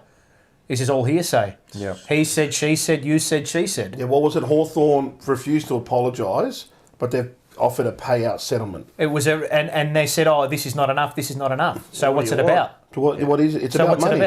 It's about money. So Caro gets the banana of the week, and media who went hammer and tong early on it, right? And the botched article that was written was just, down the drain. Absolutely down the drain, right? And now it's probably going to go before the courts if they want to go that far. The Human Rights Commission has completely thrown it out, and it's just become a blight on those two. And unfortunately, there was a point with which it was going to stain their careers, and it shouldn't have. Yeah. Well, Clarkson got hammered last week. I think it has a little bit, Paul. Yeah. That stain will always be there. But for something that who knows if they have or haven't done, but all we know is that there is an accusation that has been made. It's false. It has been proven that there is a lack of evidence to substantiate the claim, and that's it. You know what shits me is why don't people come out then and there if it happens? That's what I always say. Why do they wait? The funds are going low? Who knows? I don't know. And Clarkson last week, he used language towards it. Which coach hasn't said the word fuck or like lost it? Why don't you report and say what was the decision he made where he called the umpire the C word, and show the public why he did it? This is the last sentence. Yeah, let us see. Because if the free kick against North should not have been there, you can understand as a coach why they get frustrated. Can I say something? Isn't it going to federal court or some shit? What? So the scenario now has been, it had been thrown out by the Human Rights Commission. But now they want to go to federal court. Oh, you're talking about, what's his fault? The Clarkson and Fagan. The Clarkson and Fagan. But he was talking about but where Clarkson also been slandered last week. Are these people angels? Is anyone an angel? No, I'm not saying no one's perfect. But the whole scenario has been completely botched, and to say that Clarkson and Fagan at the end of the day were they've done it. They're trying to make them believe that they they've have done gone it. to the Human Rights Commission, and the Human Rights Commission has said no. There's nothing here. There's nothing here. And if you want to go further with this, if you think you're going to have to go to the courts, That'll get dismissed. How is she still in a job, Caroline Wilson? I don't know. There are a lot of journalists and a lot of media that I've asked that question of, and because when the Essendon saga happened, she said there was going to be a massive walkout. Heard got sacked. Journalists are not lawyers. Yeah, I know I'll that. leave it at that. Absolutely. You're getting a lot of love. Bravo, Paul. Yeah, no, but see, this is the problem, right? And it gets to a point Cannon. where, it's. Can you get in trouble? No. At SCN for speaking like the way you are now? No, I just did. No, but what I mean, but you on can't, air. Yeah, can they say anything? If something like that can comes up Caro on come back at you? She can come back at me. It's fine. Well, what did he say? But you know what I mean. But Caro, Good. These journalists. But nobody. But these journalists like. But you know how they are. They want to go at each other. Yeah, but they love it. Yeah, but I get... Like when Kane Corns made fun of Trent Cotchin, and all of a sudden they get so defensive. He's having a bit of a laugh. That was hilarious. But what I mean is... But that's everyone. Let's pile on Kane. Can he get in trouble for saying it? I love hearing that. But we are talking about... No. We are talking about two men, right? And we are talking about families as well. What about absolutely who have been, and then there's also the other side of the argument, right? Yep. With the Hawthorn players. What has got them to a point where this relationship has just become so soured? Like, what has actually happened there? Well, no one really knows. Well, it's the money. When I hear, as soon as when someone says it's not about the money, it is. You know it's about the money. Always, right? And look, at the end of the day, no one knows what the hell has happened. All we can do is go by a due process, because this is the way our society is. Right? This is how our society is. Of course. And the greatest thing as a society that we have ever come up with is innocent until proven guilty. Wow. Yep. You go through a due process. Yeah, if that due process that you go through comes up with a lack of evidence and no evidence to substantiate your claim, what can you do? But the problem is it doesn't work like that. But it does work like that. I know it works like that, but that's not reality. And now they've had their names cleared by the Human Rights Commission. If I was them, I'd go after all. But it hasn't. I know it's been cleared. The problem is, right, is there a perceived notion that they actually did do what they did? I know, and this is the problem. That's the issue. Yes. Yeah, and there are people, and there are certain people in Australia who believe that our systems are everything's inherently racist, and we're a horrible country, and we're the biggest disgrace to ever grace this earth, right? And those who went before us, people go, I go, I'm talking about from what I'm looking at and what I see, the process that they went through in the media, and what they copped, and how unfair it was. I think was nothing short of a disgrace. They didn't even get a chance to back themselves. Nothing. They were just piled on every week, every day. I'm like, bro, these guys haven't even had a chance to speak. And there was one man, and good on him, and he got lambasted for good on Luke Hodge. Yeah. The day or two later, it all came out. He said, he did too. He goes, I have nothing but, respect. Yeah, no, he did. He backed him up straight away. Both of them. I can't believe they didn't get a chance to speak. You know what? It was like a media trial. I just want everyone. It was a media trial. Chris Fagan and Alistair Clarkson, I don't think people understand how difficult it is to take young men at the worst time in their lives at 18, 19, far out, they're the worst. And develop them into elites. They're basically 40 kids. 18-year-old kids are the worst, mate. Imagine trying to fucking, Paul, this is the problem with this world now, right? Unfortunately now. But this is the problem. What are you scared of? If you go against, hang on. So let's go back to it. But isn't this society now? Yeah, but no, it's society because people allow it to be that. Yeah, I know, but it won't change. Yeah, it will change if you stand up to it. But no one will. Like this, but why it will not? change. Because everyone's too scared. Because people are scared of their livelihoods. Yeah. Their livelihoods. Which is absolute rubbish. 100%. Which is rubbish. 100%. Being like, especially with the social media and that these days, people will get crucified. It's all a look. Yeah, of course. But just remember. I can come out and just all of a sudden, right? Just say something happens, we have a falling out, right? heaven forbid, right? We have a falling out, and then I accuse you of all this rubbish. I love you too much. I accuse you of everything under the sun that you have never done. Right? Now I've got this platform. Then you have to defend yourself. And it's never happened before, right? That's right. And then people are like, oh my God, as if Rocco did that. I can't believe that. Right. And then you're like, hang on a minute. Yeah, that's right. Mate, I was overseas when he accused me. Do you know what I mean? Yeah, 100%. And just remember, everybody, this can happen to you. Mate. This can happen. What happened to them can happen to you. Right? You can be blamed for something that you just didn't do. And then what about in the world we live in today, as you say, everyone's got mental health issues. Yeah. What happened to... Look what happened. Of course they got... Mate, livelihood, they're taking it home with them, they're getting bashed, their kids, like, mentally, like, they're getting absolutely hurled abuse. Their family will be copped. Their families would have copped it. What about them? With no evidence... You know, like it's what we found out is that there is a lack of evidence, and it's been thrown out by the Human Rights Commission. There's none. So if there was any evidence, they would have copped it. This is why I said at the start, it's all the thing that I want to say about it, but I don't want to say it because then people think I'm a racist. But what are you going to say? Because it's Aboriginal. Because it's always it is that. Because it's always like that. I've got nothing to lose. Because people because the moment scared of that. But this is the problem right there. Is the problem. So for example, that's what it is. So for example, that's the problem. You're not being racist there though. You're saying I'll put it this way. He is. If he is black, if he is white, but I'll put it this way. Asian, if he is this, if he is it. Because but the moment you say it, because they're Indigenous, you're racist. Yeah, but that's what people say. So I'll put it this way. Cancel me then. I don't care. 2 weeks in a row, we had the whole Indigenous thing. Welcome to... People got sick of it in the end.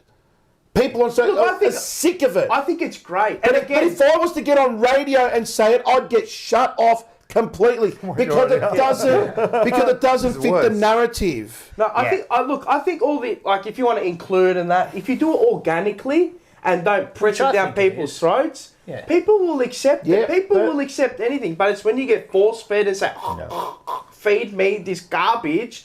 Bro, I don't care. I don't care. I'll just let it happen organically and people will take to it. When you force things down people's throats, you're not going to take to it. And this is where you get backlash. You're diluting the beauty of it. And the other thing... You're diluting the beauty of it. Can I just say something? Because if you go actually study it and look at it, it actually is a beautiful culture. And I love the 2 weeks. And if you actually teach about... And I understand what they're trying to do with the AFL because the biggest thing in Australia, it's the biggest corporation. You know? One of the most powerful corporations. So they can put any agenda they want. You got, violence against women, you got this, you got the Aboriginals, you got and this. It's good to get awareness out. I mean, where else would you get that sort of... I'm not against it. I'm not against this stuff, but do it organically. Don't force feed me absolute fucking... Do it for 1 week, not for 2. Yeah, but that's the problem though. If we're doing circles for fucking 2 seconds and then we don't care about it for another year, then what's the point? This is the problem. If you don't do it the whole year. This is what I mean. So there's so much shit. No one talks about it. Yeah. This is what... Do you care about it? No one cares about it. No one's speaking about it. This is what I mean. It's in 1 week to look good and then out the next week. What's the new thing in the news? Is it just to look good? What's the new... It's all optics, man. I'm telling you. The other thing is I want to say, just a little bit off with the Alistair Clarkson and what he got just recently with the swearing, right? What the fuck's that about? Are we serious? People swear every day. Is this news? Because the AFL news item. Because the AFL's woke. But is this a news item? Because the AFL is woke. He swore, and he didn't even swear in. Someone else heard it and dobbed him in. Whatever. Because the AFL is woke, mate. It's woke. It's their business decisions are not. There wasn't clear enough evidence. There is a... The thing with corporations now is that there's some sort of inverse... It's like this relationship between... Corporate people and those who are against corporates are now somehow intertwining with each other. So the people who... It's funny, the people who side with those who are against that kind of stuff, like, big corporates and all that, they're actually somehow weaving their way into the decision-making of these guys. It's very weird. It's a very weird It's a big orgy at the moment. Yeah, I don't know. It'll somehow swing back the other way. We'll get a bit of normality. We will get normality. I completely disagree that sport and politics should not mix because they always are going to be together. You can't ignore. Remember when the AFL had the backlash when they put the massive Yes logo over the AFL thing? Did they? Yeah, remember that when the vote got up and they at AFL House at Marvel they put the Yes over the AFL and Sam Newman lost his shit. I lost my shit because I rang up SCM and I said, how dare the AFL cover the logo of the AFL brand with that? I don't believe in it. I'm against it. So you don't speak for me. I think all companies, a lot of companies did that. And that's why it didn't do as well as people a lot of companies did. All right. Isn't it? And they wonder why they lost, right? Because most people despise big corporations and companies. So why would you side with a big corporation company, Yeah. But I feel for Clarkson. I feel for him. Who hit me, bruh? I'm black and proud. Yotta pride. Bloody oath, mate. Aboriginal, Fucking oath. Like we're proud of our world culture. Yeah, we're proud of our world culture. I'm also Australian and I'm not scared to say. If you're scared to say, then you've got a problem. Of course. That's why we are. Fuck, we love Indigenous. We love our Indigenous players. That's why we're in the predicament as we are as a country. Everyone's fucking scared. How awesome, Betsy! It's not just this country. Around the world. Well, Western society. Around the world, most Western society. Yeah, around the world. It's terrible that it's pitting people against each other, which it shouldn't be. It's funny how they're trying to be. Your intention is to be harmonious, but it's actually doing the opposite. Yeah, it's funny, isn't it? I don't know. But money's the root of all evil. It is. Yeah. So it comes down to that. If you said no to Hawthorn's offer, what is it? What is it? I don't know. But anyway, it's a deeper problem that no four of us can solve. It's a deeper problem that we haven't been able to solve for. The media needs to back off on Clarkson and Fagan. Well, that's just Clarkson cops it more because he's in Melbourne. That's where the media is. The due process went through. The due process said there's nothing here. Move on. If you want to go on, go to the courts. That's it. We can't do anything about it because there's no evidence. But the moment they really fresh saga with Clarkson, he used the C word. He's an AFL coach. Yeah, I know. He's allowed to. Yeah. We found no evidence. We didn't know if he said it directly or indirectly. It's an emotional game. Life's emotional. You gotta. Some people swear a lot. Some people don't swear at all. You know what I mean? Oh man, fucking hell. Man. Who hit me, brah? That's it, boys. And then he wrote, "We all come from somewhere." Correct. That's right. Bloody oath, we all come from somewhere. This is, like if you study the it's Indigenous, so true, it's man. the oldest culture in world history. Yeah. Right? It is one of the most beautiful cultures you can. Like you look at their history, it's amazing. Like for a race to survive as long as they have and do what they have done, and their skill and their talent and their when they play football, it's amazing. You go to visit these bloody sites and Uluru and all that, and but and you see them on the weekend against Melbourne Freo. They're loving the footy, and I've said it. Give them an AFL team. I say give it Northern Territory. Get rid of North. Straight attack. Get with no defence. You know what? Go get Alistair Clarkson to coach him with Fagan as the. Get rid of North Melbourne. Get rid of North and send a team to Alice Springs and give them a team. You know how bloody good that would be? I'll tell you what frustrates the life out of me is that when the white man, the inner city white man, tells the black man how to live. Yep. That's what does me in. When the inner city white man or the inner city white lady with the shirt and tie and the black and the suit and everything says you should live this way. And we know what you're going through. You've been victimised, so we're going to do everything. We'll tell you what to do. We tell you what you're going to do. What to do. No worries, cuz. Yeah, the people who tell us you're wrong with what you say, are the ones who tell them what they should be doing and what they shouldn't be doing. You know, and who are we to tell them what they can and can't do, or who are we to tell them, you should be this and you should be that. You know, my take is that. That's it. Simple as that. Everyone comes from somewhere. I love that. Whether you're white, black, whatever you are, mate. I'm going to give him a ticket. That's the best saying I've heard, hit mate. me, bro. Everyone comes we from all somewhere. come from somewhere. We all come Honestly, from somewhere. I love that, fucking man. Seriously. I love Dash mate. Habibi. Who? Dosh Habibi. That's Joe. That's Joe. Oh, is it? Yeah. What did he write? What? Just give me a Spanian kebab. No. Where did he say that? Up. I got to go up. Just give me a Spaniard kebab. Hello, they get Spaniard on the show. Yeah. Apparently, I've heard his kebabs are shit. Yeah? Apparently, I've heard it's just shocking. Oh, really? I'll go be the judge. I've got good taste. So anyway, again, like people will take what we say out of context, and they'll say this and they'll say that. It's just, No, but good luck to him. Yeah. Good luck to him. Whatever, mate. Our football club had the mosquito fleet. Betts, Yaron Garlett, we loved them. You ask any They're our favourite players. But you ask any com supporter, who's your favourite player? Bobby Hill. Do you know why? Bobby Hill. We love Bobby Hill. Because we don't give a fuck about race. No, to tell you the we don't truth, care. Most fuck, mate. Most of us don't care. Care about your race. I don't give a shit. I don't care. If you want to celebrate a culture or something, mate, fuck, crazy. We celebrate our culture. Oh, every day, every week time we we're on, celebrate mate. it. Look at this. Hey, I love. Oh man, is that mate. profound? Profound. Yeah, it's just like. He goes, laugh out loud. Remember when this was a Carlton show? Love you, boys. But it pertains No, we to talk it, about mate. everything, Like, mate. it's We just, talk about everything. We had The Sid, three you had amigos. Sid Jackson on, mate. How many people get Sid Jackson onto the Jumper Punch, mate? To any interview. Mate, like it's just, you know, a bit proud of where you come from. And it's, mate, you live your life by the person, mate. You live your life by the person, not the colour of their skin. The missus says, stop yelling, bruv. Bruv. Stop yelling, bruv. Look at that. Bruv. She's talking to you? She's telling me, stop yelling, bruv. Do we get onto this one? We lighten up the mood. We're going to lighten up the mood. Lighten up and nearly. No, the mood's light, mate. Yeah, The mood's light. It just, we are yeah, light. Just I don't like. Yeah, just anyway. a lot of cap. There's a lot of cap. Yeah. These people are cap. People go, oh, you're a right wing, and you're mate. I've voted fucking left all my life, mate. Fucking employee. Adam Baggers, not sure where Manny's from, not smart enough for a Greek. It's like I said, people will just take it out of context and they'll say, oh, you're the. Hey, just listen. Just listen. Just listen. Just listen. That mate. should be the Open your fucking ears, mate. slogan. Just listen. Yeah, just like. All right, let's get Ready? into this one. Oh, we got Barty. I forgot about that one.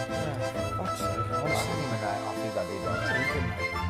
What goes on? Honestly, seen this one? what goes on of the week? All right, so you What grab goes that. on, mate? Next to the next bucket. You got to get a chocolate Excuse too. me, mate. Everyone gets a chocolate. Yeah, mate. You know a little hockey choke? Okay, cheers. Right. He has to do the kiss, man. So first of all, you got to do the kiss. No. I reckon that's You got enough. to do this. You got to do this. Everyone's got to do it. Camera. I love it. I love it. Hey, I always say everyone's got to do it because we got Reece Jones to do it. Yeah. So everyone. But he's a good-looking rooster, Reece Jones. But if Reece Jones is sending out kisses, we must. Mate, be if doing he's it. doing it, If he can do it, you anyone have can to do it. Oh, well, of course. So now you open it up. Yeah. That was Snapper actually kissing the Schnapper, eh? Yeah, the He snapper was kissing the kissing snapper. And this is who the Bachi goes out to. Everyone coming to the live show. Yeah! You will get a kiss. All right, so now what we do is we open them up carefully, right? And there's a little note in there. See, I'm a lebber. We don't open up things carefully. Especially when it comes to chocolate. Just go bang. And then we can eat the chocolate when I'm ready. And we read. Want me to go first? Yeah. Or we'll let the guest go first? No, you can go first while he's opening it up. Mine is bio. I'm opening up just gently, mate. Otherwise, it was me. I'd dig my teeth into it. Mine is via, or by, Aristotle. Okay. Joy, which, if felt for no reason, if felt for no other reason than that other feels joy, is a sign of friendship. What? Go again. Joy, which, so it goes joy, Yeah. which, if felt for no other reason than that, the other feels joy, is sign of a friendship. Anyone like to read them? I'm a little bit confused, man. Joy, which it fell for no other Can you reason see that? than that the other No, feels good. joy. You can read it. Me? That's why I have to read it in that way. All right. You have to say who wrote it. If you want. If you want. A friend is what the heart needs all the time. By Snapper from Port Phillip. That is the best. That is fucking fantastic. That could be call of the year, that. That is brilliant. You just overrid whoever wrote that. Oh, God. Anyway, I can't see shit. It was Henry No, it wasn't. No, it wasn't. From you, from Snapper, eh? Who the fuck's this bloke here? What's going on? I can't see shit. You want to see it? Nah, I'll be right. How about this? He's in denial, mate. I don't know who this is. Proper Zeal. Proper zeal. What? No, I don't know. I can't All see right, it. go, anyway, read out what you got. I'm telling you, who's that? Propezio. Ah, there you go. Proper Zeal. Proper G, okay. All your kisses would still... What? Oh, all your kisses would still not be enough. Ah, okay. Mama. From right. Proper Zeal. Okay. Mine's Emily Bronte. Bronte? Oh, shit. Emily Bronte. Emily Bronte. Ah, that's a dirt name. Whatever our souls are made of, yes, his and mine are the same. I'd probably say her and mine are the same. That's now a bit of a sign there. You heard that? He said he could have changed it. He went his and mine. I don't want to say anything though. We've got a few. We've got a few in the chat. People have been asking, how did you get the nickname Snapper? Oh yeah, we haven't. This is you were going to ask before. Mate, this could be the biggest question. I know, but you told me. But anyway, this could be the biggest question ever answered on the jump. Or maybe you don't want to give out. No, I'm happy to give it out. Or maybe you don't give it out. No, for people to know. All right, go. Yeah. All right, so obviously my real name is Jacob. Yeah. But when I was 16, I got into fishing. Oh boy. Yes. You still fish now? Yeah, still fish now. Yeah, Went with my uncle and we were catching pinkies and whatnot, which are baby snapper. And then when I was 18, I got my driver's license, I can drive, and went once with my best mate. Curved Road Pier, halfway down, facing St Kilda, nice 3 kilo snapper. I made the Fishing Monthly magazine. And then one of my mates, Alan, who I did work with for a couple of months for work experience, a fishing shop, the one in Camberfield, behind Kmart. And he called me Snapper Jack, right, or Jack Snapper, and it sort of rolled off the tongue, and then ever since then, everyone just started calling me Snapper. That's it. And that was it. And then I've got number plates that say Snapper. And then I've got these new plates on my car, which my wife didn't like because the ones that she got me initially, Snapper, that were the ones from her, but I wanted new plates for a new car. Fair enough. And these plates have the fishing logo and all that. So, yeah, that's how I got the name. And, you know... now everyone calls me Snapper, you know, my mates don't call me by my name. What about your missus? No, my missus always calls me. I've got her in my phone as Mrs. Snapper. But that's how the name came along, Snapper. And I copped a lot of shit last Snapper season because work was really flat out, which is always good. And everyone goes, oh, you know, you call yourself Snapper, but you don't catch them. And I said, well, how about you come run my business and then I'll get to fish 24/7 and I'll catch as many snappers. But it's hard. When you run your own business, people don't quite understand how hard it is. When the weather's nice, you're working. And when you take that one day off, the weather's shit. Yeah, that's it. But, you know, that's how it is. Stuck Snapper. I like it. Yeah. There you go. So that's how we got the name. Snapper. My missus loves fishing. And so that's with him. Snapper. All right, fantastic. How many like Great that? nickname. We have a few 113. We've still got 148 people. You are sick. Have you been looking at the names? Because we've got to give away some tickets. I've got 3. Have you? Yeah, I've got screenshots. When are you going to get me a job on SEN? Now, I've always wanted to work on SEN. You don't understand. Oh, boy. So did I. Oh, boy. Bad. Okay, go. I've been wanting to join. When Finey initially was on, I wanted to ask him to come in one day after and just sit next to him. Because I Finey for me... work experience. Yeah, because Finey for me, like... He's the ultimate. He was the best. Yeah, he was good. Like I used to call up KB back in the days and all that. The run home, Ox and Marco. But for me, Mark Fine... It was basically radio street talk. Because he used to give me 10, 15 minutes of airtime. Yeah, I remember that. Yeah, it was just the best. Just go on a tangent. The best, mate. Him and I would be talking non-stop. Yeah. Well, you can ring up. Yeah. When I'm on. This man here. You can come in, mate. Well, do we play any more Thursday night games? No. Oh, once again, the AFL got rid of Thursday night games. Yes, no more. Because apparently, as they couldn't admit, we're worried about dead rubbers. But Carlton has to suffer on Sundays against the bottom teams. Yeah, that's what a joke. We've got a few Sundays. Yeah, against the shit teams. We have two. Yeah. Taylor's happy. Oh, well. Yeah. She can go to Once again, Laura Kane, mate. They can play. They can play on Tuesday at 9 a.m, mate. I'll be there. All right, let's go. Mark. Oh, let's have a Ma look. di che cazzo stai a parlare? Ma di che cazzo stai a parlare a te? Mate, this could be the longest show. Ma che cazzo stai a fare? 4 hours Ma and che 2 cazzo minutes. sei? Ma che cazzo? Ma che cazzo ne so? But it nearly is. You know this one? 2, 1. Market cuts. Market cuts. No, what does it mean? Really, you don't know what that means? I'm Lebanese. But everyone knows this. Oh. Well, see, when a Lebo parent does this, it means within the next 5 minutes, you're going to cop it. Yeah, but that could mean they were fast, but it also could mean how you going. Nah, see, this doesn't mean how you going, Lebanese.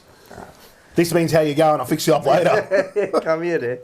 So we're proudly Which way fix you up? With money in the money laundering aside businesses? Or It means That's on the side. It means what the hell or what the fuck. Pretty much it means what the fuck, but it can mean many other things. Yeah. We are proudly, this segment is proudly brought to you by Snitz Northlands. That was good snitch. They're good? Oh, mate, That was how good was amazing. that? The jalapeno Go was down right there, on point. mate. You go down there, go and see Gorkan, and he will fix you up.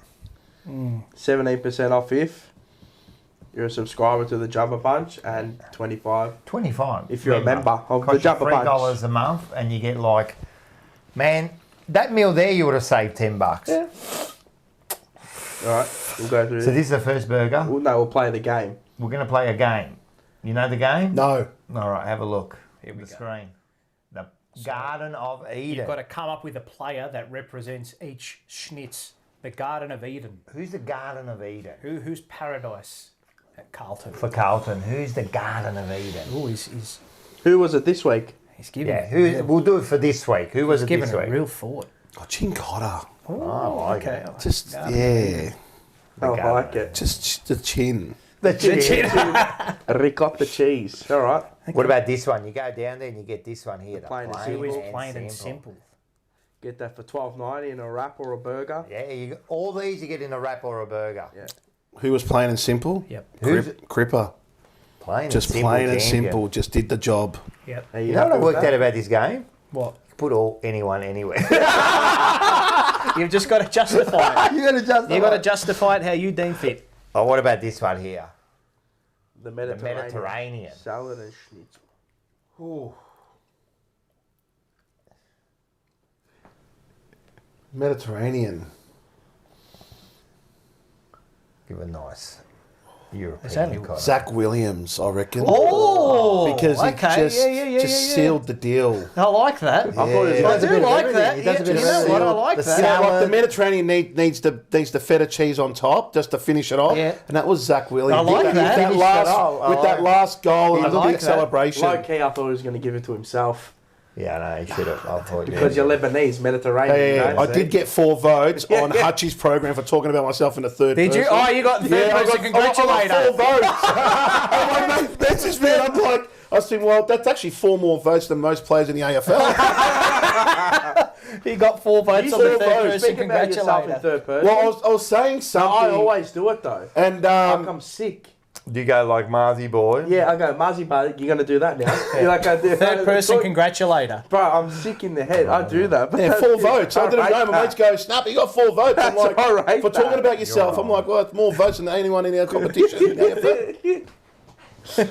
It's all right. The old self-congratulator awards. Off the bench. Thank you, Good thank you, program. thank Off the you. bench. All right, SEN Snappers Rants. All right, let's go. The first one is this one here. I call this one Stay in Your Lane. Ready? Ready. See how far the cars are in front of us? Right.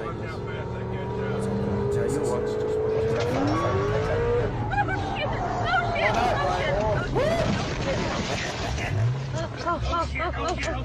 Dickhead, try to be a hero. Probably just, that was like a new girl there. Hey, watch how fast I catch that thing. That's not very intelligent. I reckon I'm just going to call this one. Sometimes you just got to know your limitations, Paul. Clint Eastwood. Let's do go. it. I saw this. I saw this. He stole something or he was trying to evade police or something like that. Actual Louisiana.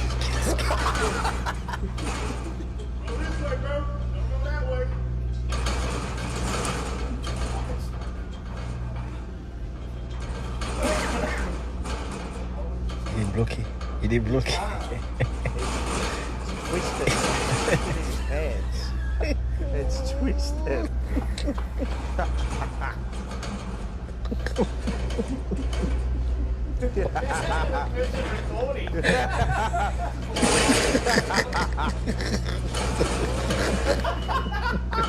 That himself.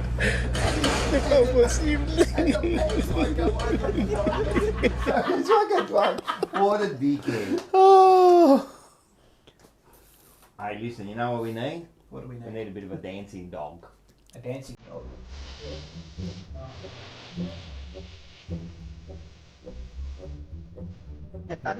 Well, I did say it, though. It's got its own. I wasn't at the festival we saw at the VFL. It was like the owner. Yeah. I don't know, but yeah, it's yeah.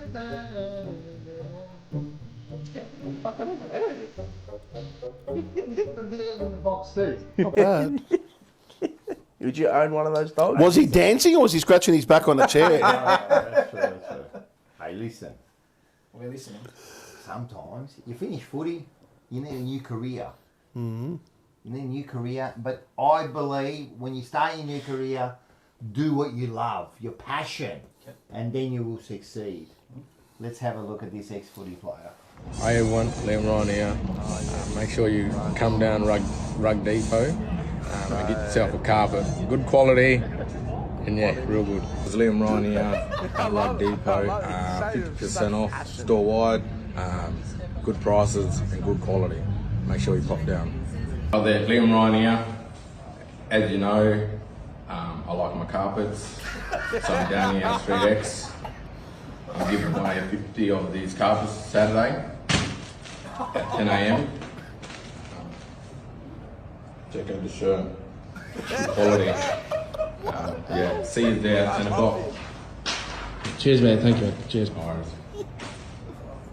And he kept recording. Mate, marketing genius. I'm telling you. We're watching it. We're watching Everyone's it. watching It's it. the best. Fuck, you wouldn't mind him in that forward line of ours. Alright, listen to me. We're going to go back a little bit, right? Flying. In our days, maybe not your day, in our days, oh, it's starting to flash. It's man. starting to always No, you start to still die got out. it. Mine's dead. Is yours dead too? No, My mine's mic's good. dead. Oh, you have to use those two. Alright. I use this. I'll use that. Alright. That's right, you can hear Yeah, Jesus you can Christ. hear, No, but if you start it up again, just start it up again, it'll go. Yeah, keep going. We're good. Anyway, I say in the old days, we used to have commercials and we never got offended. Yes. Never got offended.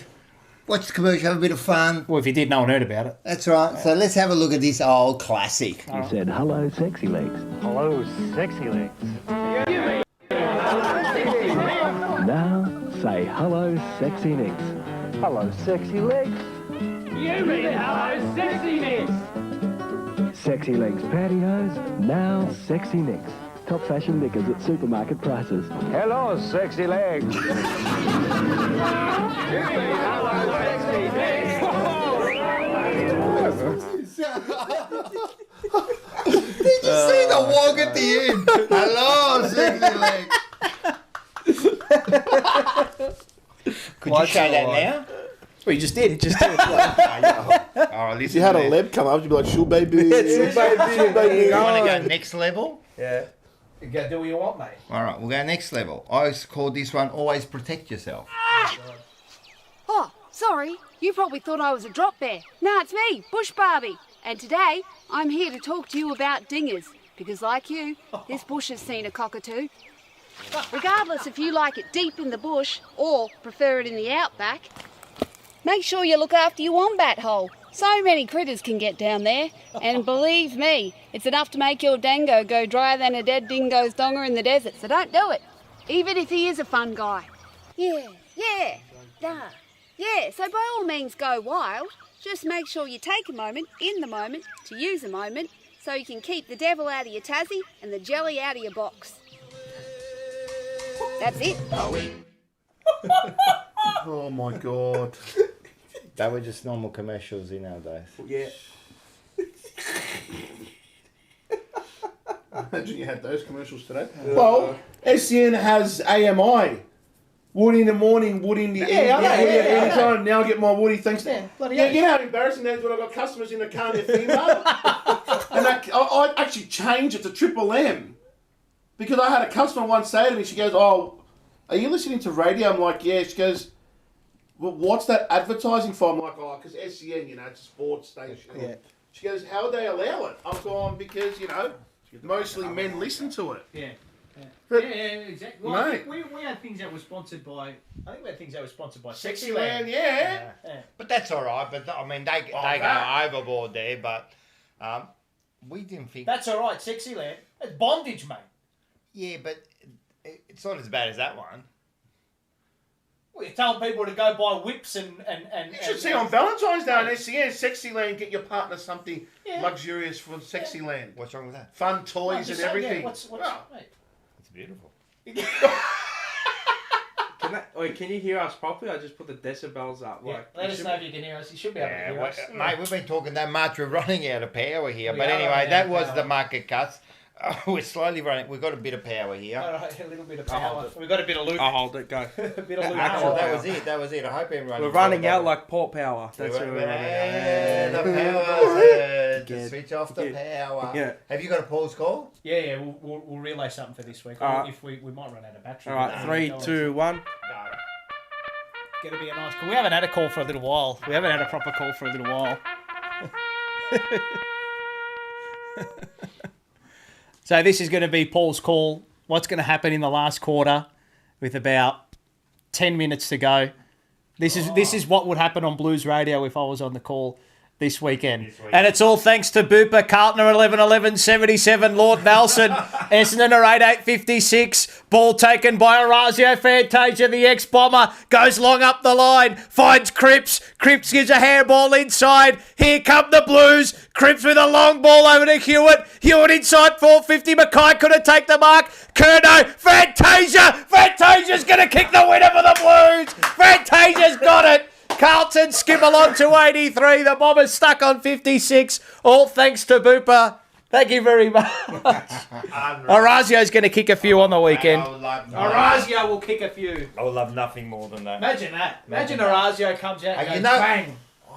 If he keeps playing, something's going to happen one day. Yeah, it's like man. when you throw shit at a wall. It's eventually going to stick, yeah? So it's been a big show, and you say that? We are now loud and clear. Thank you.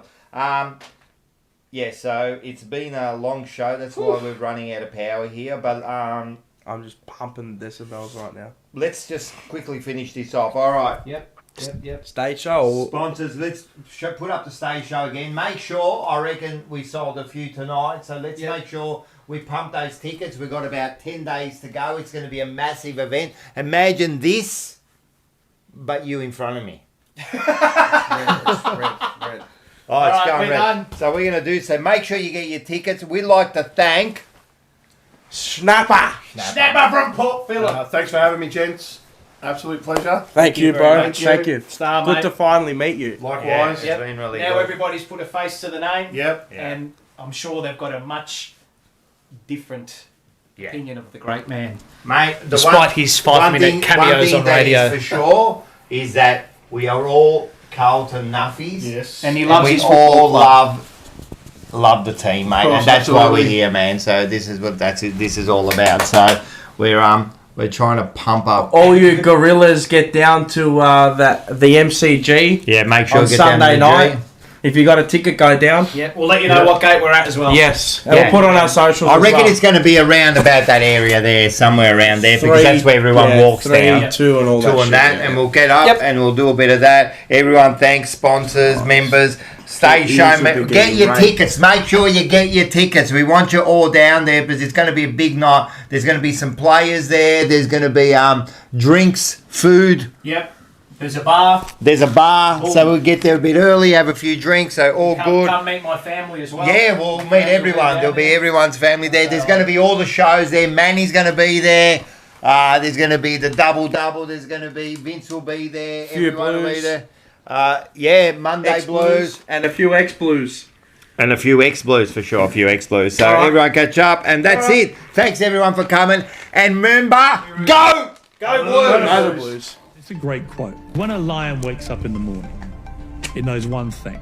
It has to run faster than the slowest gazelle, or it won't eat. And when a gazelle wakes up in the morning, it knows it has to run faster than the slowest lion, or it's going to get killed. So whatever you are in the African bush, one thing's for sure, when the sun comes up, you better start running, get moving, be positive.